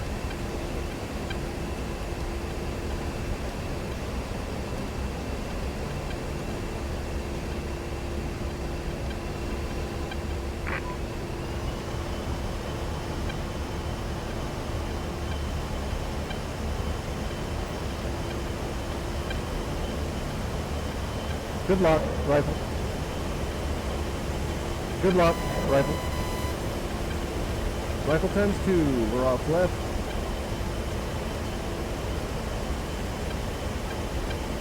Piece of cake, right?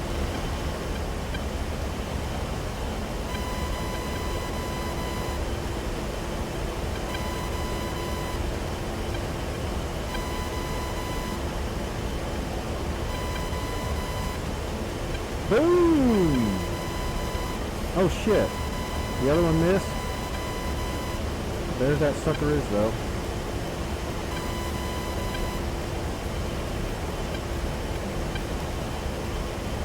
We got a good actual point track on him. We did anyway. Come on, button. There we go, that'll work.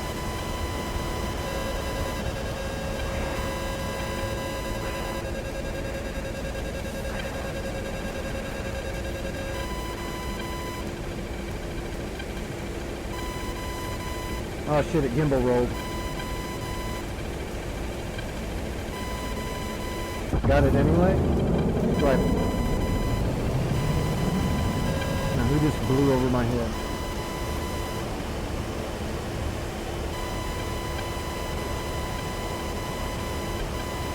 Boom! Right in the exhaust pipe. Gotta love it. Alright, what's next? Oh shit on me.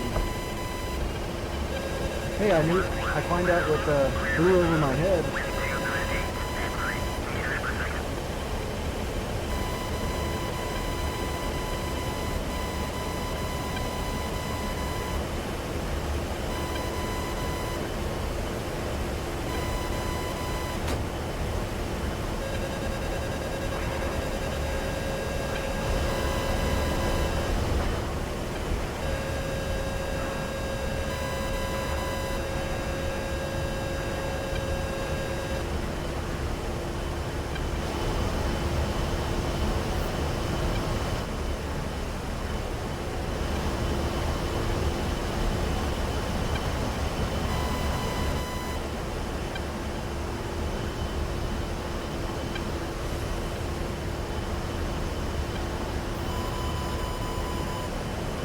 Pull up, pull up.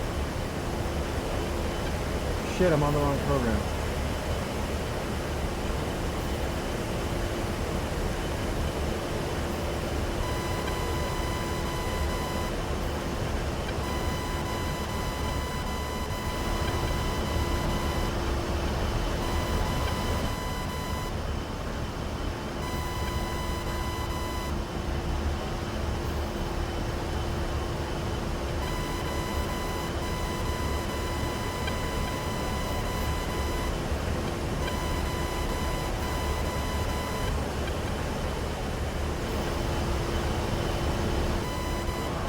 How's my engine? Still alive-ish. My head tracking's not doing too good though. I really wish I had a good head tracker. Pull up, pull up.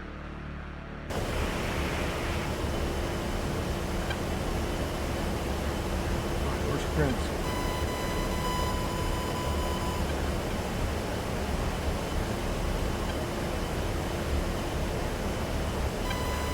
I see you, buddy. He dead? He looks dead. He's dead. Thank you, dude. Whoever that guy is, that just kind of helped my butt. Oh, there's MiG-21 coming in behind you, though, dude.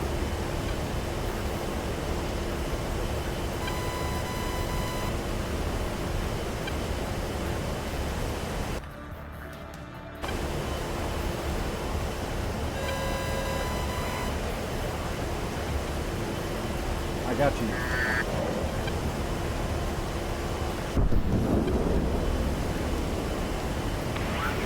Go hug missile!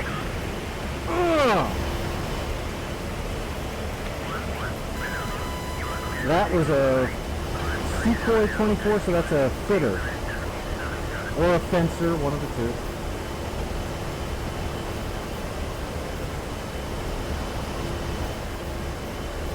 Where'd that other guy go? Okay, I'm assuming the Hornet can and the Eagle can take care of the fish bed. Please, dear God, I know you guys can do it. I'm damaged. What am I leaking? I'm not leaking anything. Oh God. That's kind of why I'm pulling bad though. Look at my stab. Missing like half my stab. Go ahead and punch out that master caution now that we know what's wrong. I'm not leaking anything. It looks like I got good hydraulics. Yeah, good pressure. I'm alright. Just a fresh wound. Just a scratch. Alright. Oh, look what respawned. That sucks.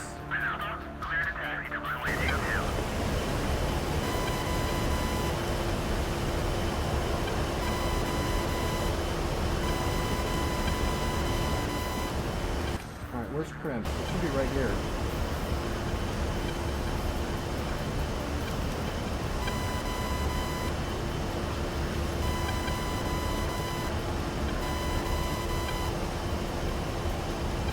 I've only got one Maverick left, and it's gonna have to go at that 290.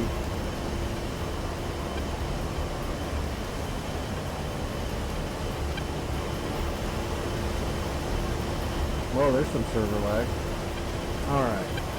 There's Crimps right there, so we're looking for... There it is, right there. I see the 290. Roughly. I know where it's at. Should be the one in the middle.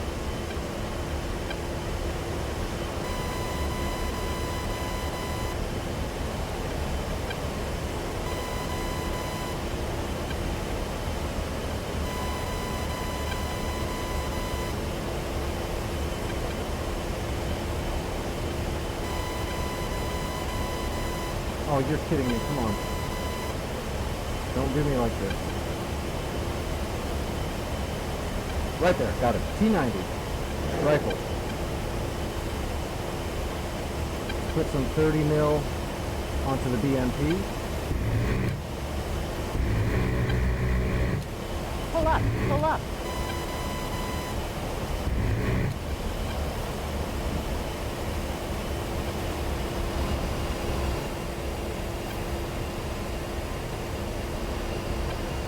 Alright, I think I got all three with that pass.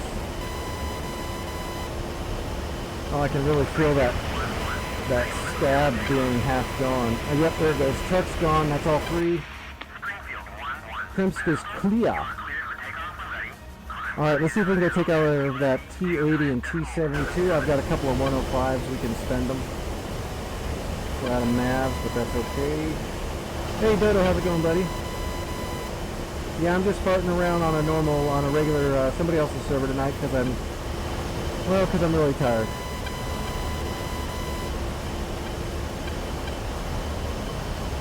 Just some nice chill flying. Helping out the blue team in the war.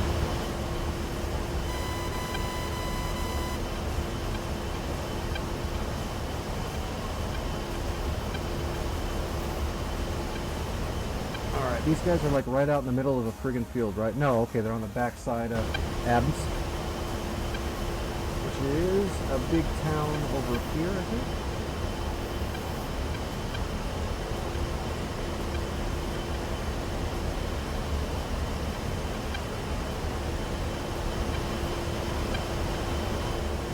Oh, was that you that was up in the air when I was trying to dodge fish beds and fitters and shit? I saw a Hornet up there.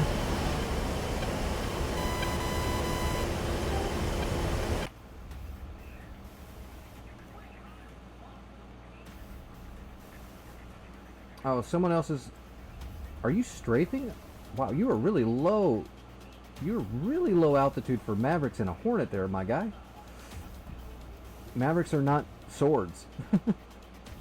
Alright, let's go get this cord in the BRDM. If they're looking south, we'll go north.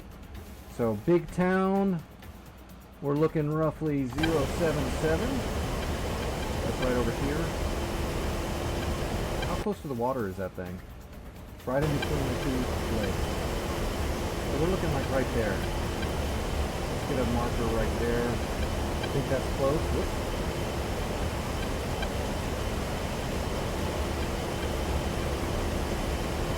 Oh, you were in the Eagle? Okay, yeah, I saw the Eagle up there too.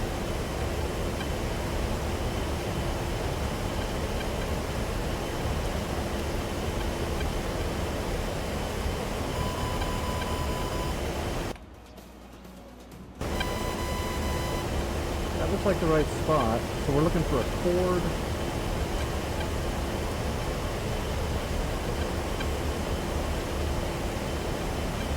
Scan the horizon here.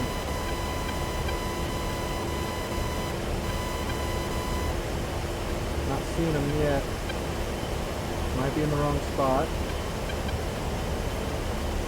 Wait.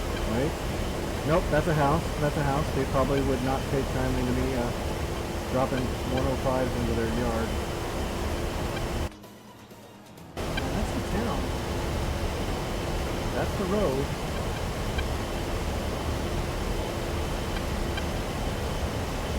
Wait, is that them right there? The crossroads here? Right there? Is that them? No, that's nothing. Oh, they're on the other side. They're on the other side. I'm close. They should be right around here. There they are. Got them. Alright, mark on the ground right there. And we're going to put 105 in between the two.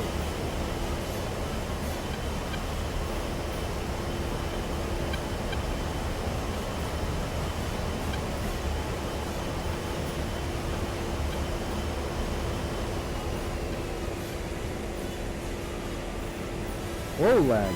Jesus, server.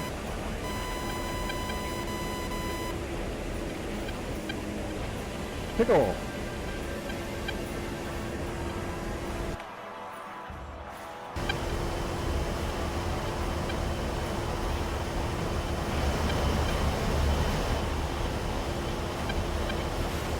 Let's head back towards Prince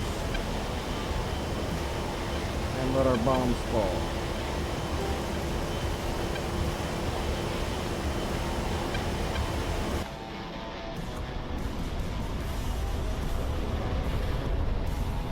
Don't fly real low there, Mr. Hornet. Shit's about to get explosive.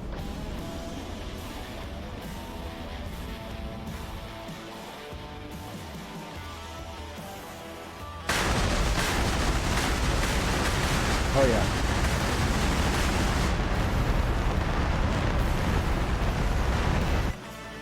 What the fuck? You're kidding me. Oh, what happened? Oh, you're shitting me. I was like, why are those trucks not blowing up? Those 105s are blowing up. It booted me. That's weird. Damn burning skies. Fix your shit. I'm just gonna say that 105 would have killed both of those vehicles. For sure. And then I would have done a bunch of crazy loopy maneuvers and then landed my A10 on a Napa and did like a nollie kickflip and grinded into the tarmac. Hell yeah. Recognize.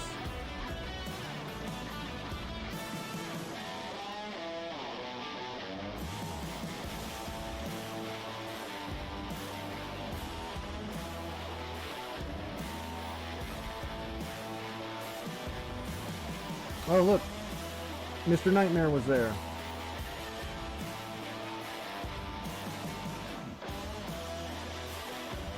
Has Burning Skies just been unstable since 2.9, or is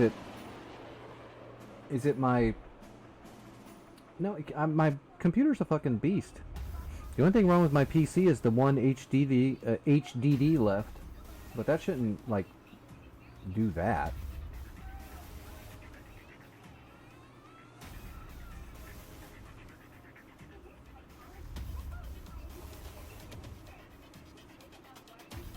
Oh, what time is it? 3:30.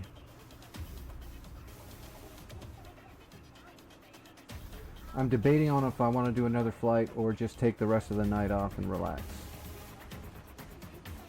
I don't know. Like, I always want to fly, but I also want to recover.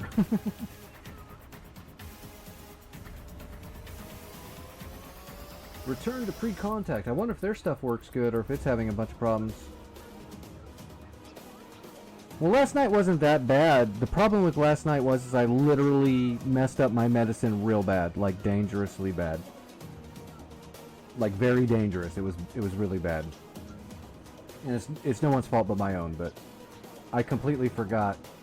Like, I took my pain medicines correctly, but the problem was, like, when I get up in the morning, I've got a routine to get my body going. I've got to take a pain med, and then I've got to start stretching all my limbs and get working again before I can get moving out of bed. When I finally get downstairs, I take my vitamin packs, and then I take my blood medicine, and then I take a few other medicines. And I need all those medicines I take early in the morning to live. If I don't take those medicines, it's not like I might get sick later. These are medicines I have to have because of my artificial implants and shit. So if I don't have the medicine for that, I've got like 72 hours before my body starts shutting down, basically. Well, yesterday I forgot to take all of that. When I opened up my medicine thing late at night, because I take a couple of other medicines that I have to have late at night. When I opened up my medicine, all of my morning medicine, my blood meds, all of it was all still in there. I didn't take any of it. So I had to take it all at once and then try to stay awake to make sure I'm okay for a few extra hours. And then I got a little bit of sleep, and then I woke up today and I've had to double dose my pain medicine because my body's a little wrecked now from all that. But I'm feeling a little bit better now. Hopefully by tomorrow I'll be completely back to normal. Hopefully by tomorrow my payout, I'll be fine. Don't worry about it, Dodo. I'll be fine. I've been dealing with this shit for like 11 and a half, 12 years now. It's just, forgetting all that medicine for that long is dangerous. Because that can cause my body to start throwing strokes pretty quickly. Because of all the artificial arteries in my body, all the extra tubing they had to install in me because the genetic disorder destroyed my arteries. So I have to take those pills or else I'll literally just start generating clots that are going to cause me to have all kinds of different embolisms and strokes. And that also makes you feel really horrible.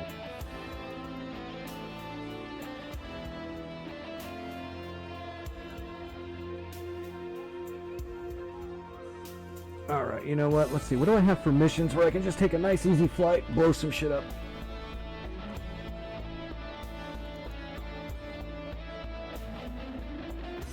No, I'm alright. I mean, if I'm not flying, flying is a little painful with my arms and abdomen and stuff. It would be better if I hadn't flown in real life so much. Because one of my problems is because all the damage in my abdomen and my legs that hurts so bad. When I'm flying, I can't help but kind of feel the muscle memory of G-forces when I'm turning and stuff. And that causes my abdomens to flex and stuff just like it would in real life. And that fucking starts to hurt. Because my body's so messed up. I've got dead muscle in my legs and abdomen, and I've got a bunch of destroyed nerves, and I've got a bunch of nerves in my abdomen that doesn't have any myelin around it anymore. So that causes all kinds of shit. I was not a military aviator. I wasn't able to, but my family was. I grew up around it, on bases and around pilots. I did fly my whole life until I couldn't fly anymore, but I was not able to join the military to fly Air Force. I know how. I've been in plenty of them, but I was not able to serve, unfortunately. I actually personally wanted to be a helicopter pilot. That's what I wanted to do. When I was a kid, I grew up around all kinds of military and aviation, but the thing that really brought me in that made me want to do it was the AH-1 Cobra attack chopper. The very first, the preeminent first attack chopper. The precursor to what the Apache was. I love, and they still use them today, except they've got a whole new sensor suite in them. So now it's the AH-1 Zulu, and those things, and they call those the Viper actually. But that's what I wanted to do.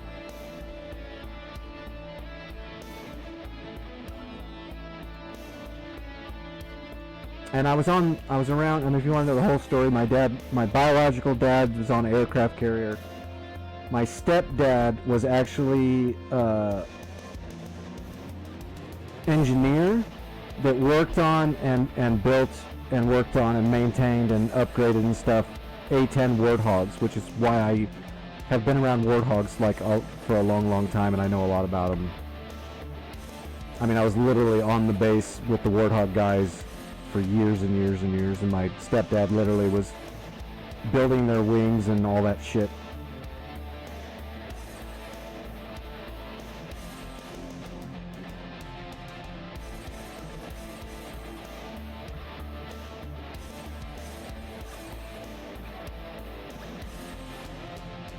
Now, my helicopter experience in real life is not near as much as actual normal aviation, but I have been around helicopters. I know how they work. I know how the mechanics are. I do know how to fly helicopters. But real life experience, I've only gotten to personally hold the controls and fly a helicopter a few times, and that's only because a friend of the family had their own helicopter.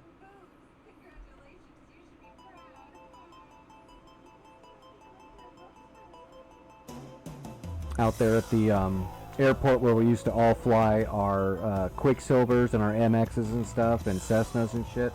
One of those guys had a little, God, what's the name of that helicopter? I don't know why I can never remember the name of the fucking helicopter. It's a small helicopter. They're really stable and they're really great trainers and learners. Robinson. There we go, Robinson. Oh, I'm sorry to hear that, Reeves. If it makes you feel better, my biological dad is really cool, and my stepdad, who is the hog guy, was kind of an alcoholic piece of shit scumbag who stole everything from my mother, who died suddenly, and left it all to his kids and not to me and my brother. So he was cool about the warthogs and all that stuff, but he was a piece of shit. He kind of fucked over my mother pretty hard and my whole family.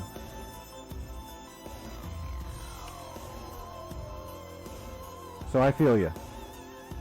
He was the nicest guy though. Like if you're just hanging out with him, and he was really good to me sometimes. So it's not all bad, but in the end he was a turd, as so many people's parents are sometimes.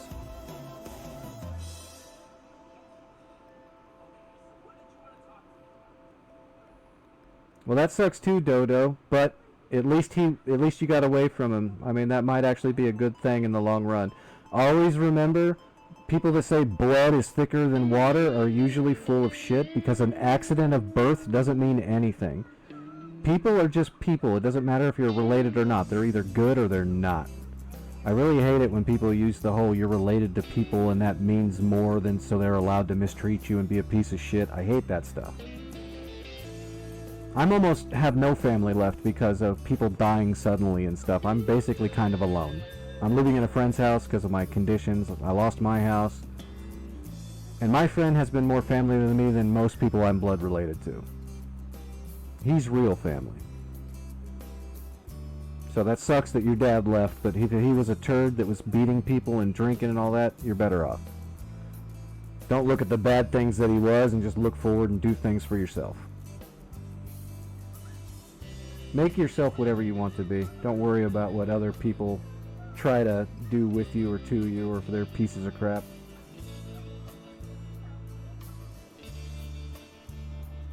That would be my opinion on the matter anyway. A lot of people get hooked up on that family stuff, and it's like, yeah, family's great. Family's awesome. Family's got nothing to do with blood relations.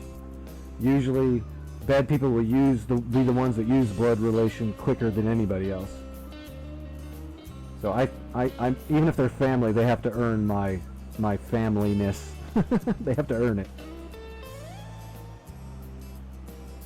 I just treat everybody give everyone the benefit of the doubt and almost treat everybody like they are family until they're not. And that's the way I kind of do things. Everybody's got a chance.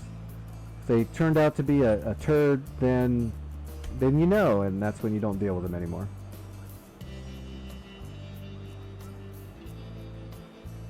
I thought I had some Syria. Oh, you know what? I've got a pretty good Persian Gulf practice map. I haven't done much with it, but I added some stuff. That's a pretty good one.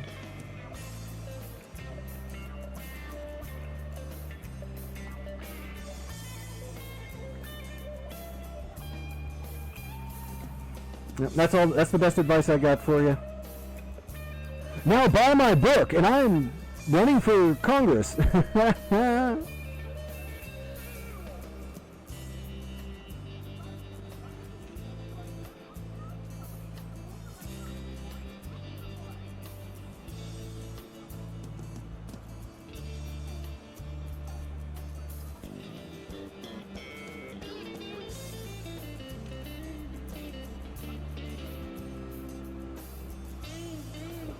Alright, it's been 2 hours. While it's loading, let's check the old PayPal account and see if Twitch has transferred my dough. No, they have not. Come on, Twitch. Daddy wants 3 new planes on Flaming Cliffs. Daddy wants to fly a Sabre and a MiG and a Tiger. I've flown the Tiger. I like the Tiger. I probably wasn't going to buy one anytime soon, but I like the Tiger, so if I have it, I'll use it. I think it's a really fun plane. Except I want to paint mine black with red stars and call it a MiG and pretend like I'm a trainer at Miramar, because that's what they were used to. Like, is that an F5 Tiger? No, that's a MiG. Right next to our Skyhawk MiG.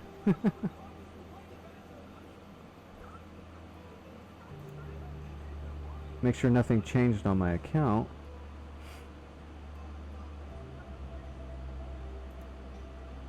Nope, I am definitely available for a payout. Yeah, it just hasn't happened yet. It'll come through. Probably while I'm sleeping.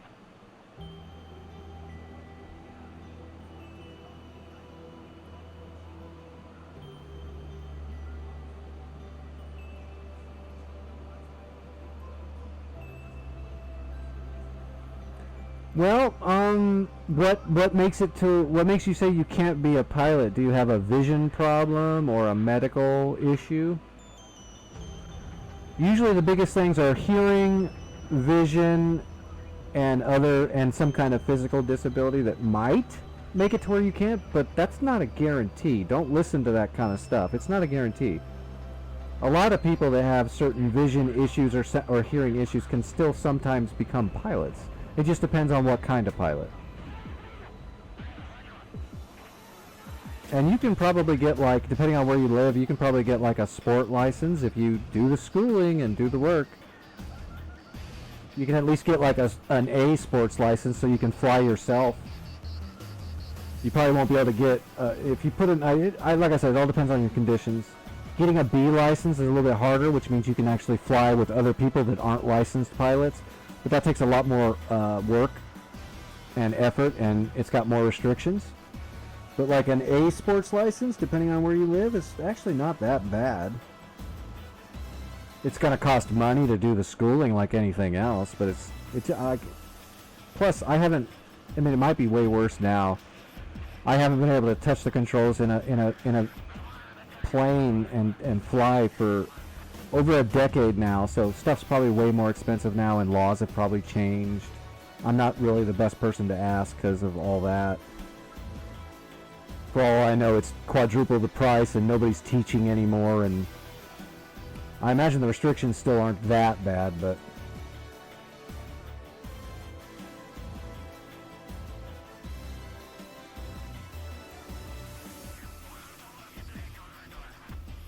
well, here's what you do. You find out what you're good at or whatever, and get a good job and start saving your money and working your butt off, and you can build your dream and you can take lessons later. If you do well in life and you really bust your goals out and don't waste your time or your effort or your money, when you get older and you have more time and money, you can probably get an A single pilot license. I'll tell you what, the airport where we used to fly out of in California, civilian that was off base, there was a lot of older guys that did just that. They worked their ass off, and then when they got a little bit older, they were able to build their own like MX planes and stuff like that, which is cheaper because you can kit them and learn and go to school for it and have their own plane. Also, places will rent out planes and hangar time and stuff like that. But just because you're in a poor family doesn't mean you're personally going to be poor. It's what you make of it. Go to school, do well, learn things, be smart, have goals, and actually achieve them and progress forward with them. Don't let people tell you no until you have no choice.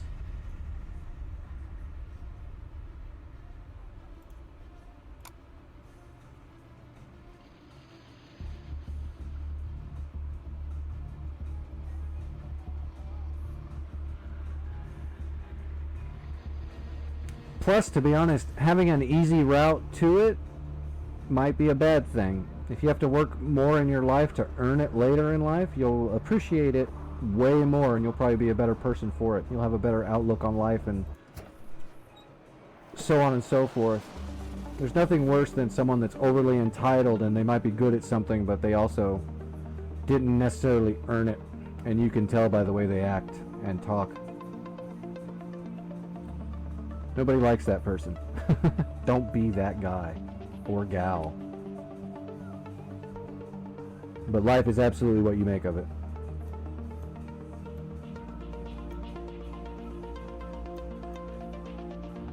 Alright, let's go. What do we got here?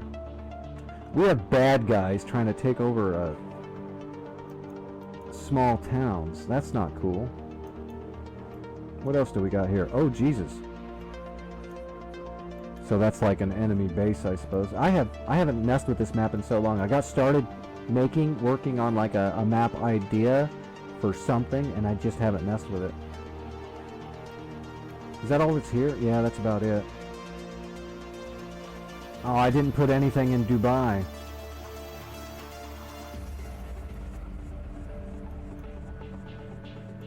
Alright, we're at Abu Dhabi. Let's take off and go hit this town. We'll just take some Ks.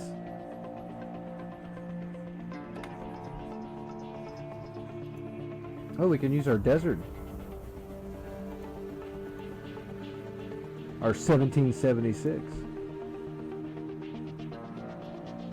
Request rearming.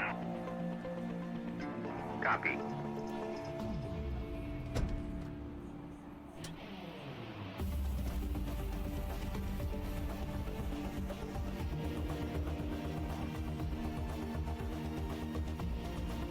I don't know the QFE of Abu Dhabi.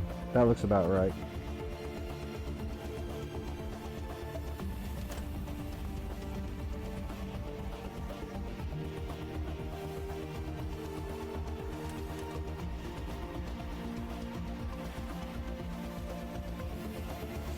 Rearming complete.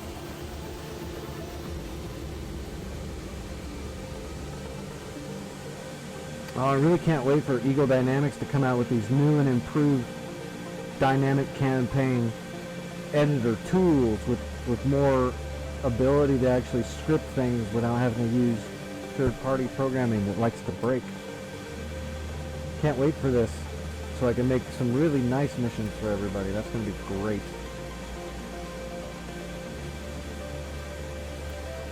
I just don't know how long it's going to take for that to come out.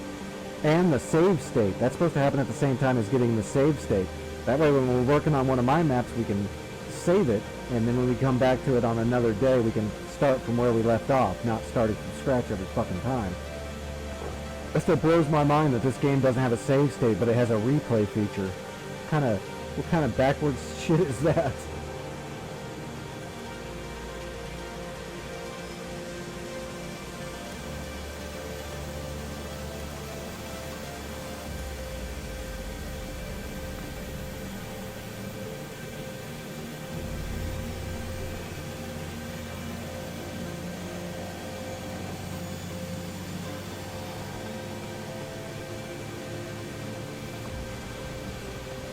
I need to get a new helicopter too. I need to get the hip. That way I've got a transport chopper. And then I need to get a Black Shark 3. And then I need to get a Kiowa. Then I need to get a Gazelle. And then I can get a Chinook. And then I can start working on Warbirds, because that's going to be fun. I'll get the Normandy map and the World War II asset pack, and I will get a bunch of Warbirds, and I'll start making Warbird maps too. Do some World War II shit.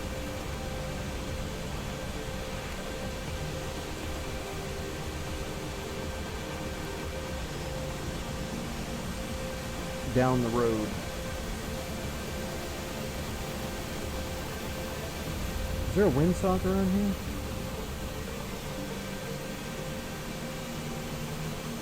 Nope. I guess I'll figure out how windy it is by taking off and watching it fucking push me around. That's great. I probably should have chose a different spot to spawn. Although I think this is where it generically put me at Abu Dhabi.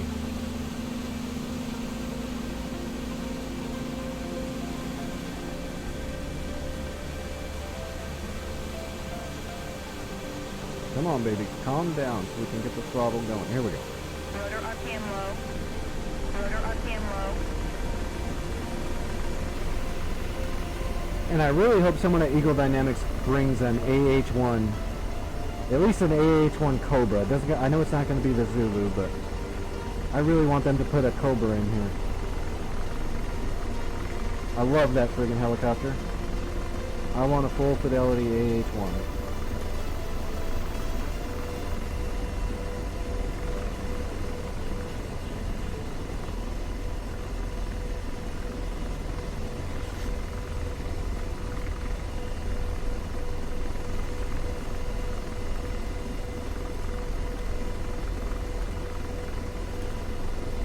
Alright, George. I did not bring a longbow. It's all up to you on the T-deck, buddy. Let's choose E. Yeah.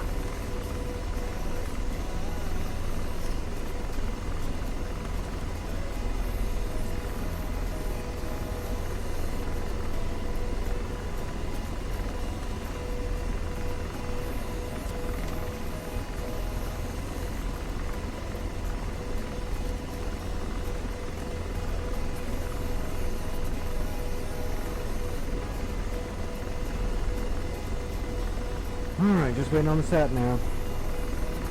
See, it's 4 in the morning. This will definitely be my last flight. As soon as I'm, especially because I'm in a helicopter and this is going to really, really make my arms super sore already. Alright, sat nav is up. Let's see, where are we going here? Pan. Alright. Looks like it's right here, right?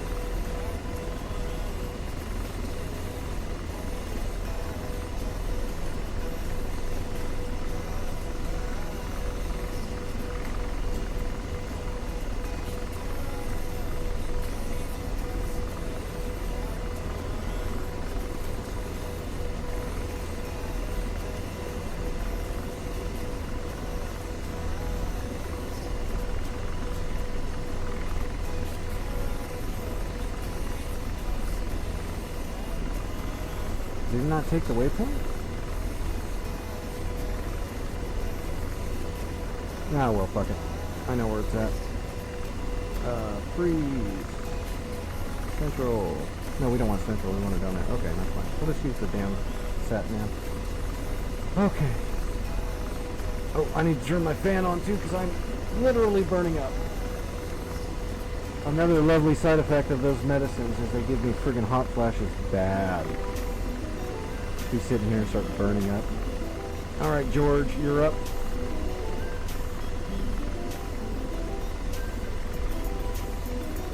Here we go.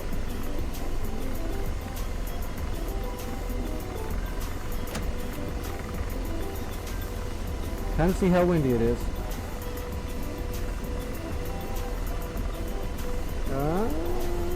Not too bad, not too bad. Oh, she's definitely blowing me a little bit. Make sure we don't run into anything here.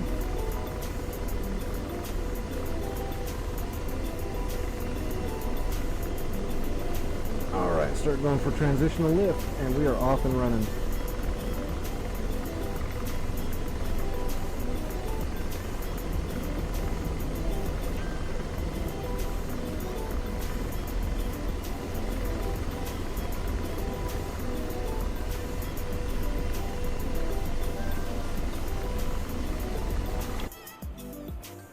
Yeah, that's the buildings I was thinking of.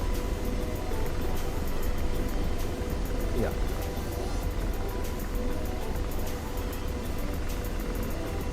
Let's get our stick trimmed out here a little bit. That way I'm not stressing the shit out of my arm trying to hold this thing.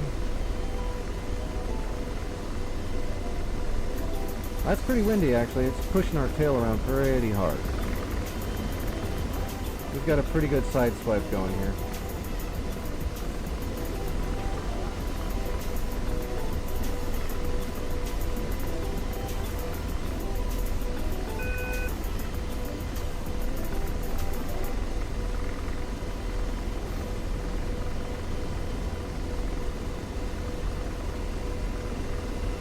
Yeah, look at that. Nose to tail trim is going to put us pretty far out and push us to the side. So yeah, it's a little windy. A little bit windy. I'm torquing a little bit too, though. I could probably ease up on that.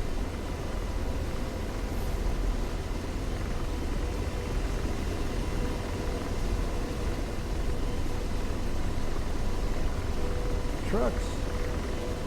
I come in peace, sort of.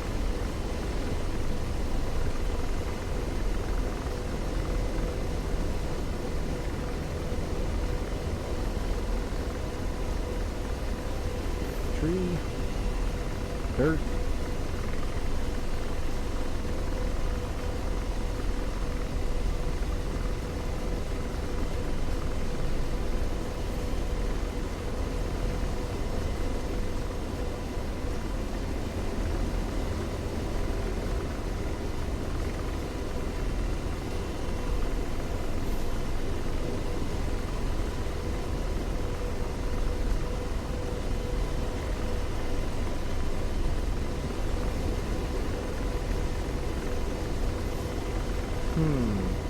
I think it's that trio of buildings, right? Not the 3 blocks, but the one above it that looks like a solid length of buildings, but it's actually segmented right there. Right there, right? That's where we're looking, I think. Oh shoot, I've got a marker. I think it's here. I think that's where the enemies were, right there where I've got the cursor on the MFD on the right. Trying to point at it with my iHads when I can just turn the cursor on and use my cyclic. Right there.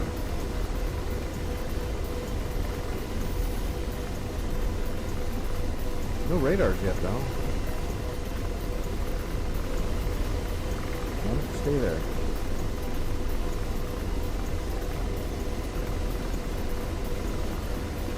Let's go to attack. I don't have any nav points set up anyway.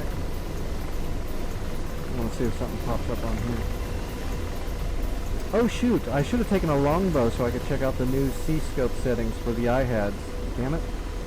I think it just shows the symbols in the iHads. It doesn't show the C-scope itself, I don't think. I think it just shows the symbology. So if I had a lock on the longbow, if I looked my head over at it, it would show the symbols where they are. Which is fine, that's cool.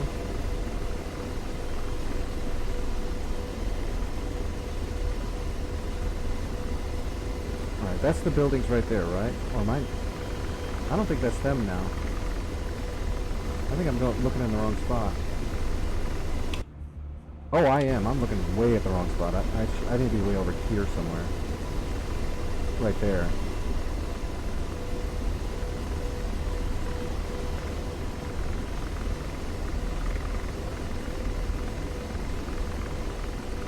Oops.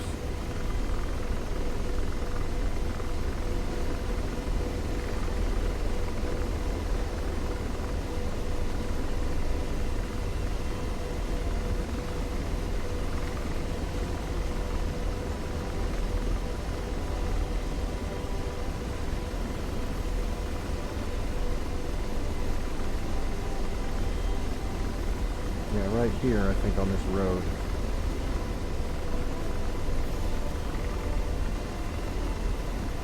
Alright, George, are you ready? Pausing Hellfire. Missile mode blowout.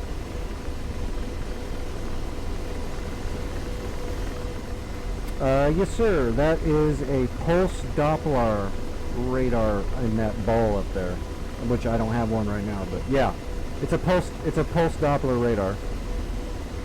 That's the longbow. It's a fire control system, so instead of using the TDAC and the laser to laser lock something, you can use the Doppler to pulse out a radius out there and lock onto the signatures that ping back.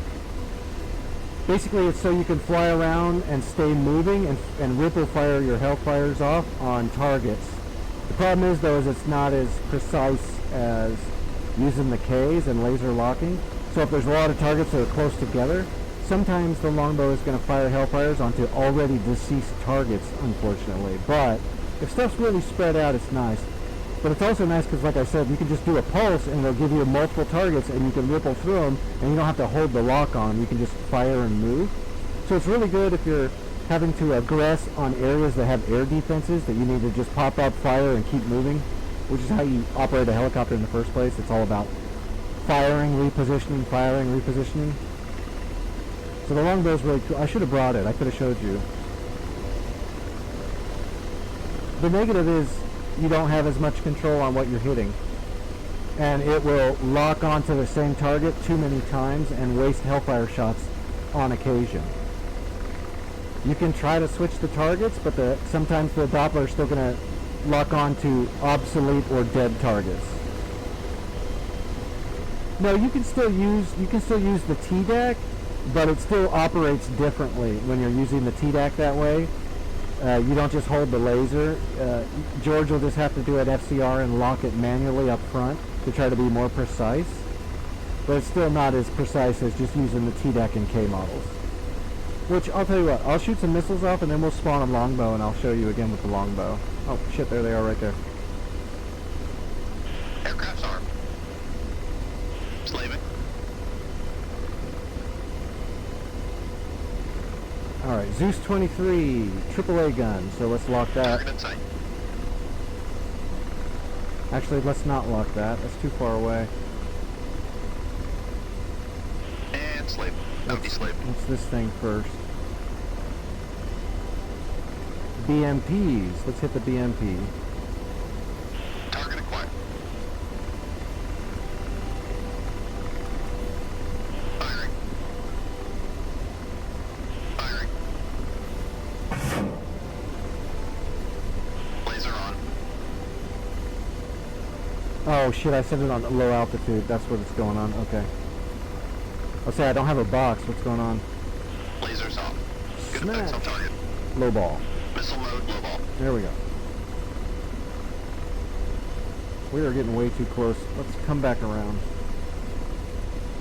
Copy. Ceasefire. I was talking too much and not paying attention. Almost cruised right into range of those BMP auto guns. I definitely don't want to get too close to the Zeus 23.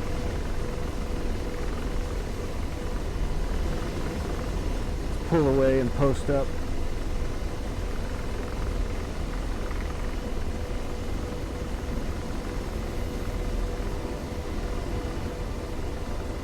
Nah, it doesn't take long.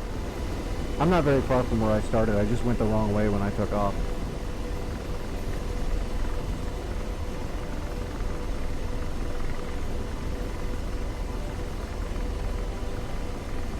Woohoo! Aircraft's armed. And slave. Empty slave. Alright, there's the Zeus 23. Laser on. Got a box now, because I'm on low ball. Get lined up here. Good box, right. Engaging. Missile forward. Oh shit, come on. Lasers off. Good effects on target. I was too close. Those BMPs put a damn... Missile right. Missile pass right. Right. One of those BMPs loaded an ATGM in the barrel of their gun. I think I defeated it. Whoa, that was close. Woohoo! That blew up right below us.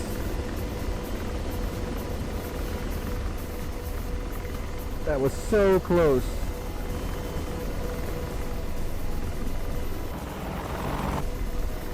Alright, where's the button that makes George change his pants?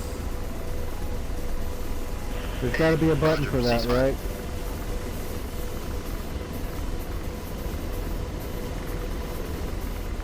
Well, that Zeus 23 is an emplacement, so it's a gun that's like bolted into to the ground. Copy. Ceasefire. So there was probably troops around it. There's like a little, it looks like there's an outpost on the road there. The BMPs are down the road, and then where that Zeus 23 was looks like some kind of road outpost. So there was probably a bunch of troops standing around when that hellfire hit. So they're having a bad day.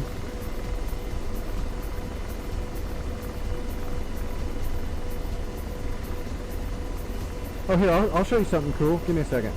Let's see.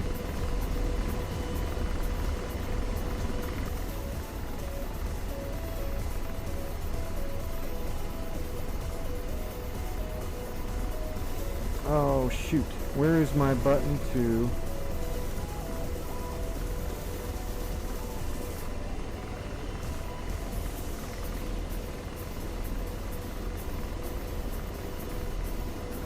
This is the TDAC in the front seat.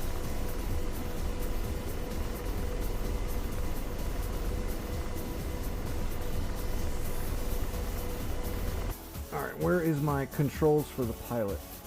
I haven't jumped in the front seat in a while. Alright, yeah, CPG, we're on that. What is the...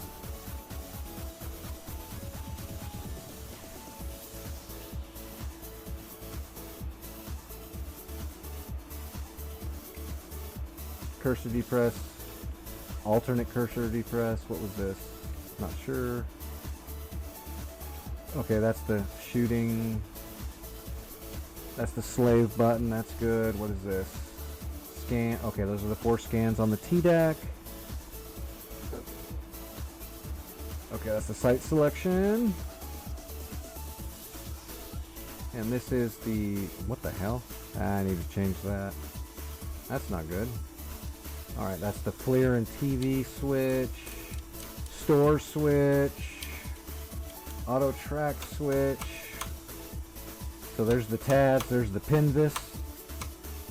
That's the bore sight, the polarity change. That's the FC scan.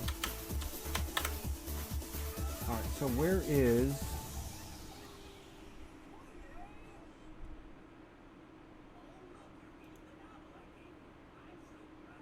B? Is that what it is? Yeah, there it is. B. Alright, so we want to slow down, buddy. Copy, just slow one down. See, George is in the back flying now, so I need to stop him so we don't fly into the enemy here.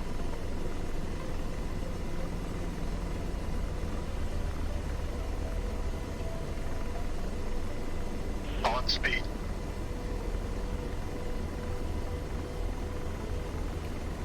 Alright, so let's see. We need to change our acquire.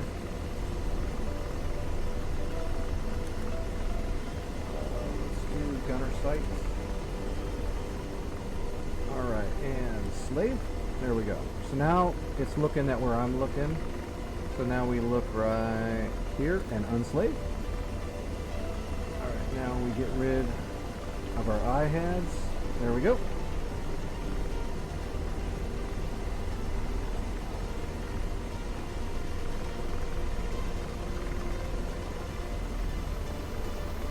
Okay. So, alright, where was my zoom? Good. No, that's the FCR. Oops.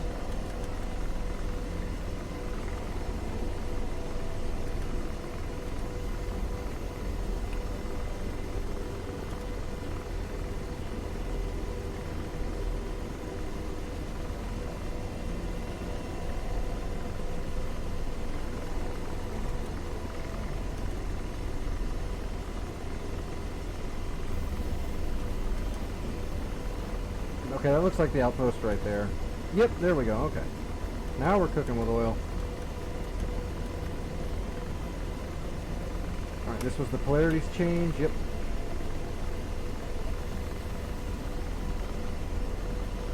And this was the laser? No, that's not the laser. I really need to rebind all this stuff to make sure I've got the controls all set up. Fixed, trajectory, direct, yes, yes, yes.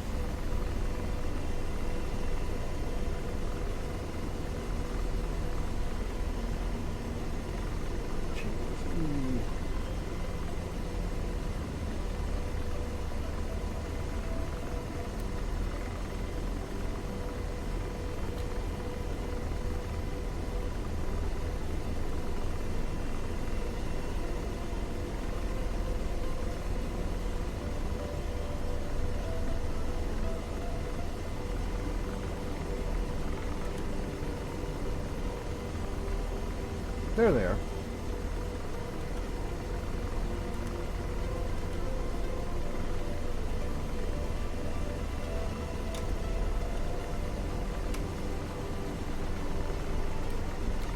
Why is my laser not firing though?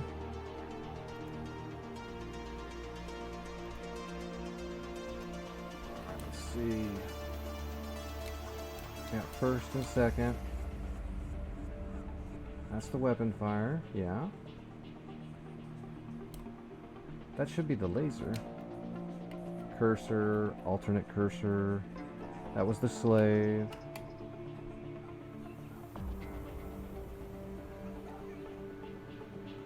That's the zoom. What was this one? Oh, that's the TADS and the pinvis. Right. Which we just use the TADS. The pilot uses the pinvis mainly.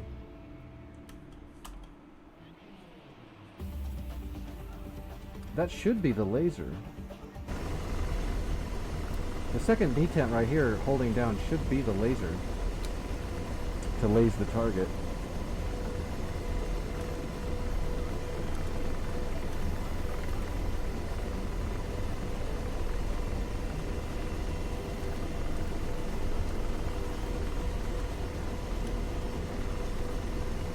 That's set. That's good.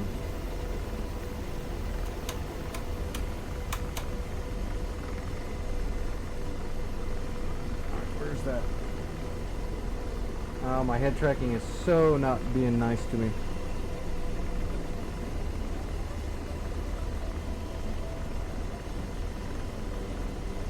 Oh. Stupid George. Hey, look, the laser works now. When George switched seats, he hit the safety. What a turd.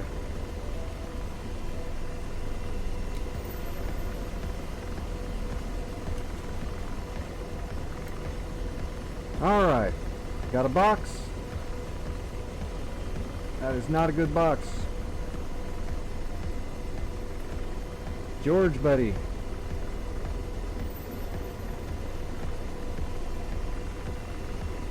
We need to come around a few degrees here, George. Coming right. There you go, George. That's a good boy. Rolling out. That's a good boy. Now we got a solid box. Now we're cooking.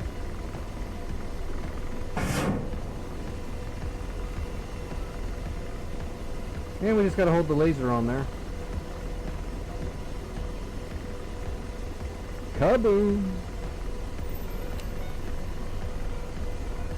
Alright, where was that? Whoa! There's that outpost.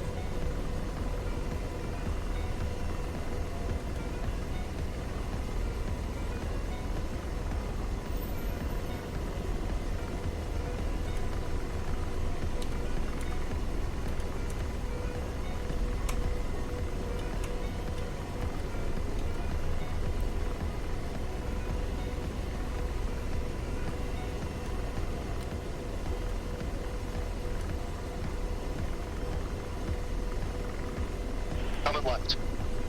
On course. Coming left. Rolling out.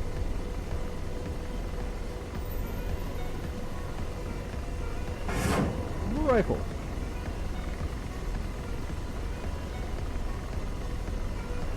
Oh, Bus, don't go in front of my laser. That's bad. That's bad.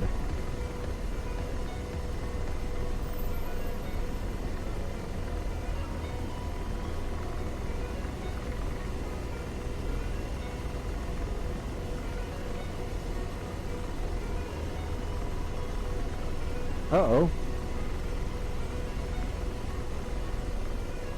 Oh, that should have hit by now. That missile's gone.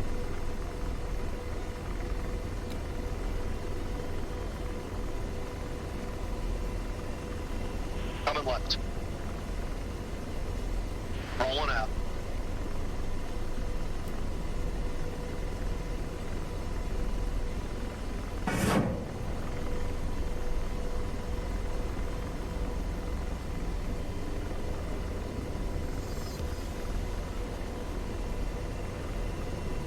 Booyah! That looked good.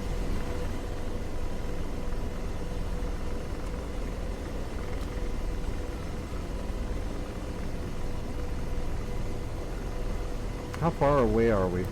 3,550.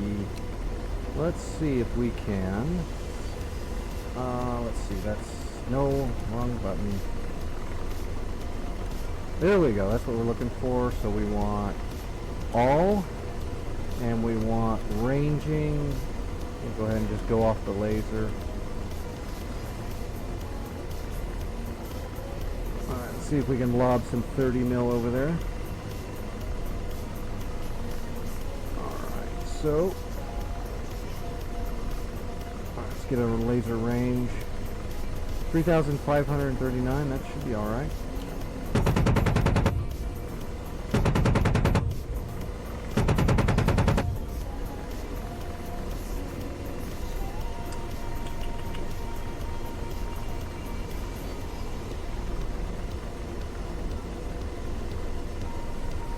Oh yeah.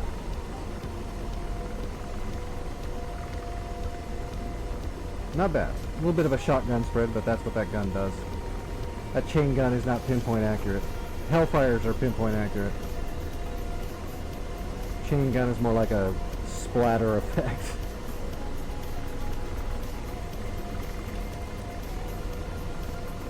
How far are these away? 3,000, a little bit closer. This should be a better shot.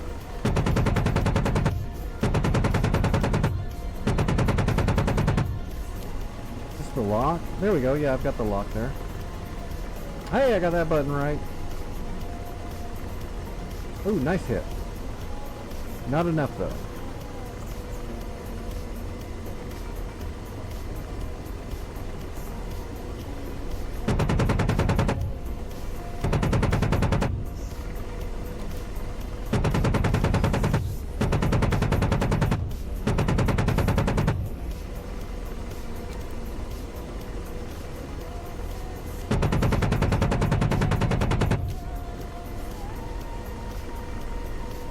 Well, that's just not good.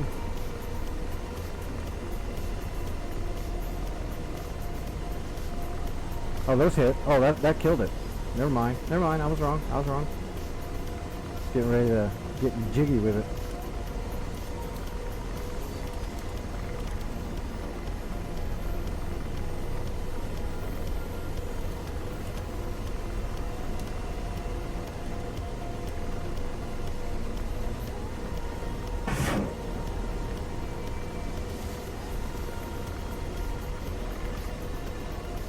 I really need to sit down and work on the controls in the front seat.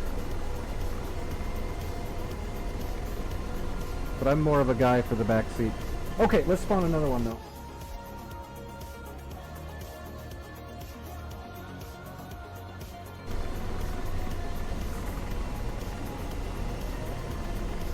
We'll do one more thing. We'll show off the longbow for just a second, because everyone should see a long. Oh, thank you for the follow, Top Gun instructor. I'm very sorry. I probably didn't see that because I'm kind of stupid. But I truly appreciate that. Thank you very much. Where the hell are we? Oh no, this FARP is not working. I'm not going to be able to arm up here. Let's spawn a different one. Oops. Jesus, I really am stupid. See how many times I can hit the wrong button.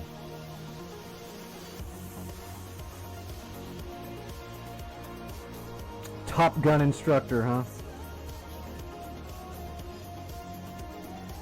Did you have to fly Skyhawks or F5Es? Or, if you really know your stuff, did you have to fly a F-16N?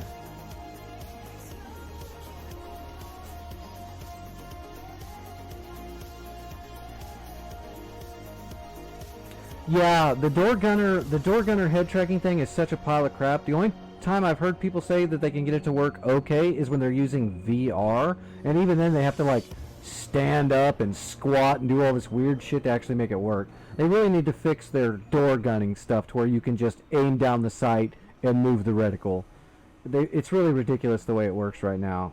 Me and Kremet used to mess with that. I had him door gunning a cord when I was flying the Hind a lot, and he just couldn't hit shit.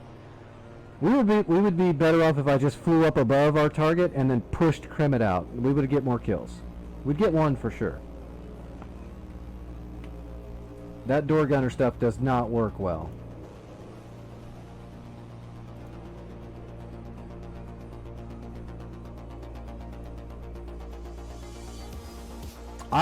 When I use door gunners, I don't let a person do it. I let the AI do it because at least they can shoot shit.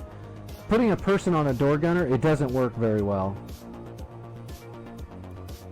I literally remember one night, I was in the Hind, and Kremet was running the cord, and it was a Hind versus Hind helicopter air-to-air battle. And we were locked in pretty tight. And I maneuvered the shit out of this Hind. I made so many good angles and gave Kremet the best, easiest shots to just pummel cord ammo right down through the rotors of the enemy so many times. And he just couldn't hit it. He could not get that door gun to work. But if you put AI on it, you know, and tell them to open fire on enemy targets, they'll do it. They do pretty decent.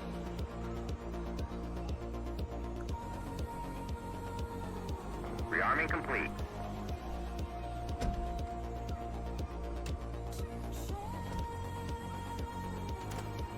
Alright, this won't take too long. We'll get started up and we'll fly to that same spot where that outpost is and those BMPs, except we'll go with the longbow. And George is just going to sit in the front seat and smoke cigarettes. I'm going to take the cake here. We'll just fly over there and I'll get jiggy with the longbow and I'll show you what we can do on the move.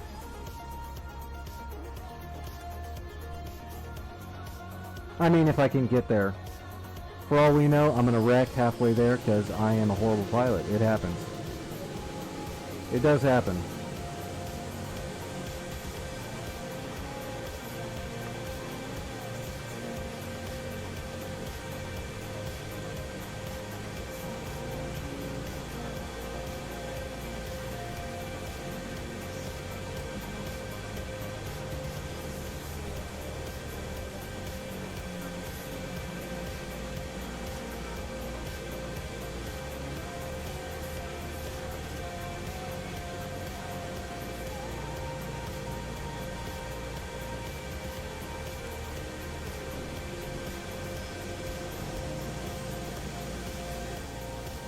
As soon as I get both engines up, I gotta run to the kitchen really quick to get a fresh drink before I dehydrate. I'll do that right now while number 2 is spinning up. That'll take a minute for it to normalize before we can turn the other one on. Or else we'll blow the fuel tank.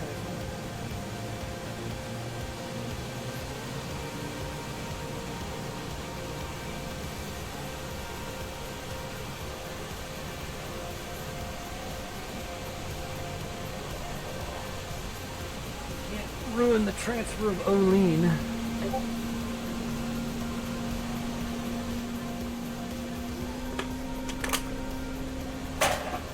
Alright, fresh drink, we're good to go.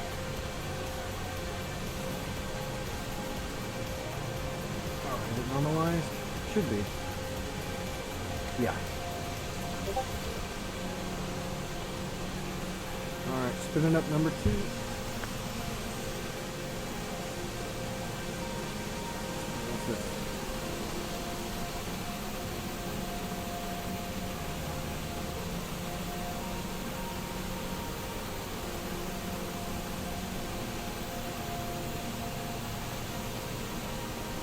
Alright, that makes a lot more sense now, machine. Makes sense. They definitely need to work on that though. The Eagle Dynamics is going to have to fix that problem very quickly. Because that's all that thing is good for. If it can't do it, it's worthless. I mean, it's still cool, but cool ain't going to get them that far if the thing won't perform its function.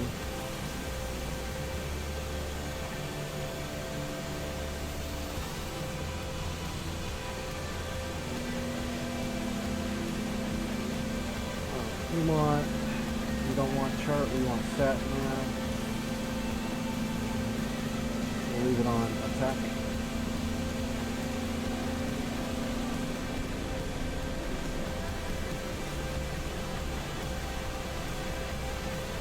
QFE, close enough.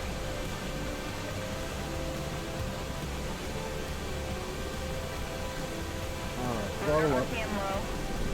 Rotor RPM low. There we you.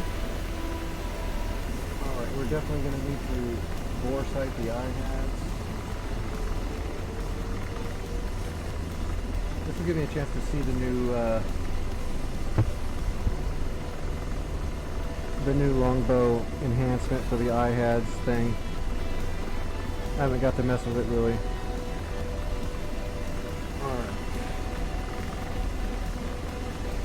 Alright, we want acquire off the tabs. We want, let's go, we don't care what channel we are on this time. We are going to use the longbow. We're not lasing shit. And we are not looking for anybody else's laser. Video, tabs.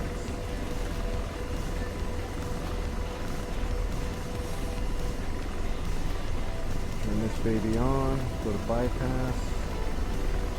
Get the radar going. And let's turn on the longbow.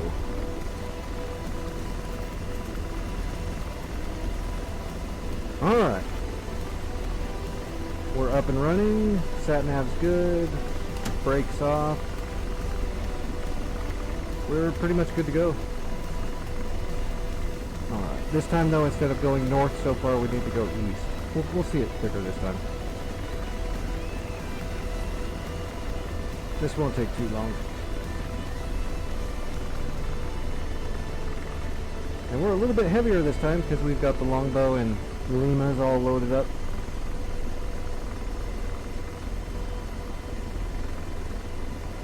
Isn't there a pole right in front of us somewhere?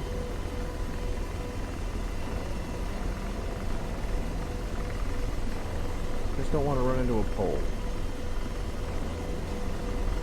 Alright, let's go.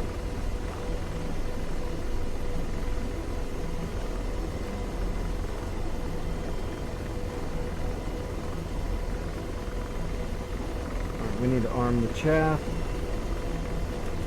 We need to arm the chopper. We're not going to turn on the longbow just yet because it's still probably running through its bit.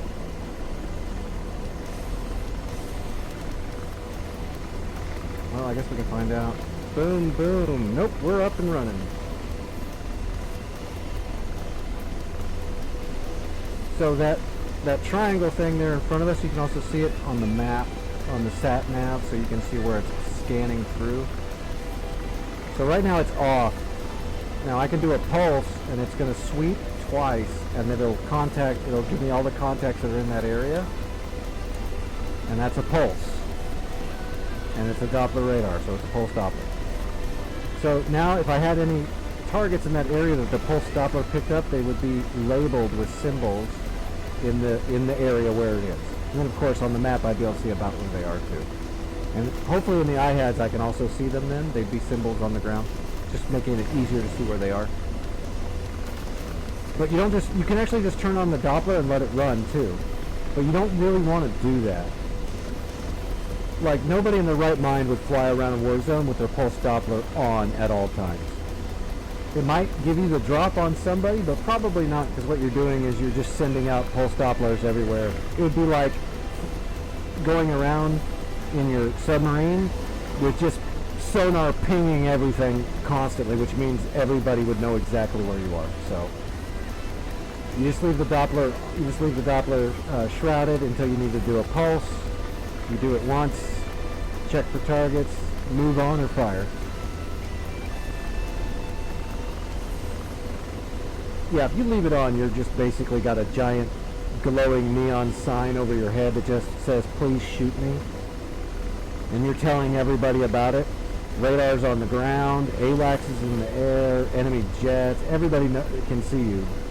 Doppler radars are pretty powerful. If you just leave it on, everyone's going to know where you are.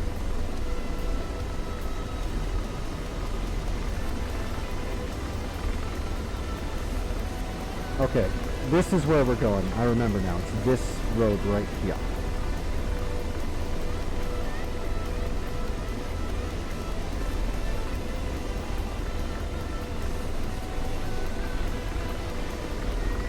And we're going to move our cursor over to the Doppler because what we want to do is we want to position our cursor right above this arrow.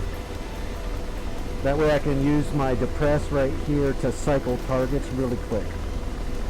That button appears right here on the MFD, and I've got it, my cursor for my, so I don't have to reach off the controls and use the MFD. I can just cycle it from here with one button press. It's just something you want to do when you're using the longbow to prep your cursor in the right spot so you don't have to mess with it. You can just cycle targets really quick.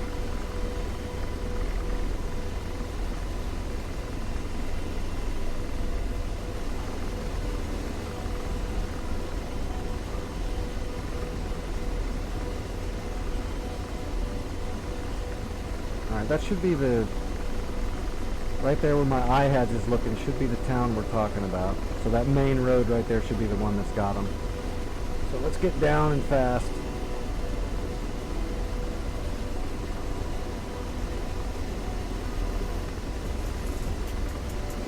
And because all those BMPs are pretty close together, and we know that because we looked at them a second ago, we're cheating. We're insider killing. We have insider knowledge we shouldn't have, but they're close together and they're down the road. So we're going to want to flank them.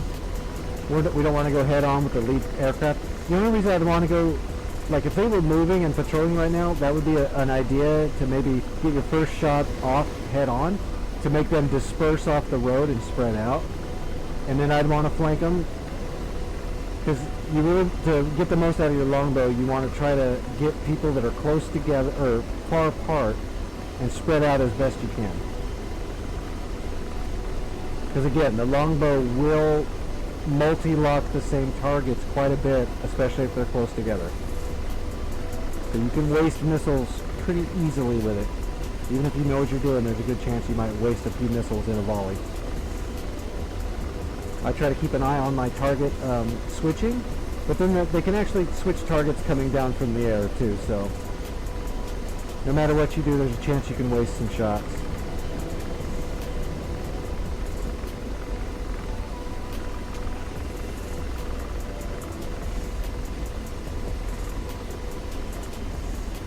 Alright, if the sat-nav is correct, that should be of them right in front of us here. On the other side of this small hamlet. I don't really see them, but we're kind of far away. They should be there.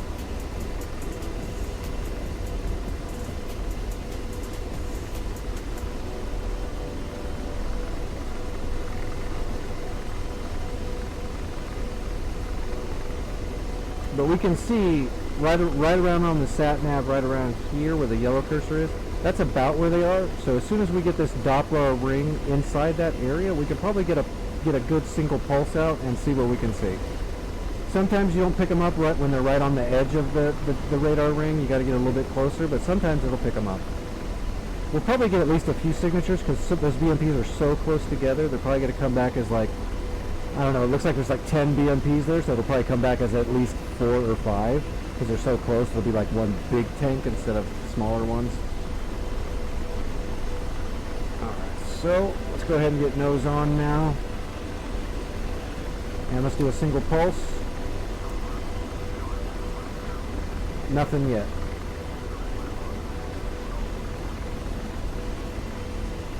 Again. Still nothing. That's not good. I feel like we should be seeing them by now, because I believe I was getting shot at by missiles pretty close to this spot. There we go. Okay, there you go. So let's get one more. I'm slowing up a little bit. Oh. I need to turn on C-scope. Okay. So now we can see them in our iHads too. So here we go.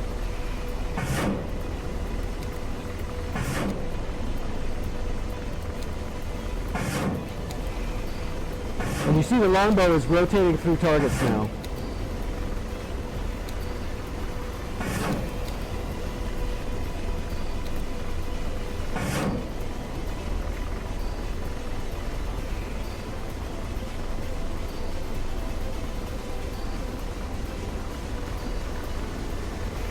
You can see those missiles just raining in on them. That one looked like it hit an already hit target. That, like I said, that's going to happen, unfortunately.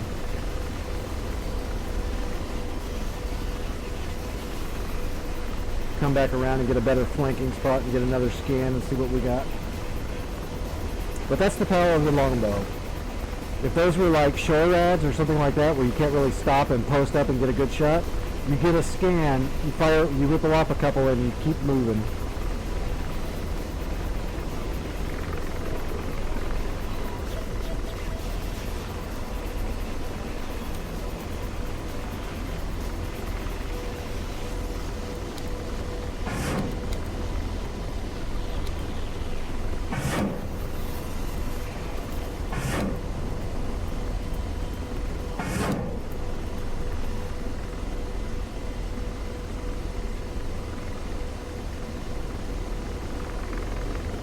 Rotor RPM 5. That was a pretty spicy, that was a little too spicy.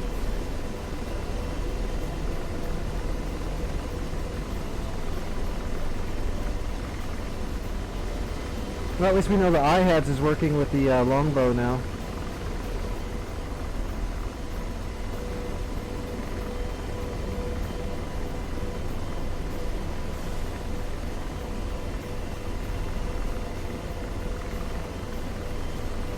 Look at all those BMPs on fire. Let's see if we can get some targets over here to the left. We know those Zeus 23 guns are over here. So we're going to cycle until we get the Zeus 23s. There we go, got a Zeus 23. Or something.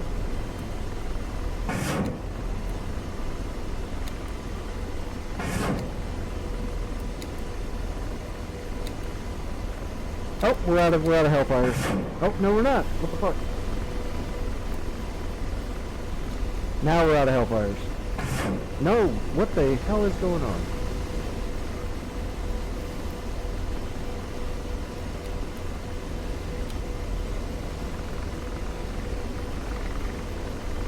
Alright, so we blew them up. And the cool thing is because I'm using a longbow, then we can go ahead and put George on the gun here. On the gun.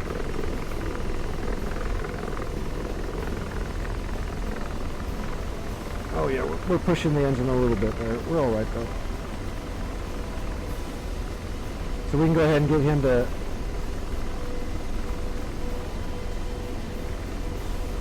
slave over here and see what's left.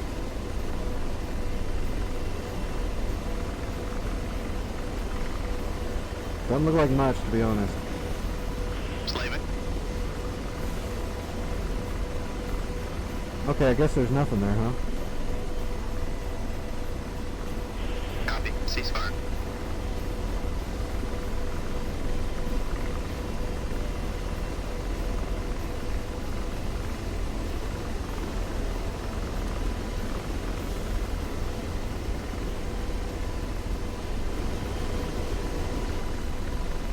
I wonder if that's true. Oh yeah, look at that, the BMPs are all dead. So we got all the BMPs on the longbow. That's pretty good. I figured there might be one or two still left that were kind of punched in there together, but it looks like we got them all. So we can just, for one, I need to turn off the C-scope.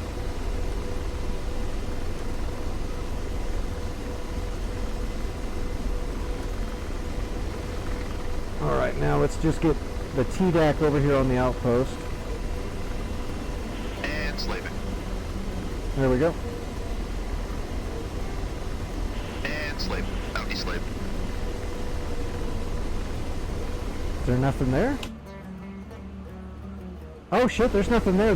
We got the whole outpost too. The outpost, everything's dead there. Never mind, we're good. Everything's dead. Yay. George, you don't get to do anything. Roger. Ceasefire. DWASD.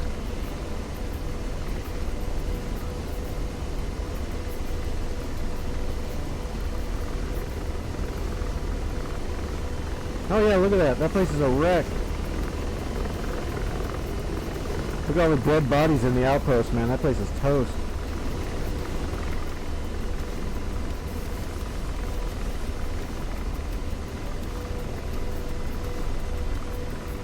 I didn't think my ripples into there were that great. I thought there'd be some stragglers.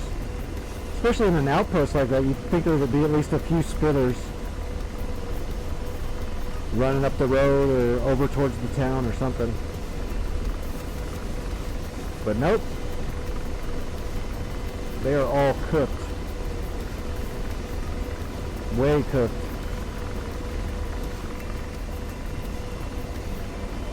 That's right. We served them up a big ass dish of freedom.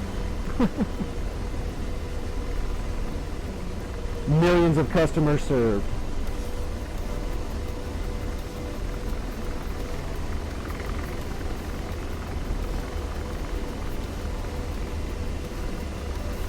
Yep, all the BMPs definitely bought it.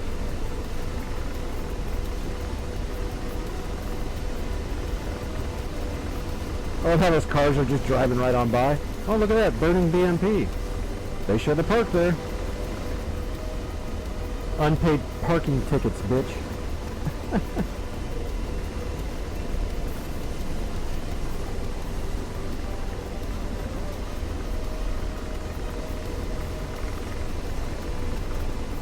Duly noted, Kami is not here. I agree.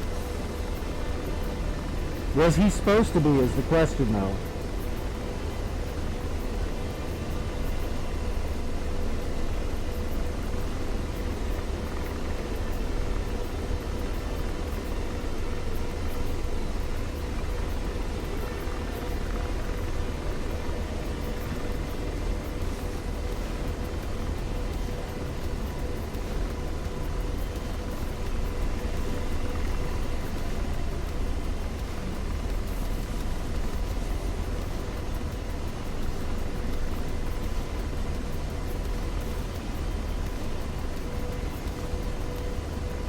See, that should be Abu Dhabi right over there, I believe. Should be. What's the sat nav say? I don't know. I can't see it yet. It should be right over here, though. Where's my cursor? I think Abu Dhabi is over here somewhere.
Yep, I see Abu Dhabi now, right there.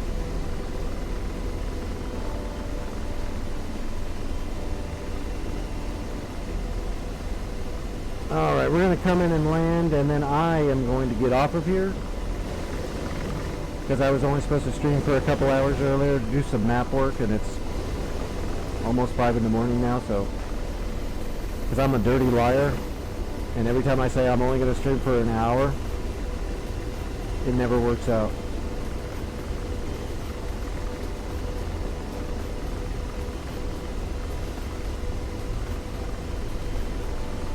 Exactly. Well, it's exactly 6 hours later, yeah. I think last night's stream was almost 9 hours. I transferred the VOD from last night over to my YouTube channel and posted it. And I want to say it was like 8.5, 9 hours. Took a while for the transfer to get to my YouTube channel and then go through all the bullshit. Actually, I don't even know if it's done yet. It might not actually be published yet. It might still be chunking away on that bitch. But I did get the copyright claim material stuff information, so I'm assuming it's up now and published.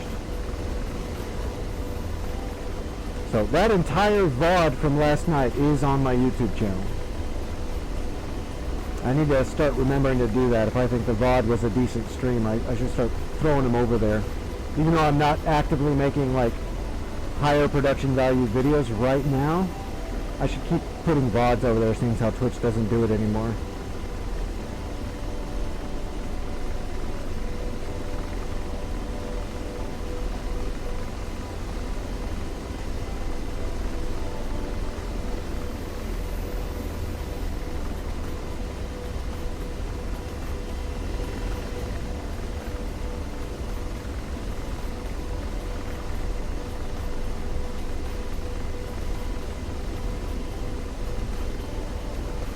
I like the way these fields look.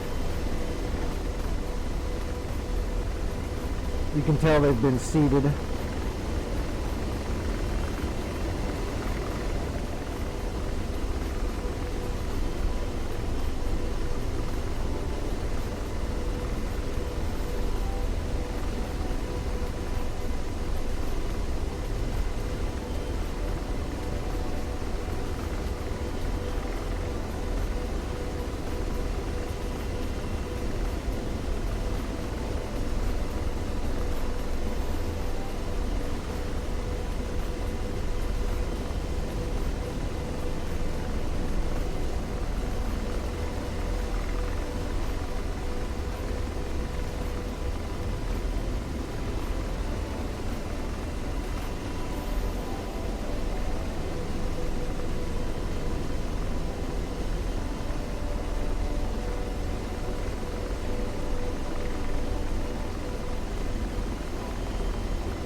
We are coming into Abu Dhabi.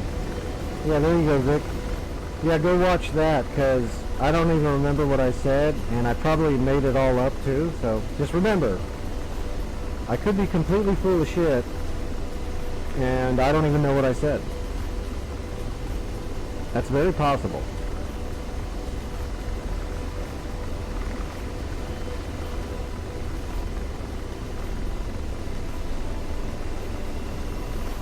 Although I'm sure if I said it on a stream, it's probably a lot of rambling, because I was probably talking off the top of my head instead of a calculated rundown of the information you need, but it's probably alright. It might actually be better that I'm just answering questions or something off the top of my head instead of trying to think of a script or something like that. I'd probably do worse if I'm trying to like write it all down and make it sound one way or another. Probably better just off the cuff. What?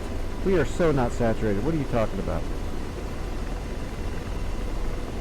Blasphemy.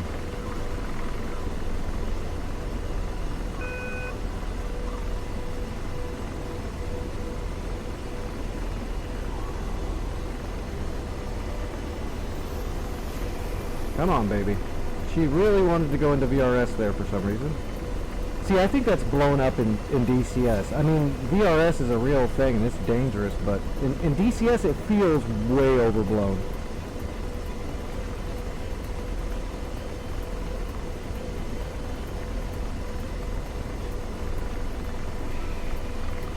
Come on, baby, I want pavement.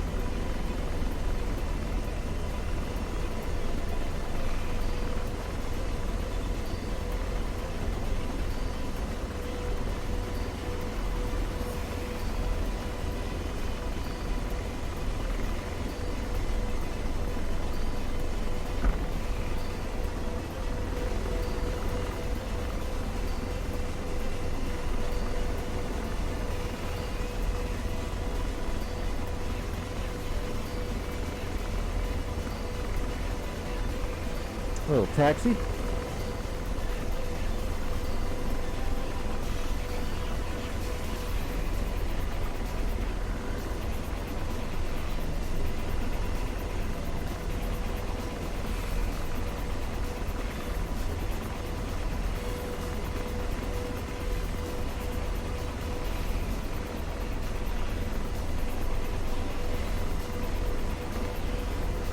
Alright.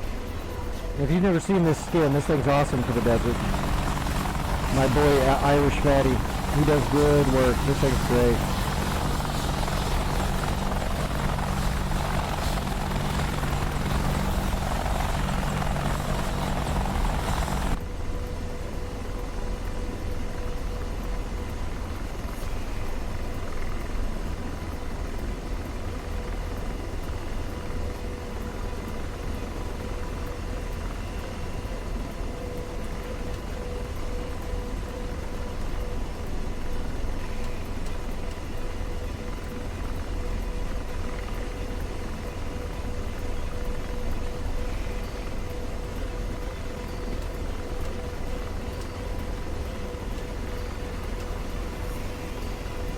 Why is it not locking?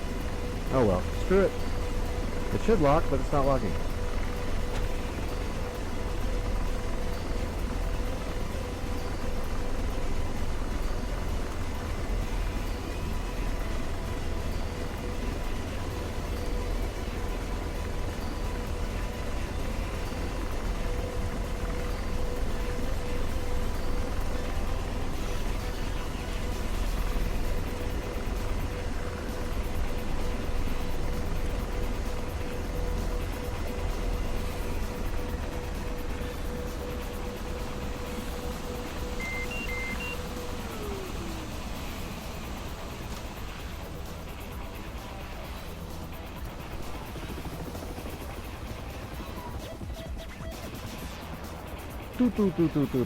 Slow down, baby.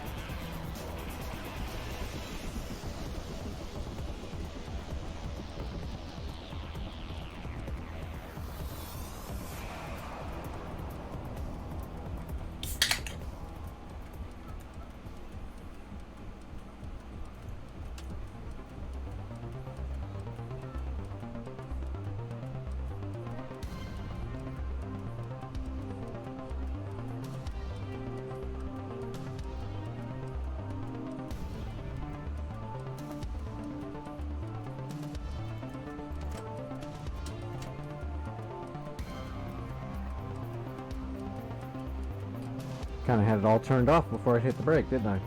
Oops.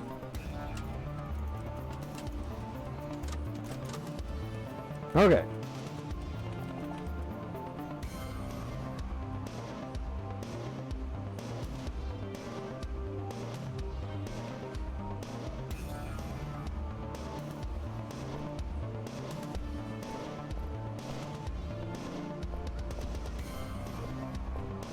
And there we are.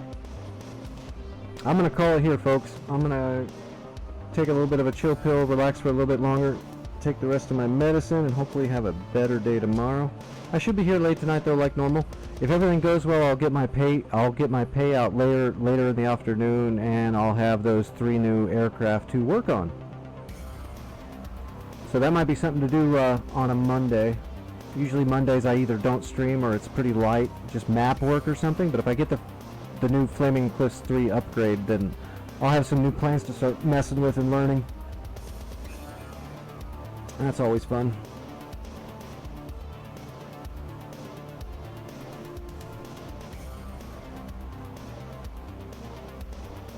Alright everybody, thanks for hanging out, hope you had fun.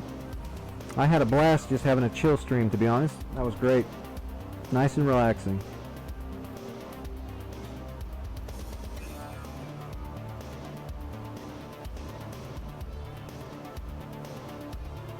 Alright, I'm gonna throw Fighter Town up and let the stream play itself out.